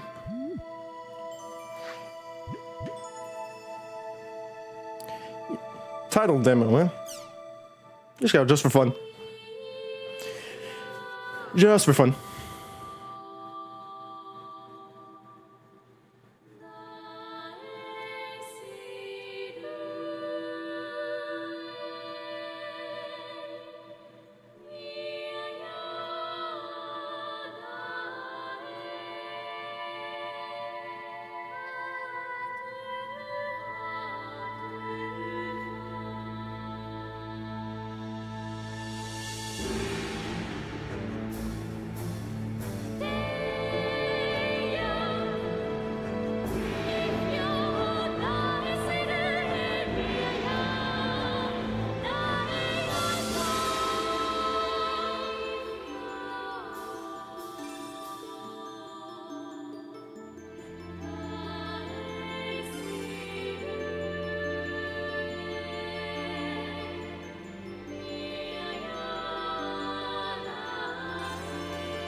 Yep.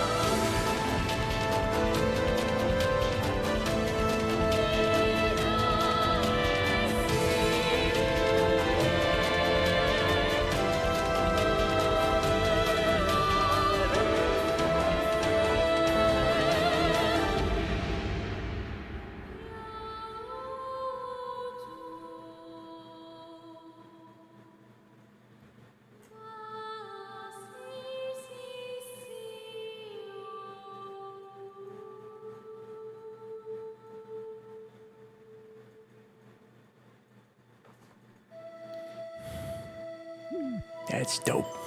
It's fucking dope. There it is. There's the actual game. There's Crimson VS. There it is.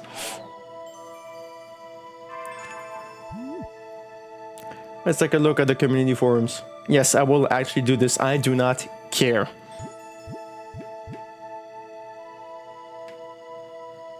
What is the community forum? Community forums were started as a place to let everyone gather and talk about the community.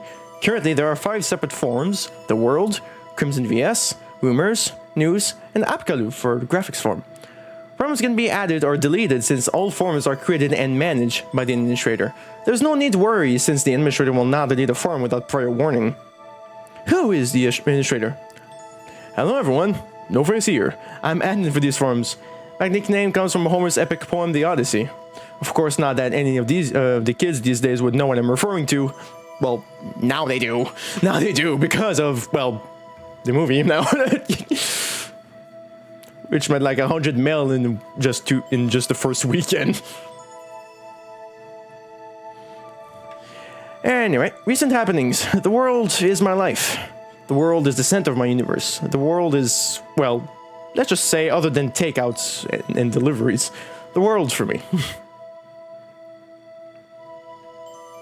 I recently got into bead art projects, so cool, so cool when sunlight hits them and they glow like stars.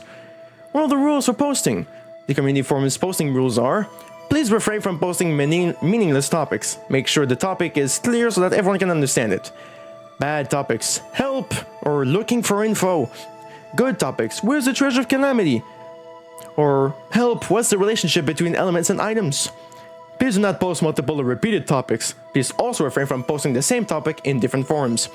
Check the forum log before posting a new topic. It goes without saying, if the same topic has already been posted, do not post it again. In posting, please use the same username for all topics and forums on this site. Be nice to your fellow forum members. No swearing, no trolling, no spamming, no flaming, etc. You know what to say. You know what they say. Do not do to others what you do not want them to do to you.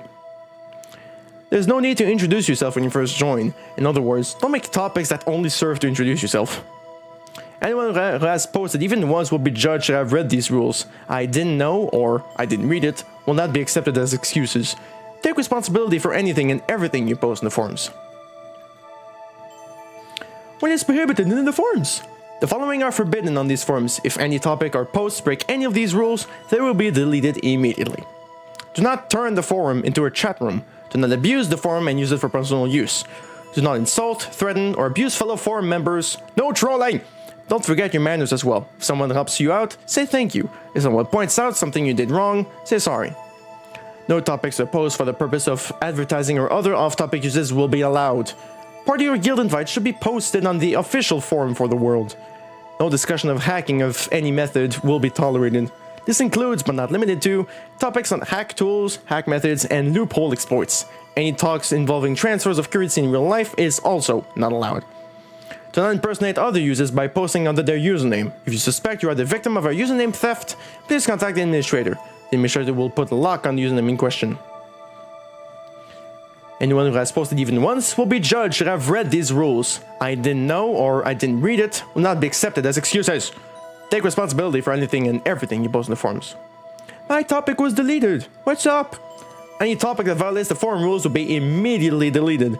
In addition, any topic that goes beyond the realm of common sense and cannot be overlooked will be deleted even if it does not violate the forum rules. The administrator reserves the right to ban anyone for actions overly disruptive as the administrator sees fit. Bans are permanent and will not be lifted. Note, anyone who tries to use their age or lack of internet experience as an excuse will be IP banned immediately. Please come back after you grow up.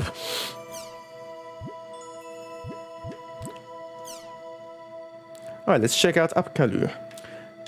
Welcome to the graphic bulletin board. Let's enjoy the day drawing while relaxing.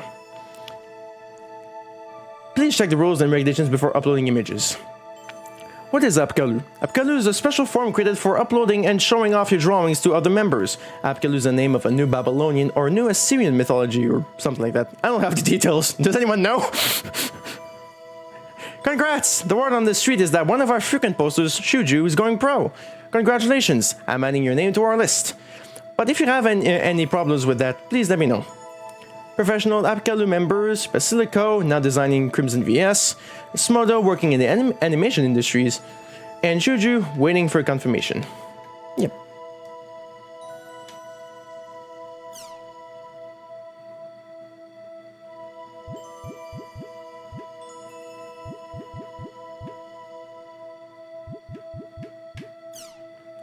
Whoa.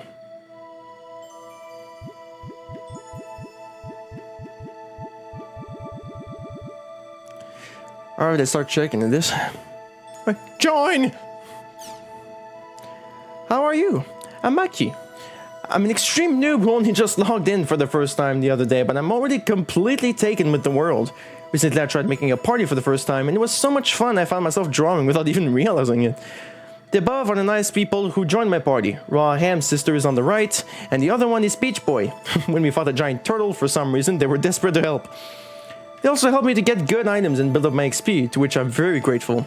I've heard lots of stories about PKers, so I was secretly worried, but I'm very glad they turned out to be such great people. I love the world. Me too. Me too.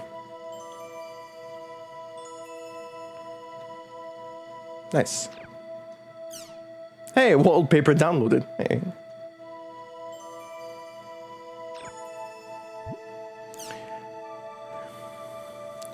To which someone replies, to which Blue Eye Samurai replies, "What lovely sentiments. You all draw good." Nugmung. What a great illustration, but something about Beach Boy bothers me, and I'm not sure what. It's kind of scary.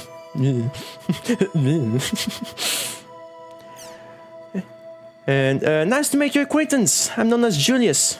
Oh, what a beautiful illustration. Hope you will let me accompany you on a future endeavor. I also hope you will draw me in another wonderful illustration afterwards. Hi there, I'm Mayako 1.5. Lol. You're an amazing artist. Wow. Lol. You've got... What's that word? Talent? Whatever it is, I'm jealous. Oh, what's the word? Talent? A board collection. From Kazubolo. Oh, just so I'm clear, this isn't a post for a singles get-together or anything, lol. Allow me to start by introducing myself. I am the last hope of the world. The one known as Kazubolo, the red-eyed swordsman. I'm currently level 9 and undergoing daily training. My playtime motto is bright, fun, and balanced. Everyone, I hope you will welcome me into your ranks. Nice. I love all the different art styles we see as well through these.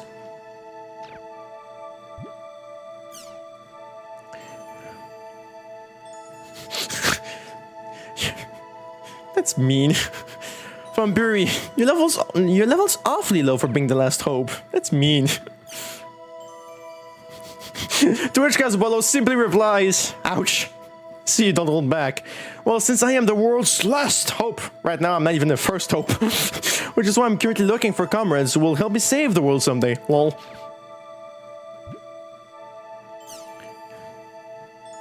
What do you mean, Afro?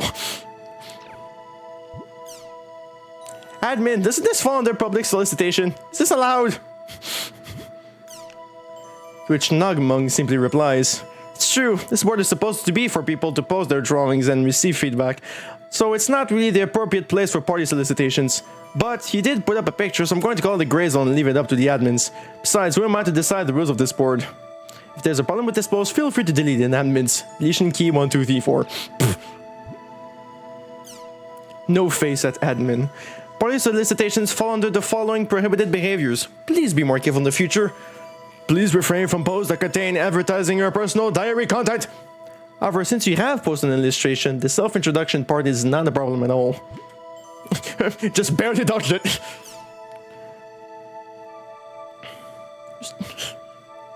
Just barely. Don't be so formal, just join up with me. Whoa. The other day, I immediately made up a party with Julius and went off adventuring. We thought we could use another in the party, so we invited a passerby, Jin, to join. And here to commemorate that is a picture of the Rainy Field Trio.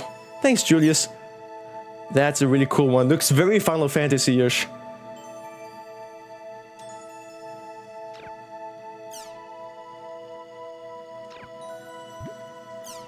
Nice to see you again. Good work the other day. Ooh, I like this one. I'm indebted to you for drawing me so well. To think that pouring rain adventure would lead to a beautiful picture like this. that looks just like Jin. He was some character, wasn't he? I was a bit concerned about his hair though. Hope the three of us can go off dungeon traipsing again. Thanks for a great time. What if they were? Who knows? Who knows?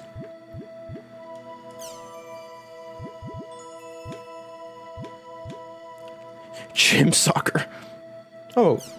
Oh, I can just do that. Nice. From SR, I thought I'd like to try playing soccer with Chim Chims.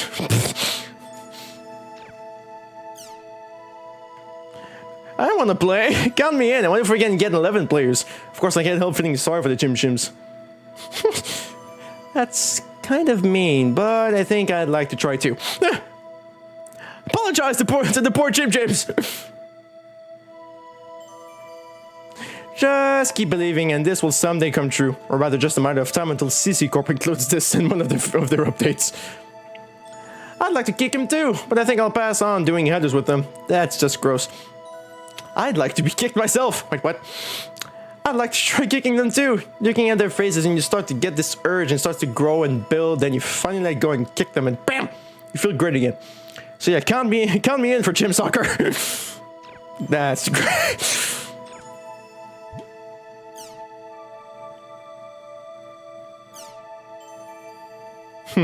Hi. There was this person. The other day, my character, she's called 1.5, by the way. Or maybe just like third, half, or whatever, was PK'd. But when that happened, someone in black and red came to help save me. He was incredibly strong and took out the PKers like it was nothing. Hi. More building! 1.5, there we go. But he didn't bring me back to life, so I got no idea if he really showed up there just to save me or not. Has anyone seen him? Here's a picture of what he looks like. Sorry, I don't remember more clearly. Someone's name is literally just Sodium. Nope, never seen anyone like him. But I would love to meet him. Do you remember the words for the area you met him in? I don't suppose I could meet him if I went on the stake out there, huh? But you know, I just realized there are tons of people dressed in black and red in the world. What is this, a joke? Are you sure you weren't daydreaming? Make sure you get some decent sleep now and then. I saw him too, a guy in black and red. He kind of looked like this.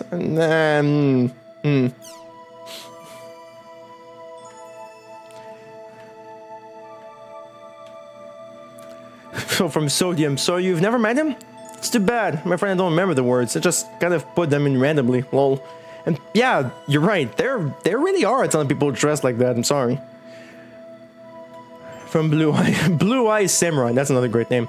Maybe it is a joke. Lately, wait! He keeps adding the lol everywhere.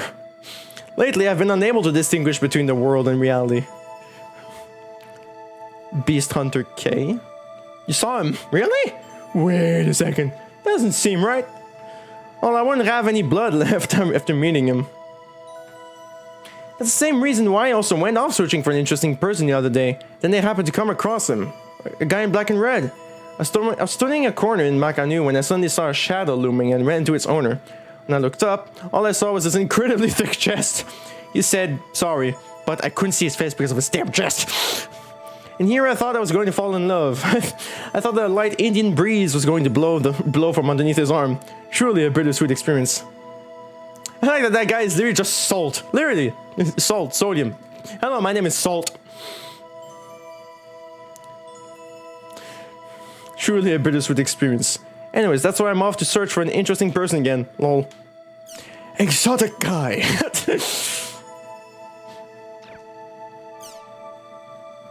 AM sodium chloride, table salt, you know. City Machi, lol. You really are great on this, but you don't seem to know the fine line between genius and idiocy. Well... No, basically no one does. I don't know if this is brilliance or madness. Well, sometimes be surprised of the line between the two. Fortunately, you come down at the idiotic side. And his name is Base. Oh, I like it. Very street art-like. Nice. They say there's no one better at drawing than someone who can capture a gag well. But seriously, you're really good. I think I've become a genuine fan. Can't wait to see your work, your next work. Very easy. This game just text? No, it's not. It's just there's a lot of it though, because most of it is there's a lot of it more just for world building. But yeah, there's a lot of it because there is so much world building around just to make the world really just feel so alive. My sides hurt from laughing too much. Are you sure it was really supposed to be red and black and not red and yellow? What with that giant Buddha and the lotus and the red goggles? Well, I had no idea what was going. But I bet this guy goes along with the monks and their begging trips. Nagamunk, you have achieved perfect harmony along a fine line between unification and division of Indian and Oriental styles. It was so good that I actually lost track of myself for a moment. Truly incredible. Looking forward to the next work. Okay, thanks to great responses, you all are getting some special treatment in the next one, lol. Incidentally, the words idiot and weirdo are the world's greatest compliments.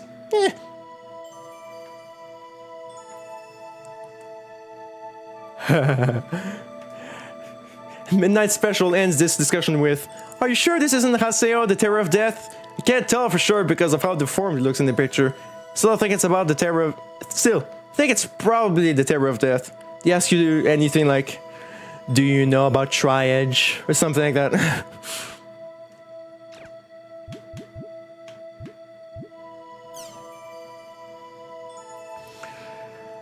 A beautiful friendship. It seems there have been a lot of PK and other suspicious guilds popping up these days and are making it harder to enjoy the game. Come on, can we all just get along? Love and peace, brother. PKing is for losers. I bet the Chim Chim agrees with me. That's also nice. You're kicking the Chim Chims too, aren't you? You don't fool me. That Chim Chim on your shoulders isn't carrying a Chim Sphere. In other words, you kicked that Chim Chim and took a sphere. Uh-oh, I've been found out. PKing is all about the parameters. It's all part of the parameters, right? It's up to the individual to decide whether or not it's for losers. Because it is part of the parameters, PKing is just another way to play. If you don't like the PKing as it's found in the world, then you're welcome to play something else. But I was PK'd together with a friend when we were playing on our own the other day. It was a strange group of 3 people, and they were laughing as if they were really happy. I was so frustrated I felt like crying. Is that what you call parameters? I don't want to be told to put up or shut up with something ridiculous like that. Those that play with friends and those that play solo, those that enjoy collecting money more than raising their level, those that enjoy PKing, and those that enjoy PKKing, and those that enjoy PKing.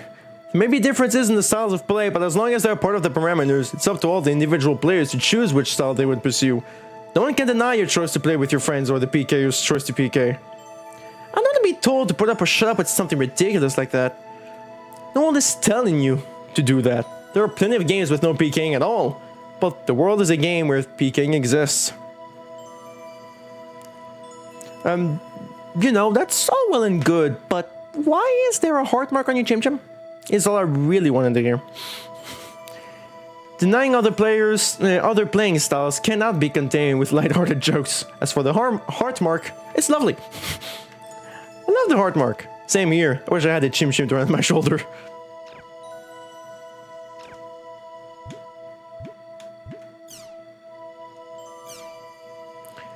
A refreshing breeze. Ooh, that one's really nice. Hello everyone, call me Maria. I like the scenery of Gracie Fields, so I tried my hand at drawing one. It's very embarrassing because I know I'm not as good as everyone else here, but oh well. If there's someone here that likes it, I have other scenery I like, so I would like to post them as well. What areas do you all like? That is really cool.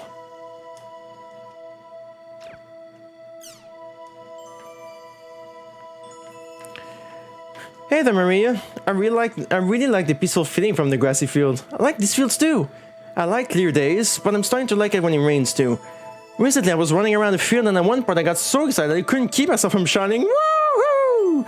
Then my mom came in and said I was a bit creepy. I mean, I can see how someone looking in on us from the outside must think we look pretty strange. Still. I like nighttime myself. You can see the magic sparkling in the air. I also love the moon.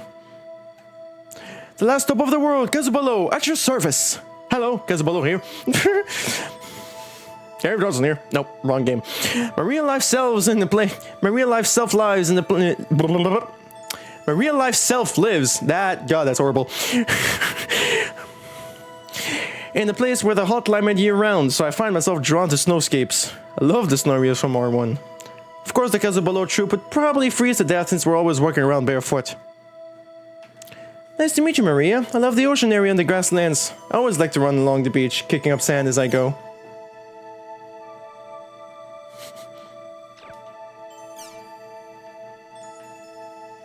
You always use such cute colors in your picture. Sodium, salt. There we go. I'm gonna call them salt for now. Everyone here is so good at drawing. It's amazing. The Kazubolo trope? Barefoot?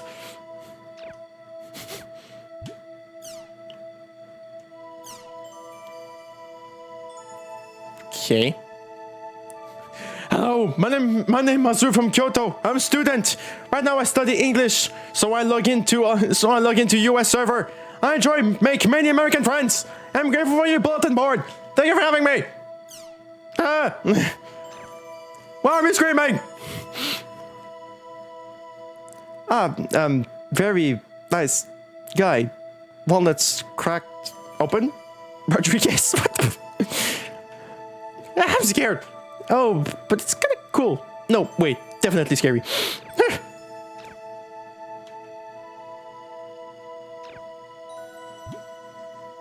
Alright, let's check out the rumors.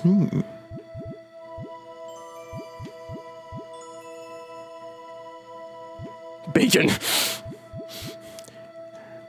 Please read rumor board.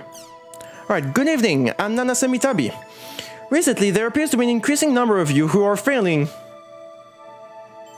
There appears to be an increasing number of you who are failing to uphold the local rules of this board. I thought this may be because many of you are coming here for the first time, so I decided to make this thread to clearly list the rules. Unlike other boards, there are several rules that are constantly in effect. Before you post here, please make sure to read them in the following responses. Thank you. Adhere to the thread rules. There are 4 types of threads in the rumor board. When making a new thread, please make sure it adheres to one of the 4. There are people out there who use this board as a serious reference, so please be thorough. Please use this type when describing something you have seen or experienced for yourself. If it's something you've heard, please differentiate the type of thread between online and offline. With the online rumor, use this type when talking about rumors related to an online setting. And with the offline rumors, please use this type when talking about rumors related to a real-life setting. And if it's just general, use this type for general discussion threads that do not fall into the previous 3 thread types. Number 2. No taunting. Based on the nature of this board, there will always be discussions about how things that would not normally be considered as common sense. However, no matter how improbable you may think someone's post is, do not mock them or their views. Or good evening as a greeting. No matter what time of day it may be, always greet your fellow posters with good evening. There is no particular reason for this, but it has been a long-standing tradition of this board. Please uphold it. And with the point of caution, things written in the threads here are rules pertaining only to the rumor board. Please stop bringing them to other boards and sites. What I intend to do for now is at least read the forms here, and then I'll when you get onto the logon screen for the world, I will keep that for another day. If that's alright. Aha! The mystery of the world. I tried collecting up the latest rumors. If you're interested, here they are. The little girl in the hall. If you go to the Hulgrans Cathedral at 12 AM exactly, you will hear a girl crying. Those who hear this girl will fall into a coma after a week. But apparently, if you talk to 5 people within the week about your experience, you'll be spared from the coma. Also, there's rumors that a girl wearing something like a white nightgown will sometimes appear before your very eyes. 2. The tuning fork. Which is always a bad sign. If you hear a sound like a tuning fork in an area, you will fall into a coma. Of course, if this were true, I doubt anyone who heard the sound would be around to start the rumor.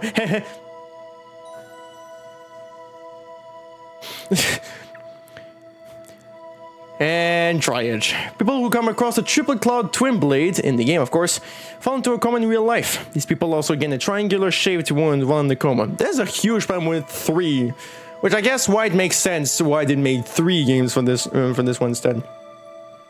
We're just full of coma rumors lately. Heard stories along those lines. It's pretty scary. Oh yeah, the Forest of Pain.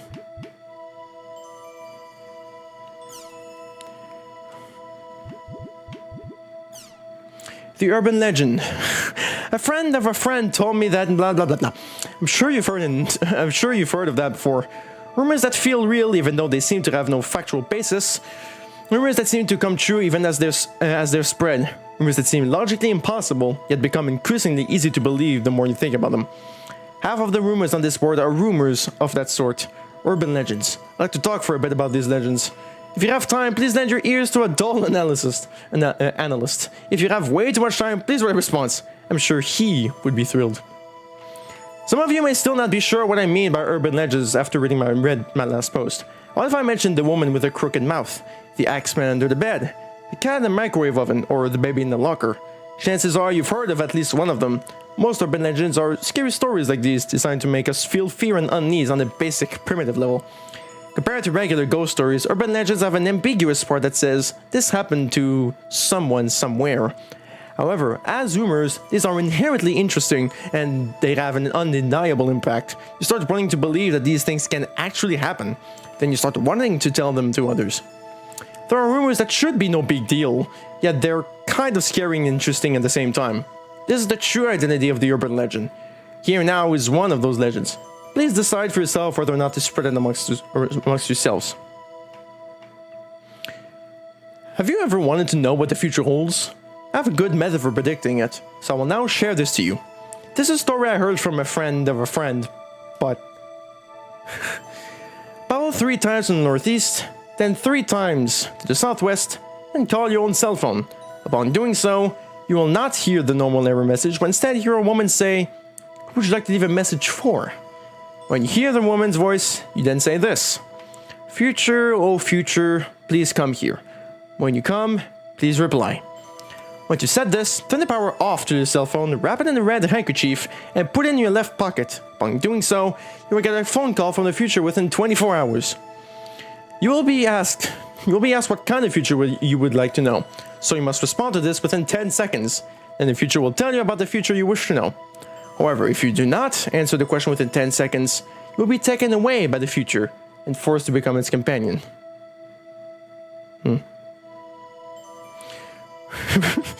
Woo! Thanks for the explanation! I've been hearing talk about the future a lot lately. It's not just following up Satoru, though.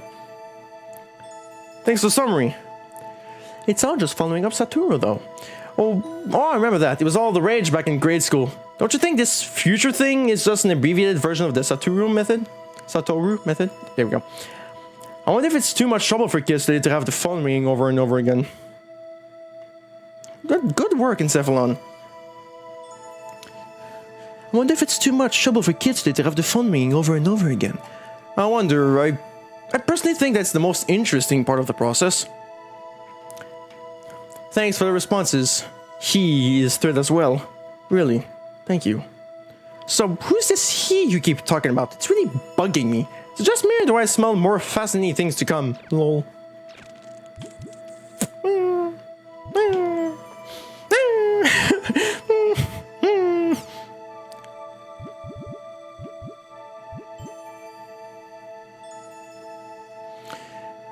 The Forest of Pain as opposed to the Forest of Death. Hello and good evening from Bacon. Do any of you know about the conditions to activate the world quest, the Forest of Pain? I've completed all the quests except for the Forest of Pain.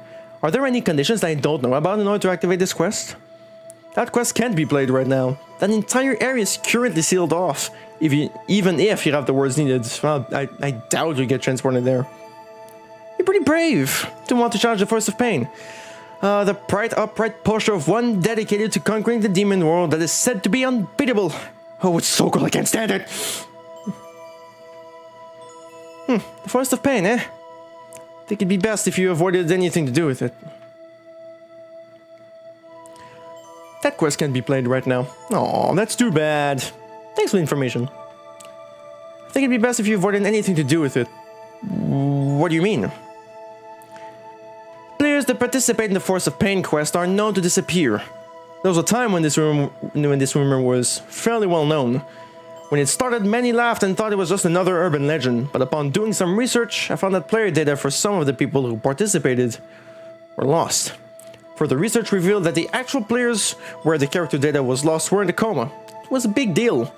In the end, nothing concrete was revealed about the link between the Forest of Pain and the comatose players. But if I were you, I would stay away from that quest. Are you kidding me? Who knows, it's up to you to believe or not to believe. As I often say, where there's smoke, there's fire. For now, I'll just say that, personally, I don't think it's just another rumor. Okay, I think I'll hold off on that quest even when it does open back up. Hey! Looking for 10! Hey!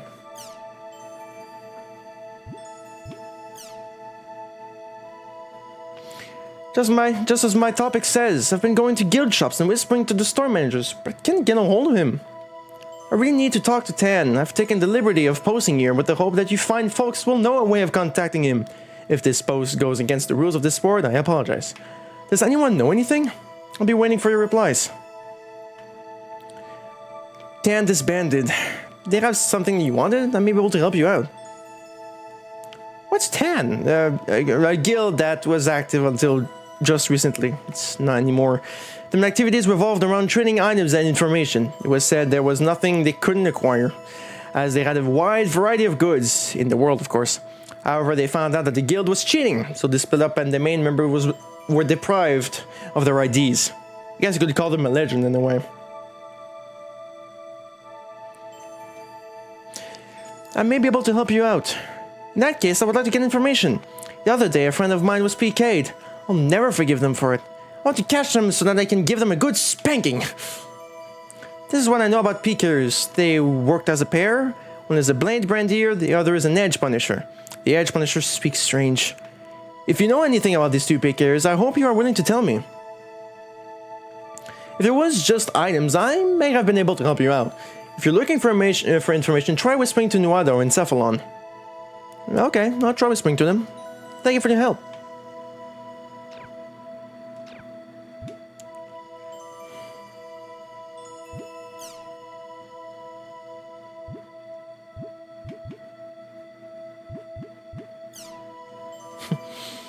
Alright, let's check Crimson VS. Which is so cool, it's actually a setting, it's actually an option. So that means at some point you actually can play it. Try this game, but it won't start. How do I get it to start? The world runs okay on my computer. Do I need to use some kind of special thingy? Please tell me. The game is temporarily out of service. Please wait until it resumes. How long do I have to wait? And why is it out of service? I don't know. Everyone is waiting for CC Corp to make an announcement. And why is it out of service? I don't know the answer to this either. We're waiting for CC Corp's announcement. Okay, I got it. Thanks for the answers.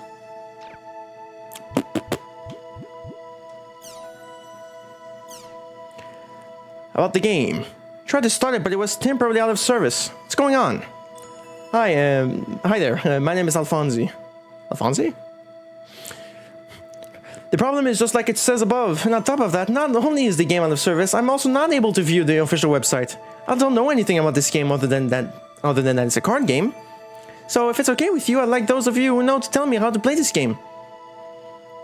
Okay, let me explain the basics. This is a type of card game where the game plays out automatically. Oh, one of those. The players create a few decks, then place them into a deck pool known as the arena. After that, you just leave them alone. When you check the arena, you'll see that the deck is battling on its own and earning points called battle points. Use the battle points to purchase new cards, strengthen your deck, and then leave them in the arena again. This is the basic cycle of the game.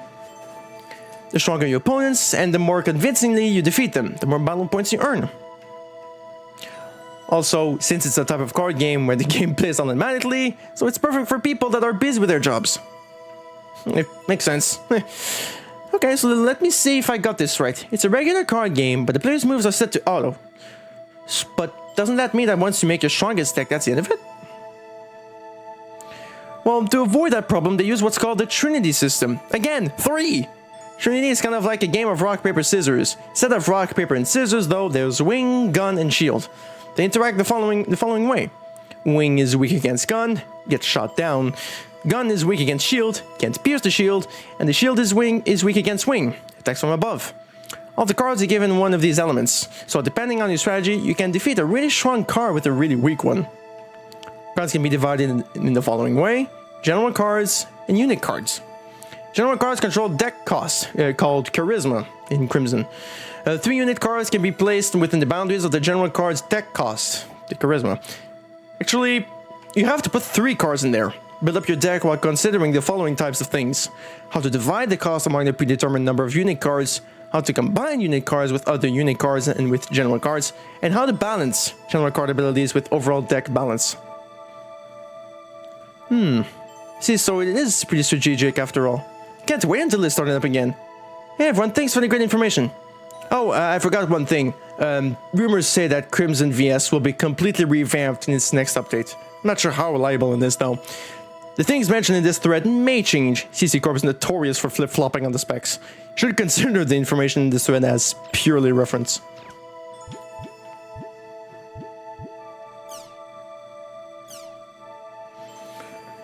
It's been a long time since they went out of service. Do version upgrades and server expansions usually take this much time? I don't know much about computers, so I really don't know. Can somebody tell us the answer? Well, I'm not exactly an expert, but it sure feels like it's taking too long. According to rumors, the stoppage was caused by a virus. They say the whole story about an upgrade is just a lie. But so it's not reliable info, right? Don't you think we should stop spreading rumors? Well, this info is apparently true. Remember there were some graphical bugs just before the service was suspended? Those black spots that were popping up? I heard that was caused by a virus. It's been confirmed by an analyst on the rumor board, so I think it's rather reliable. I too think it's reliable information. Ask a programmer friend of mine to take a look, and he found the virus right away. This one of yours sounds suspicious. Are you sure it's really true?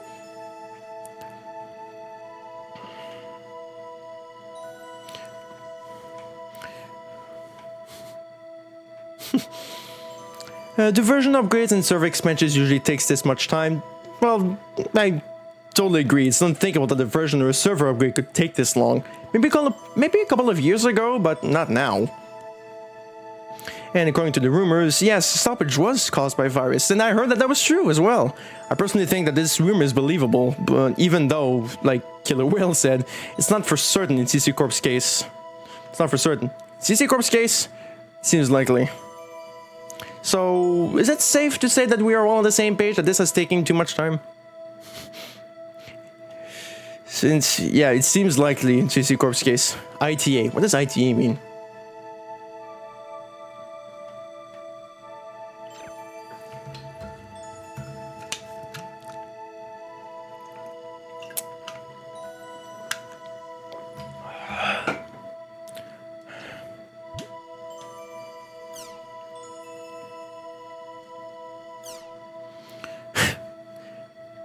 Complaining about this won't speed up the process, so why don't we have a constructive discussion on what we can expect for the next version?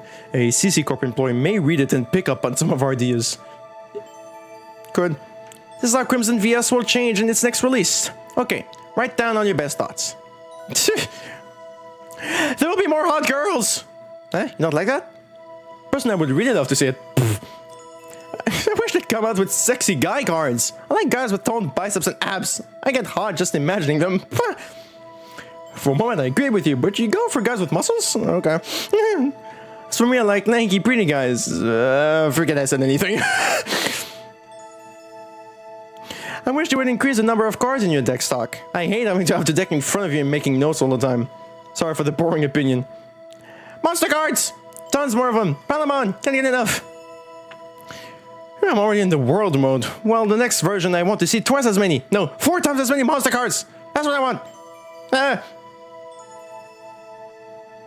thought they might do that. By the way, Tanu, are you that Tanu? Kestrel's beast lover, right? No, this is none of the blue, but I love how you run around Makanu screaming, Beastie! In the next version, I want to see them make my portrait even more beautiful. I'm sure they'll do that. My cover's blown. On top of that, are you hitting on me? Wow. Things are hitting up in here. I wanted to use famous cartoon artists and illustrators for the artwork. The work now isn't bad, but if it were by some of these artists, it could be out of this world. I want to see cards by Mr. So-and-so, don't you think? Nogmung's post has been beautifully ignored. This has nothing to do with the next version, but I wish they'd put out an art collection, if possible in hardcover. 1 picture per page would be perfect. Or maybe not, that would be too many pages. Oh, an art collection would be great. I want them to put sketches in there too. Or maybe not, that would be too many pages. The cost would be even worse! I want to see cards by Mr. So-and-so. How about different artists drawing the same subject, huh? What do you think? Sounds interesting, huh? Nogmonk is offended. You don't appreciate my beauty? You guys are all blind. Well, I just wanted to try saying that. Don't get mad, okay? Nogmonk, you made me laugh. The art collection is a great idea, though, but it can't be too expensive. This thread is getting too long, so I'm starting a new one. You can read the continuation there.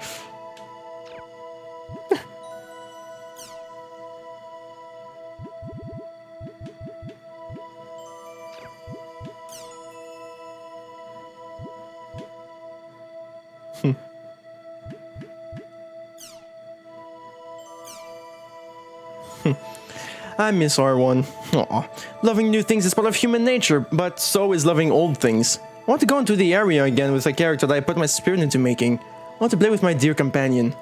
The images of a drenched CC corporate headquarters on the news, toasted servers standing there with despair.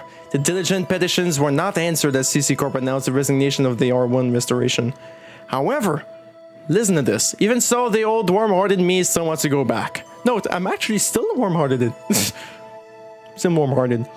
I hope the CC Corp guys, especially the executives, hear my cries. And I hope they bring back our dear old world. I want them to bring back R1 too. It's not that I hate R2, it's just that I have more memories with R1. Damn it, who started that fire anyway? Was R1 really that great? Isn't everyone exaggerating a bit? Graphically, R2 is way, way better. The game system is better too. Still think R2 wins hands down. I hope R2 really takes off. I admit that's true, but how do I put it? That doesn't matter. It's just not the same as R1. We want our old R1 back. I started playing from R2, so I just don't understand why everyone makes such a big deal about R1. So here's my question. If R1 was brought back or remade or whatever, what would you all do? If R1 was brought back or remade or whatever, what would you all do? I'd play them both. The reason is that I don't want to lose the characters I've built up in R2, but I also want to play R1. That's a tough question. I guess I'd like to play both, but I don't have much money. I'm not clever enough to play both at the same time. So I guess I just wind up playing R2. Basically, I'll keep playing R2. Just like Apple-Star, I can't see myself playing both. But if our old character data is restored, I might just quit R2 and play R1 instead. Okay.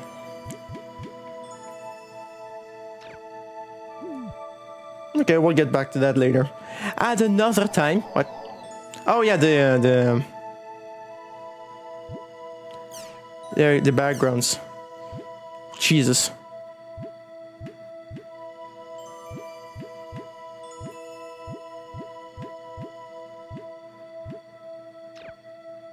Okay. At least we can start, you know, the actual main thing before I stop the stream and then go to work. And at least I have a little bit of time to cool down because it's burning in here.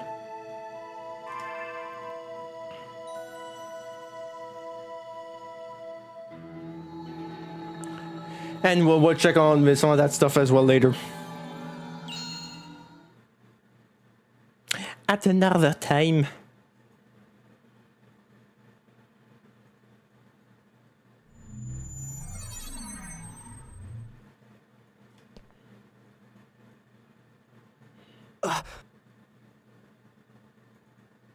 What's going on? Why is my equipment different?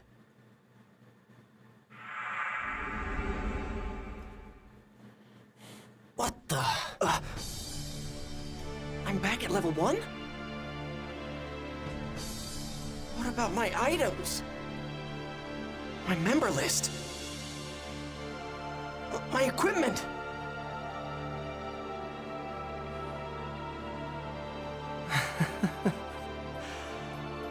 Gone. It's all gone. My whole character has been completely reformatted. Hey, did you see that guy just now? With the really weird arm? Totally! Arm?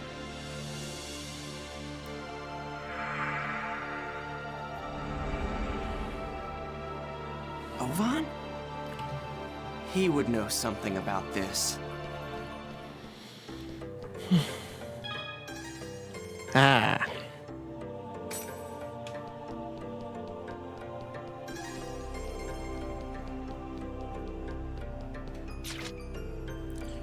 Ooh.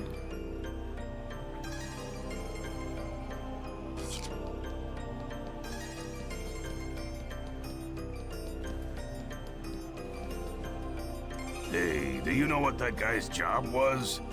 I don't think I've seen a design like that. I didn't look that closely. I saw him head towards the harbor. Maybe I'll go get a closer look. Get back here. Hey, bud. Oh, workbench. Hmm.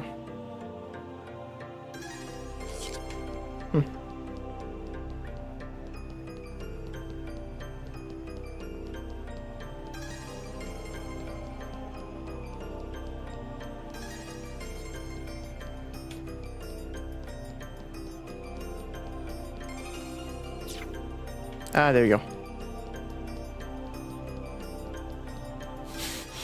Yep. Oh my god, that player looks really hot! What? Really? I thought he looked kinda creepy. So, you like guys that look like that? Where'd he go? Tolinki? I think he went down that alley.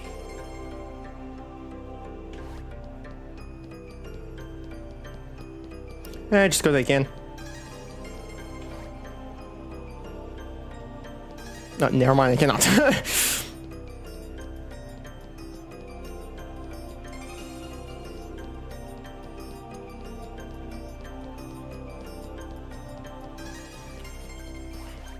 Hi. Goodbye. Games these days all in 3D. I feel you, man.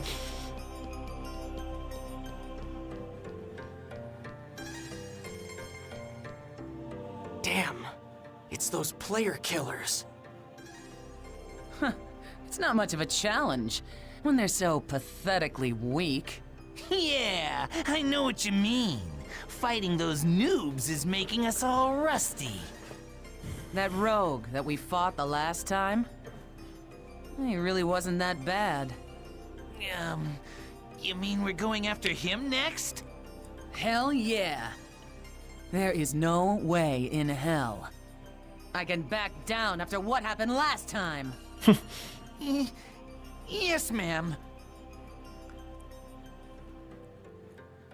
Wait, what the hell am I hiding for? Why do I have to hide from bastards like them? It's pathetic.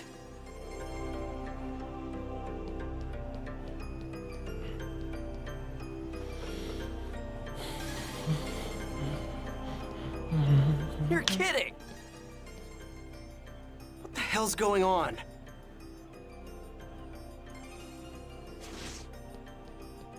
Ah! Gaspard, are you okay? Huh? What happened? Are you okay? Yeah. Hey, are you a new player? You're a noob? Oh, hey, I'm sorry. I guess I must have scared you, huh? Hell no, I'm not a noob.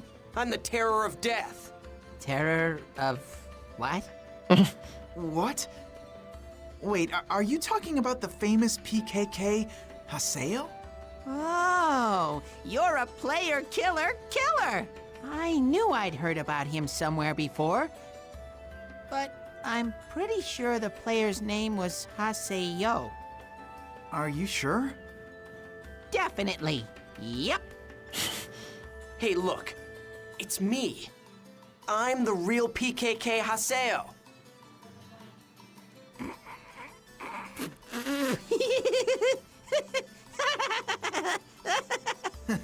I'm sorry, but you'll have to gain more levels before you can say anything like that. What? Hey. If you're a noob, we'll be happy to teach you the basics of this game. Actually, Syllabus and I are part of the Noob Support Guild called Canard. Noob Support Guild? It's a guild that teaches noobs all they need to know to become top players. We're actually pretty famous, you know. Oh yeah, I need to give you our member addresses first. Here.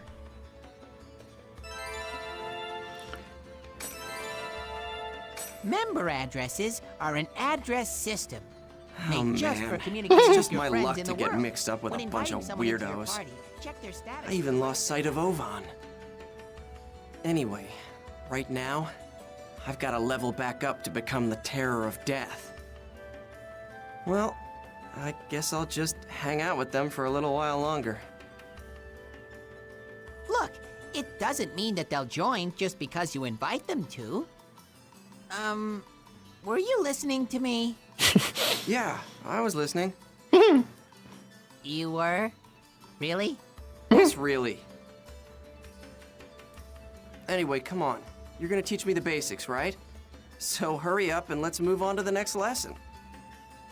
Okay, then let's go to an area. Now, invite us into your party, and we'll go find the Chaos Gate.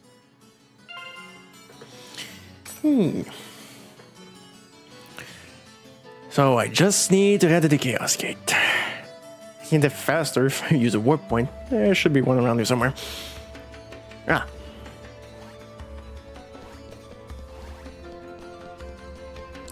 There we go. Pop, pop, pop.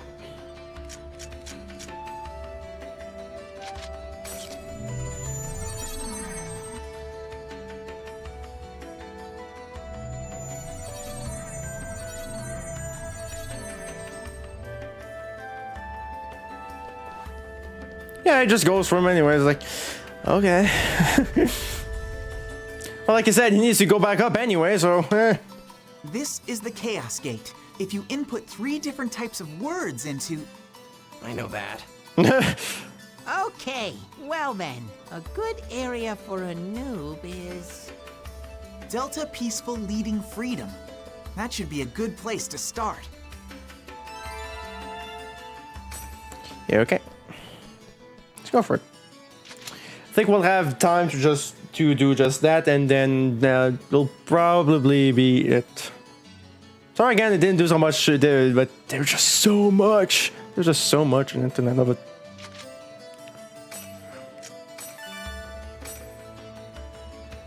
I still technically played 2 hours.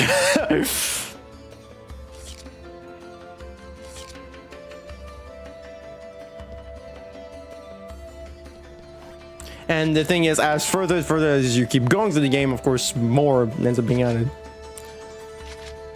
Alright, let's go.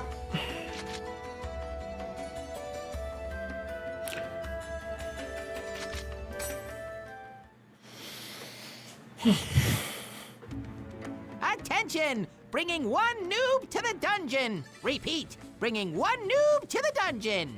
I told you that I'm not a noob. I know. You're really the Terror of Death, right? I can understand you wanting to roleplay something like that, but I'm not really sure if you should do Terror of Death, you know? Player killers are going to come after you, and it'll definitely be rough for you. Hey, just shut up and listen. So you're saying you're really the PKK Haseo, the Terror of Death? And when you logged in, your level went down from 133 to 1? Ouch. No way! I've never heard of a bug quite like that. Wow! I'm not lying. Okay, but still. Gaspard, that's what he's role-playing. Oh, now I get it. That's some really complicated character background. It's not role-playing. Don't be embarrassed. We'll accept your character concept. Just relax and come with us. Will you please listen to me already? No.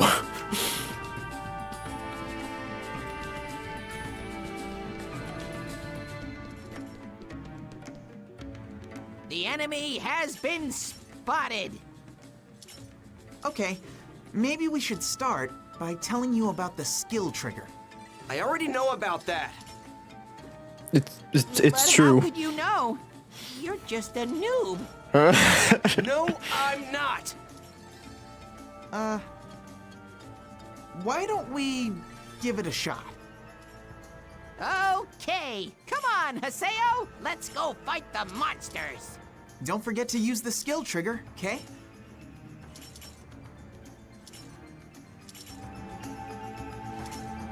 This'll be quick.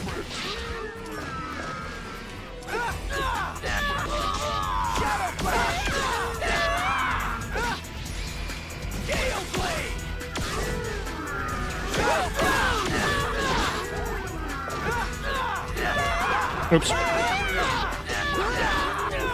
Let's keep it up.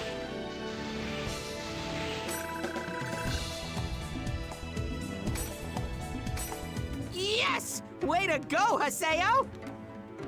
Yeah, looks like you can use the skill trigger just fine. I just can't believe that you're a noob. I told you, I'm not a... Okay, okay. Let's move on. Will you two just listen to me? No.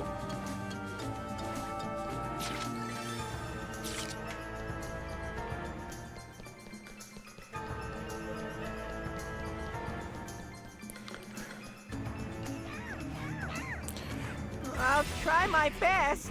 Oh, you spotted me. Ooh.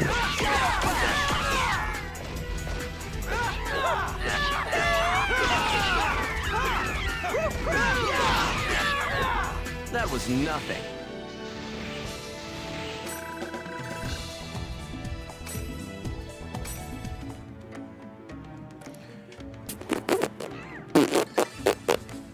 Huh. Nope.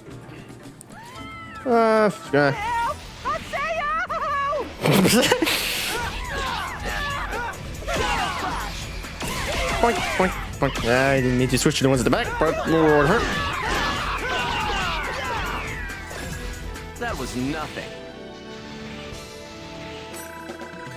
Yay.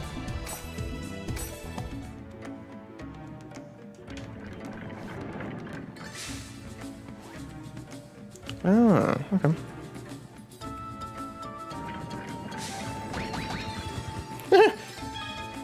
There's a mysterious animal that resides in the world, known as the Chim Chim. Approach it and kick it to acquire energy known as Chim Spheres. Spheres are vital to operate the various steam machinery, so you should always keep at least 30 in stock. However, if you have too many, it may cause some difficulties. Yeah, okay. Sorry to keep around 30. Gotcha.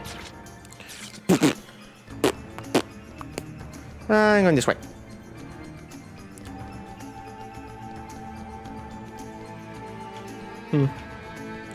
Yay, nothing.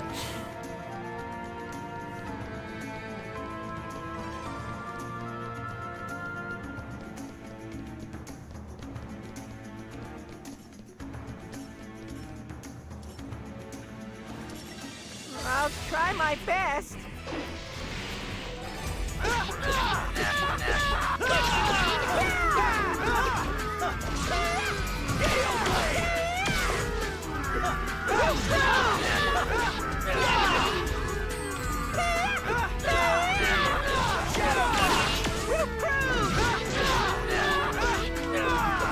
Wow!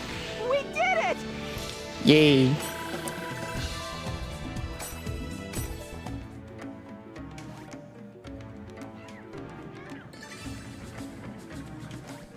Oh, that was a different color.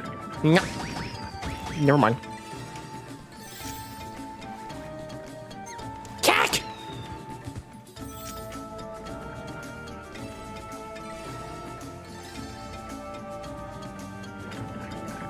Ah! Kick him! Kick him!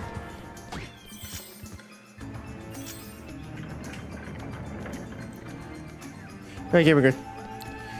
So I'm trying to have too much. Wrong button. I'm dumb. Don't mind me.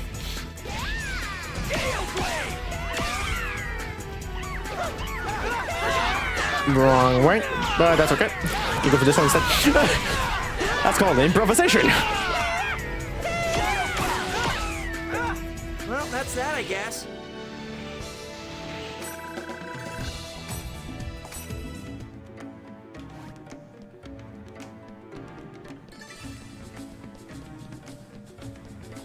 Ow.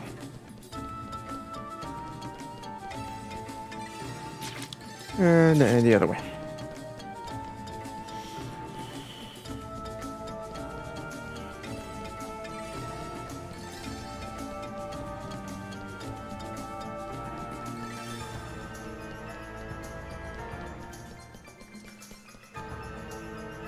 There's another enemy! Well, now that you know how to use the skill trigger, let's learn about Rengeki. I already know about... Okay, then let's go and fight them! I'll tell you the timing to execute it, so make sure you use it. Listen to me, damn it! Don't worry, we're listening all right. Yeah, right. First strike!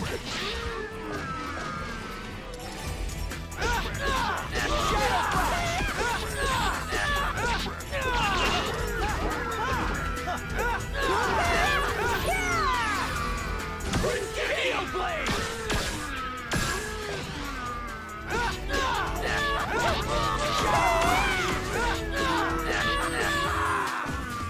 We did it! Yay. Hey, your Rengeki was pretty good. Was it? Duh. Wow! Way to go, Haseo! Nice! I was so bad when I was a noob. Good job! I told you, I'm not a... Yeah, no one would think you're a noob with your skills. Hey, come on! Let's keep going!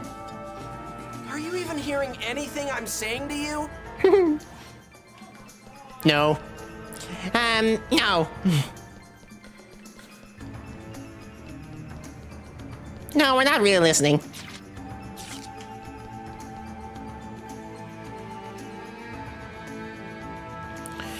Should be able to get to the lower floor from here. Let's go to the Beast Temple and get the... Yeah. Let's do the thing. Doing the thingy thing.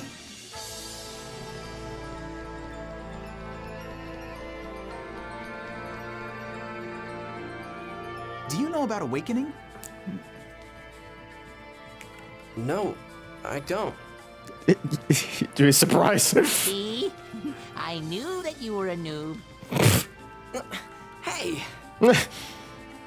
Now, Haseo. We'll tell you all about them, so don't scowl, okay? Yeah. So, what is this awakening thing you were talking about?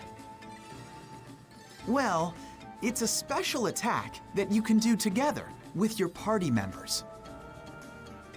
Do you want to give it a shot? It's a lot easier to understand it if you're in battle. Well, it makes sense he wouldn't know about it. He was always going solo, That so. sounds good. Let's do it. I'm gonna do my best. Hey, I haven't agreed. All right, then. Let's go encounter some enemies.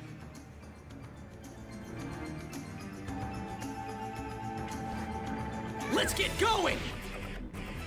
Awakening is a state when a special kind of power has been activated. You can use it when the morale gauge on the top right of the screen is full.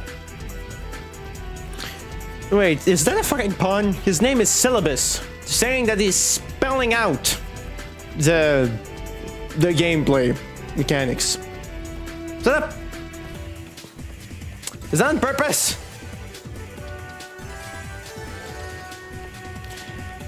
Okay, moral gauge already full. Alright. Oh, X. Dumb. Wrong button. Here it comes! Okay, I'll do what I can.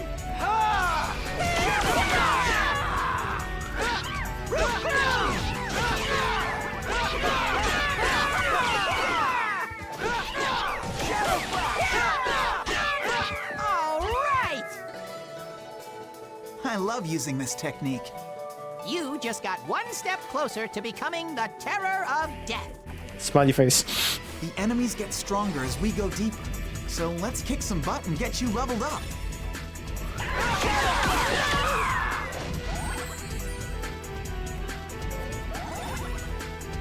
Oh.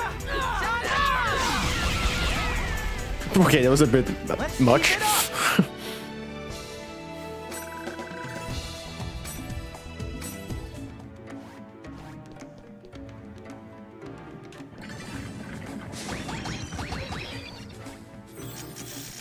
Okay, now we're good. Ah, okay. Steam doors are one of the traps that are found in the dungeon. These doors can be opened by inserting an energy known as Chim Spheres. Chim Spheres can be obtained from mysterious creatures known as Chim Chims, which are found inside dungeons and root towns. Okay.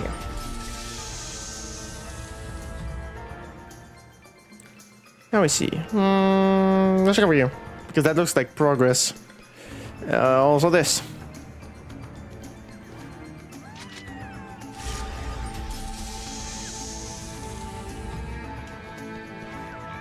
Okay, tough guys, bring it Yep. on! Shadow Flash! Gale Blade!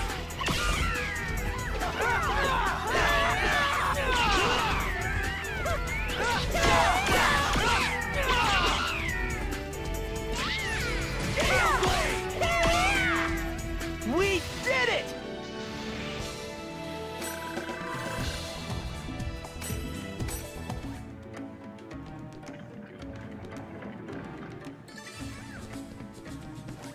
Let's do our best!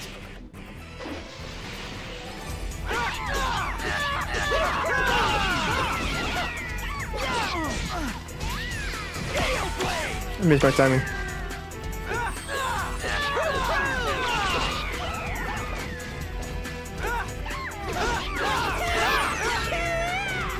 Well, that's that, I guess.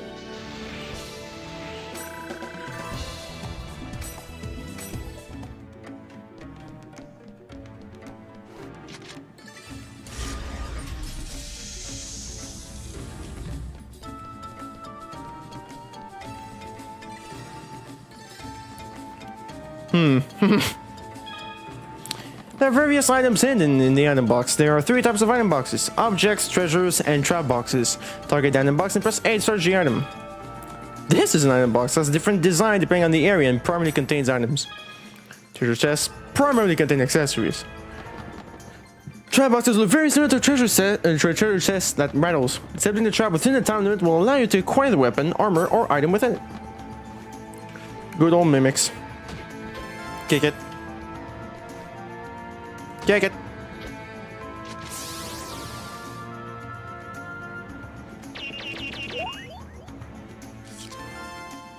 The death. Okay.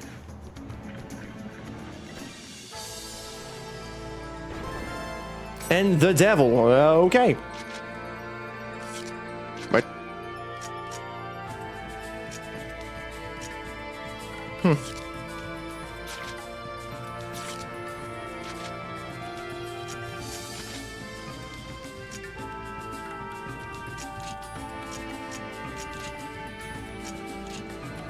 Oh yeah, tarot cards. I'm dumb. Ah. Select the item to use and press A to use it. Select the equipment and press Y to view it. To view information, select an item and press Y to trash it. Starting items, help column depicts the rarity of that item. There are 5 different rarity levels. The higher the number, the rarer it is. Alright. Ah!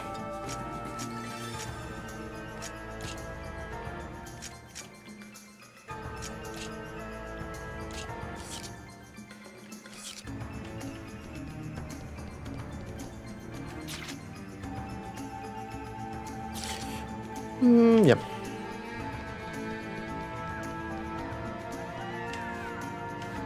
Here goes!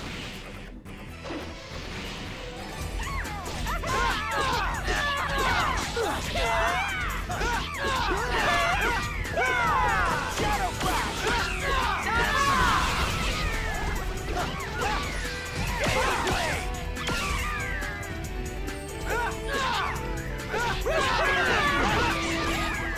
Jeez. Let's keep it up!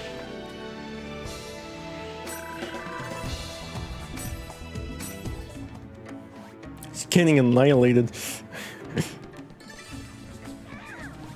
Not good.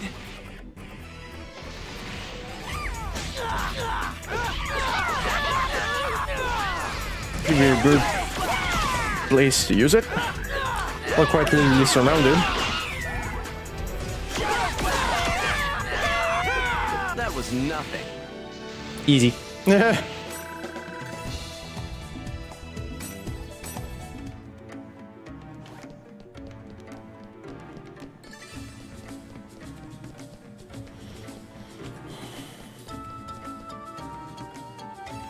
Hey, do you guys know anything about Tri-Edge? Tri-Edge? No, what's that? Some kind of event monster or something? It's the screen name of a PK. Never heard of him. Me neither. Sad face. Actually, I'm doing too much progress right now. Let me go back to those doors. Yep.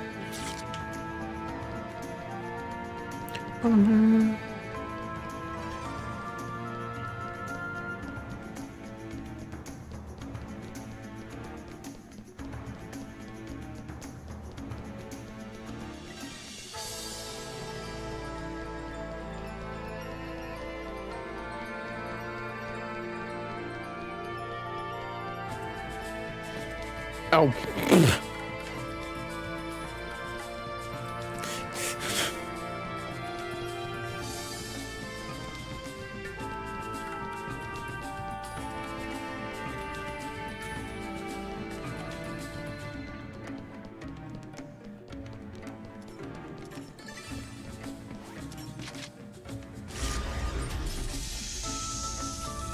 Whoa. Victory is ours! You guys look different.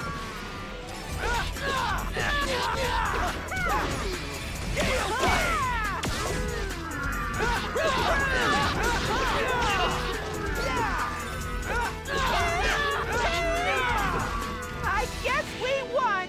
You guess? You're not sure? How can you not? How can you be not sure about whether or not we won?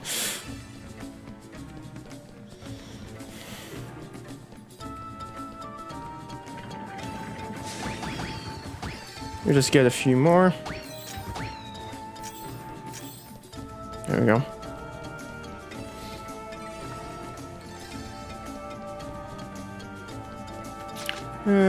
Down here.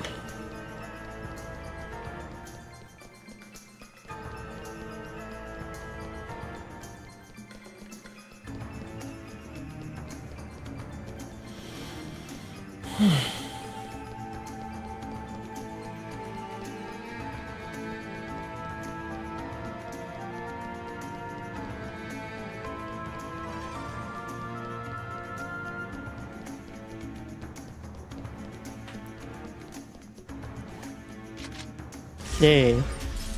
Open door. There we go.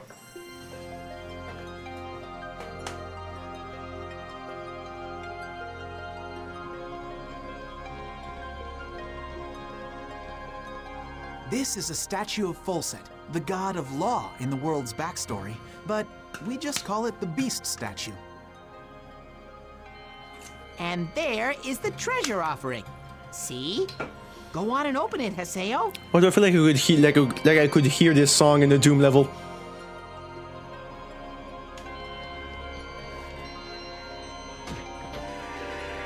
Just saying, I feel like it could be done. Hey, little Haseo. Been a while, huh? They're from Kestrel. Huh? What? Hey, who are these guys? Famous player killers. What the? Not now. Well, well. Looks like you haven't been keeping up since the last time we met. It took me a little while to recognize that you were really the terror of death. What? He's real? You're really the terror of death? How No, I just said it for fun. I mean, what a coincidence running into you here. I tell you, it has to be destiny. What the hell are you talking about? Yeah, right, moron. Give me a break. Someone sent me an anonymous email. So I decided to come and have some fun. Now, what should we play? Well, for starters, how about I love you to death? I don't really know what's going on. but please, no violence. Gaspard. He got in my way.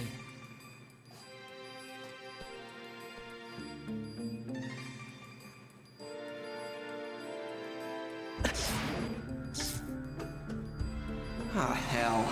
What is this? Just what the hell is going on here? What's happening?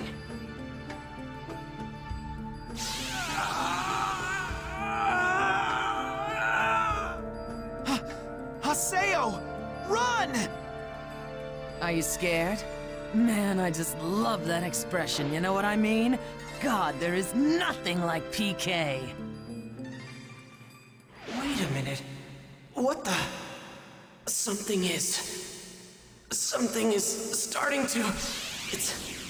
It's growing. Hold it.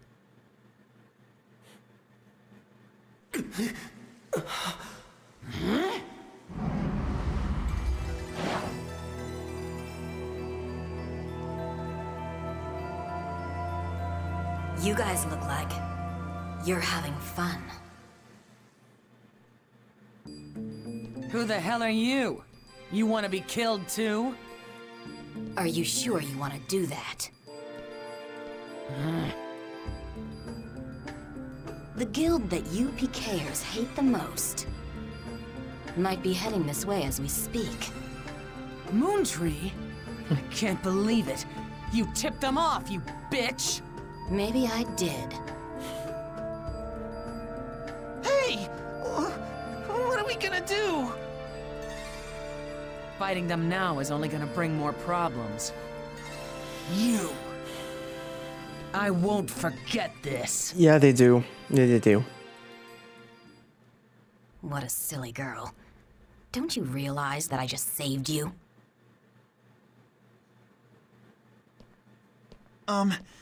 Yeah. Thanks a lot for saving us.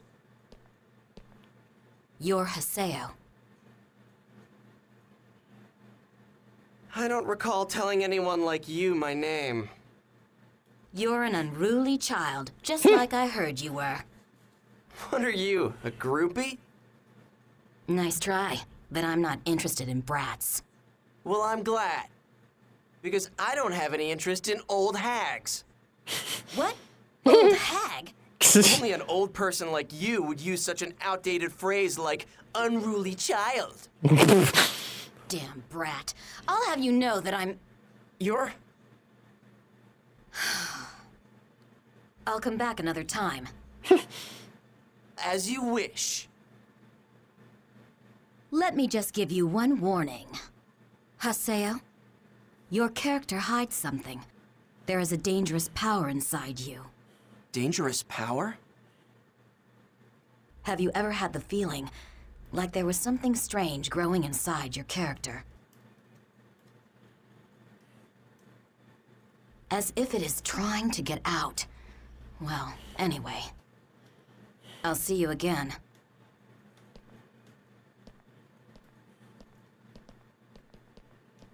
Phew! Oh man, that was pretty scary.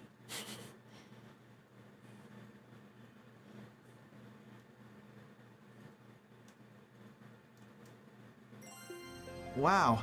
Okay, so I didn't really get all of that, but basically, your character has some really messed up data, right? What? Really? Well then you should go and tell CC Corporation all about it, and have them recreate your character for you. It's not normal to go from level 133 to level 1 so suddenly. Yeah, I know. You're right. It's definitely not normal, but... I guess you could say my enemy's not normal either. Yeah. Enemy? If that dangerous power, or whatever she was talking about, can help, then I've got no choice but to keep using this character. That sounds pretty serious to me. Oh well, anyway, good luck. You know what? Come to think of it, didn't that lady say that she had already called the Moontree Guild? That was just a bluff. She lied? No, not a lie exactly. That old hag just never said she had actually called them. A bluff, huh? She's quite the strategist. What's wrong? What are we doing wasting our time? I mean, what if those player killers come back here? Yeah, good point. Let's hurry back to town.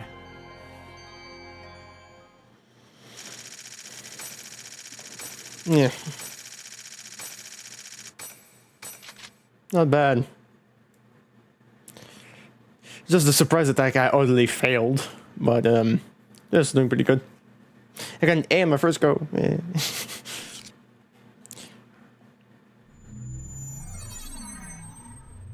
Hey. Why don't you have Moontree protect you? Yeah, that's right. You've got those really strong-looking PKers after you. Moontree is a guild that supports the abolishment of PKs. And part of their mandate includes helping PK victims out. Moontree, huh? Oh, them. You want me to beg those hard-headed dorks to protect me? Forget about it. I'd rather be PK'd than be protected by all those lecturing loudmouths. Seriously, who makes a charity group in a game?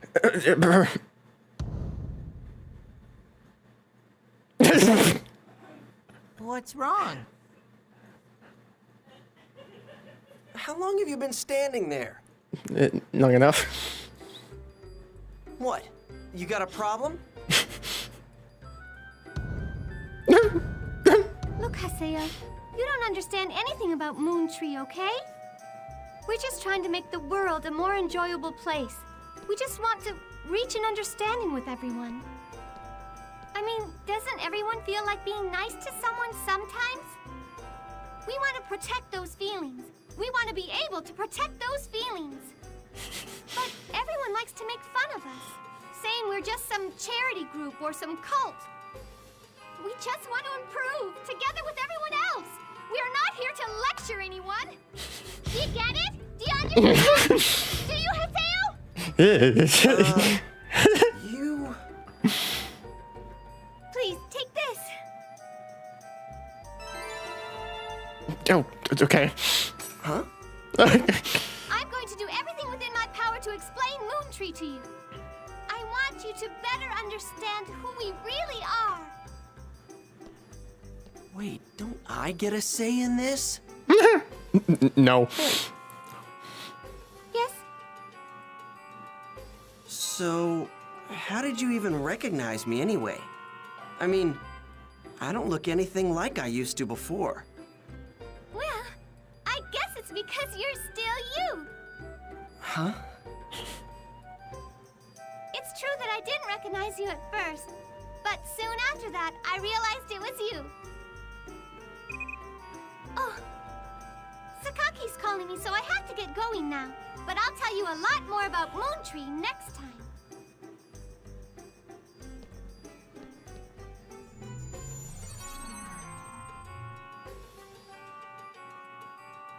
Was she a member of Moontree? That's great! If you're friends with a Moontree member, the PKers are bound to leave you alone. Man. Even though she's got the same face and everything, she's definitely not Shino. What's wrong? Oh, nothing. Well, that was all really interesting. Okay, we're gonna head for another area. How about you, Haseo? No, Okay, got it. Well, if you need anything, just call us. We'll help you out. See ya. Yeah. Funny face. Later.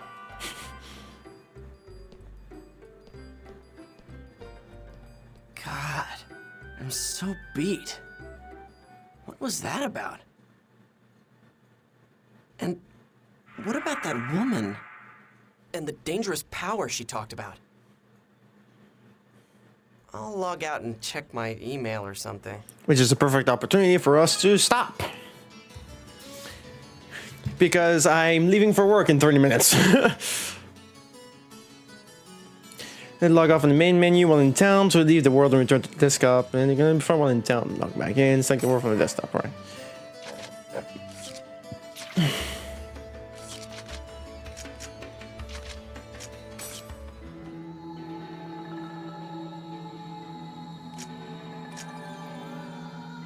Wait. Wait. I'm dumb. Whoa, 400 email? Jeez. Just...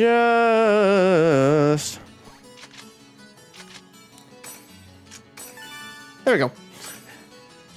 No, I'm okay.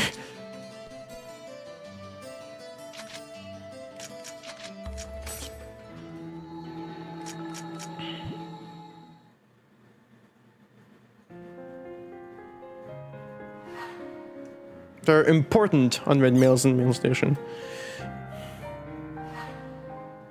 Guess this I already did save.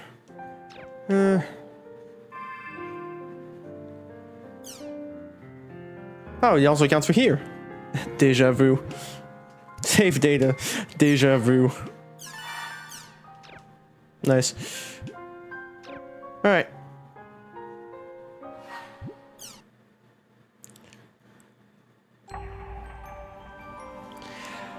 Alright, so sorry I didn't actually play much. But there's a lot of lore to slap right on the beginning of the day, right off the bat, right off the slam. The game literally slaps like the... like so much lore right at the beginning, but that's okay. That's okay.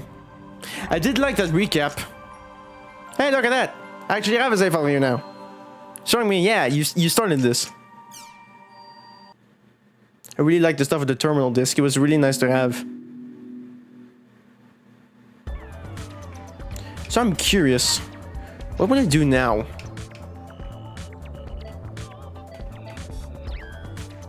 Whoa! Progress delay was found for a hack GU last week. Verification will now be run to see if I can be used on log files. Huh? File 10?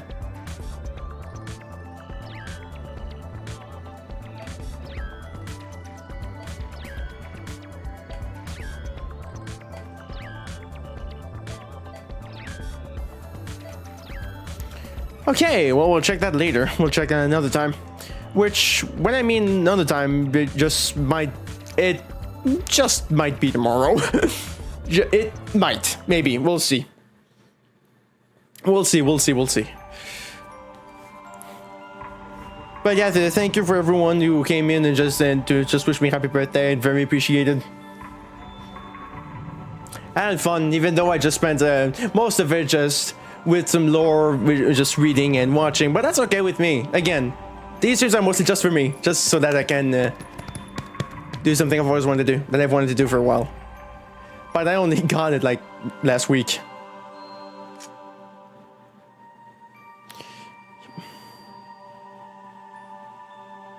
Tam's only got the armor.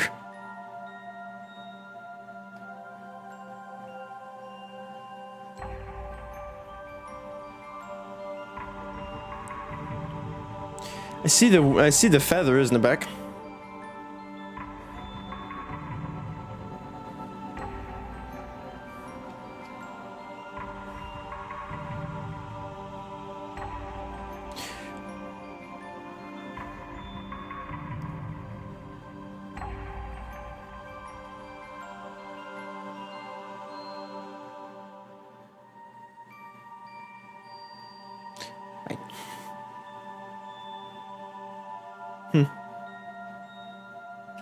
Wait, what? Oh. Oh.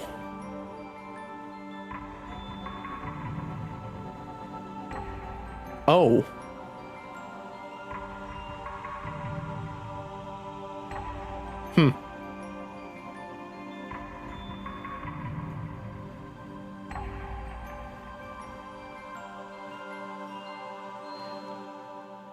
I see. Well, number 3 is very relevant in that hack. It's always 3. And we got the first one over here. Anyway. So yeah, so I had some fun today. But I hope you did as well. Just maybe it came out across. I don't know. Maybe you just had something just shutting down the background. I don't know. But yeah, I had a lot of fun. You know, again, I didn't actually play much. Oops. Just spent most of the time just actually just, you know, catching up on the lore. But yeah, it's cool. I'm glad I finally started this. So this might be something I'm gonna do for a while for the streams, at least when I try to, you know, have time for it. So doing this and TNT2 at the same time, I'm like doing two really cool things at the same time. That's gonna be hard for me to manage both, but oh well, for that we'll just have to wait and see. But for now, all I'm gonna say is thank you so much everyone for watching. I hope you have a great day. Don't forget to subscribe and click the link right next to it if you aren't already. And to make sure that I include everyone who's still to this point, whether it's a good day, good night, good evening, or good morning, or even good afternoon, most importantly, take care of you. And with all that said and done, that's the curtain for my face. And I'll see you for PayPal next time. Peace.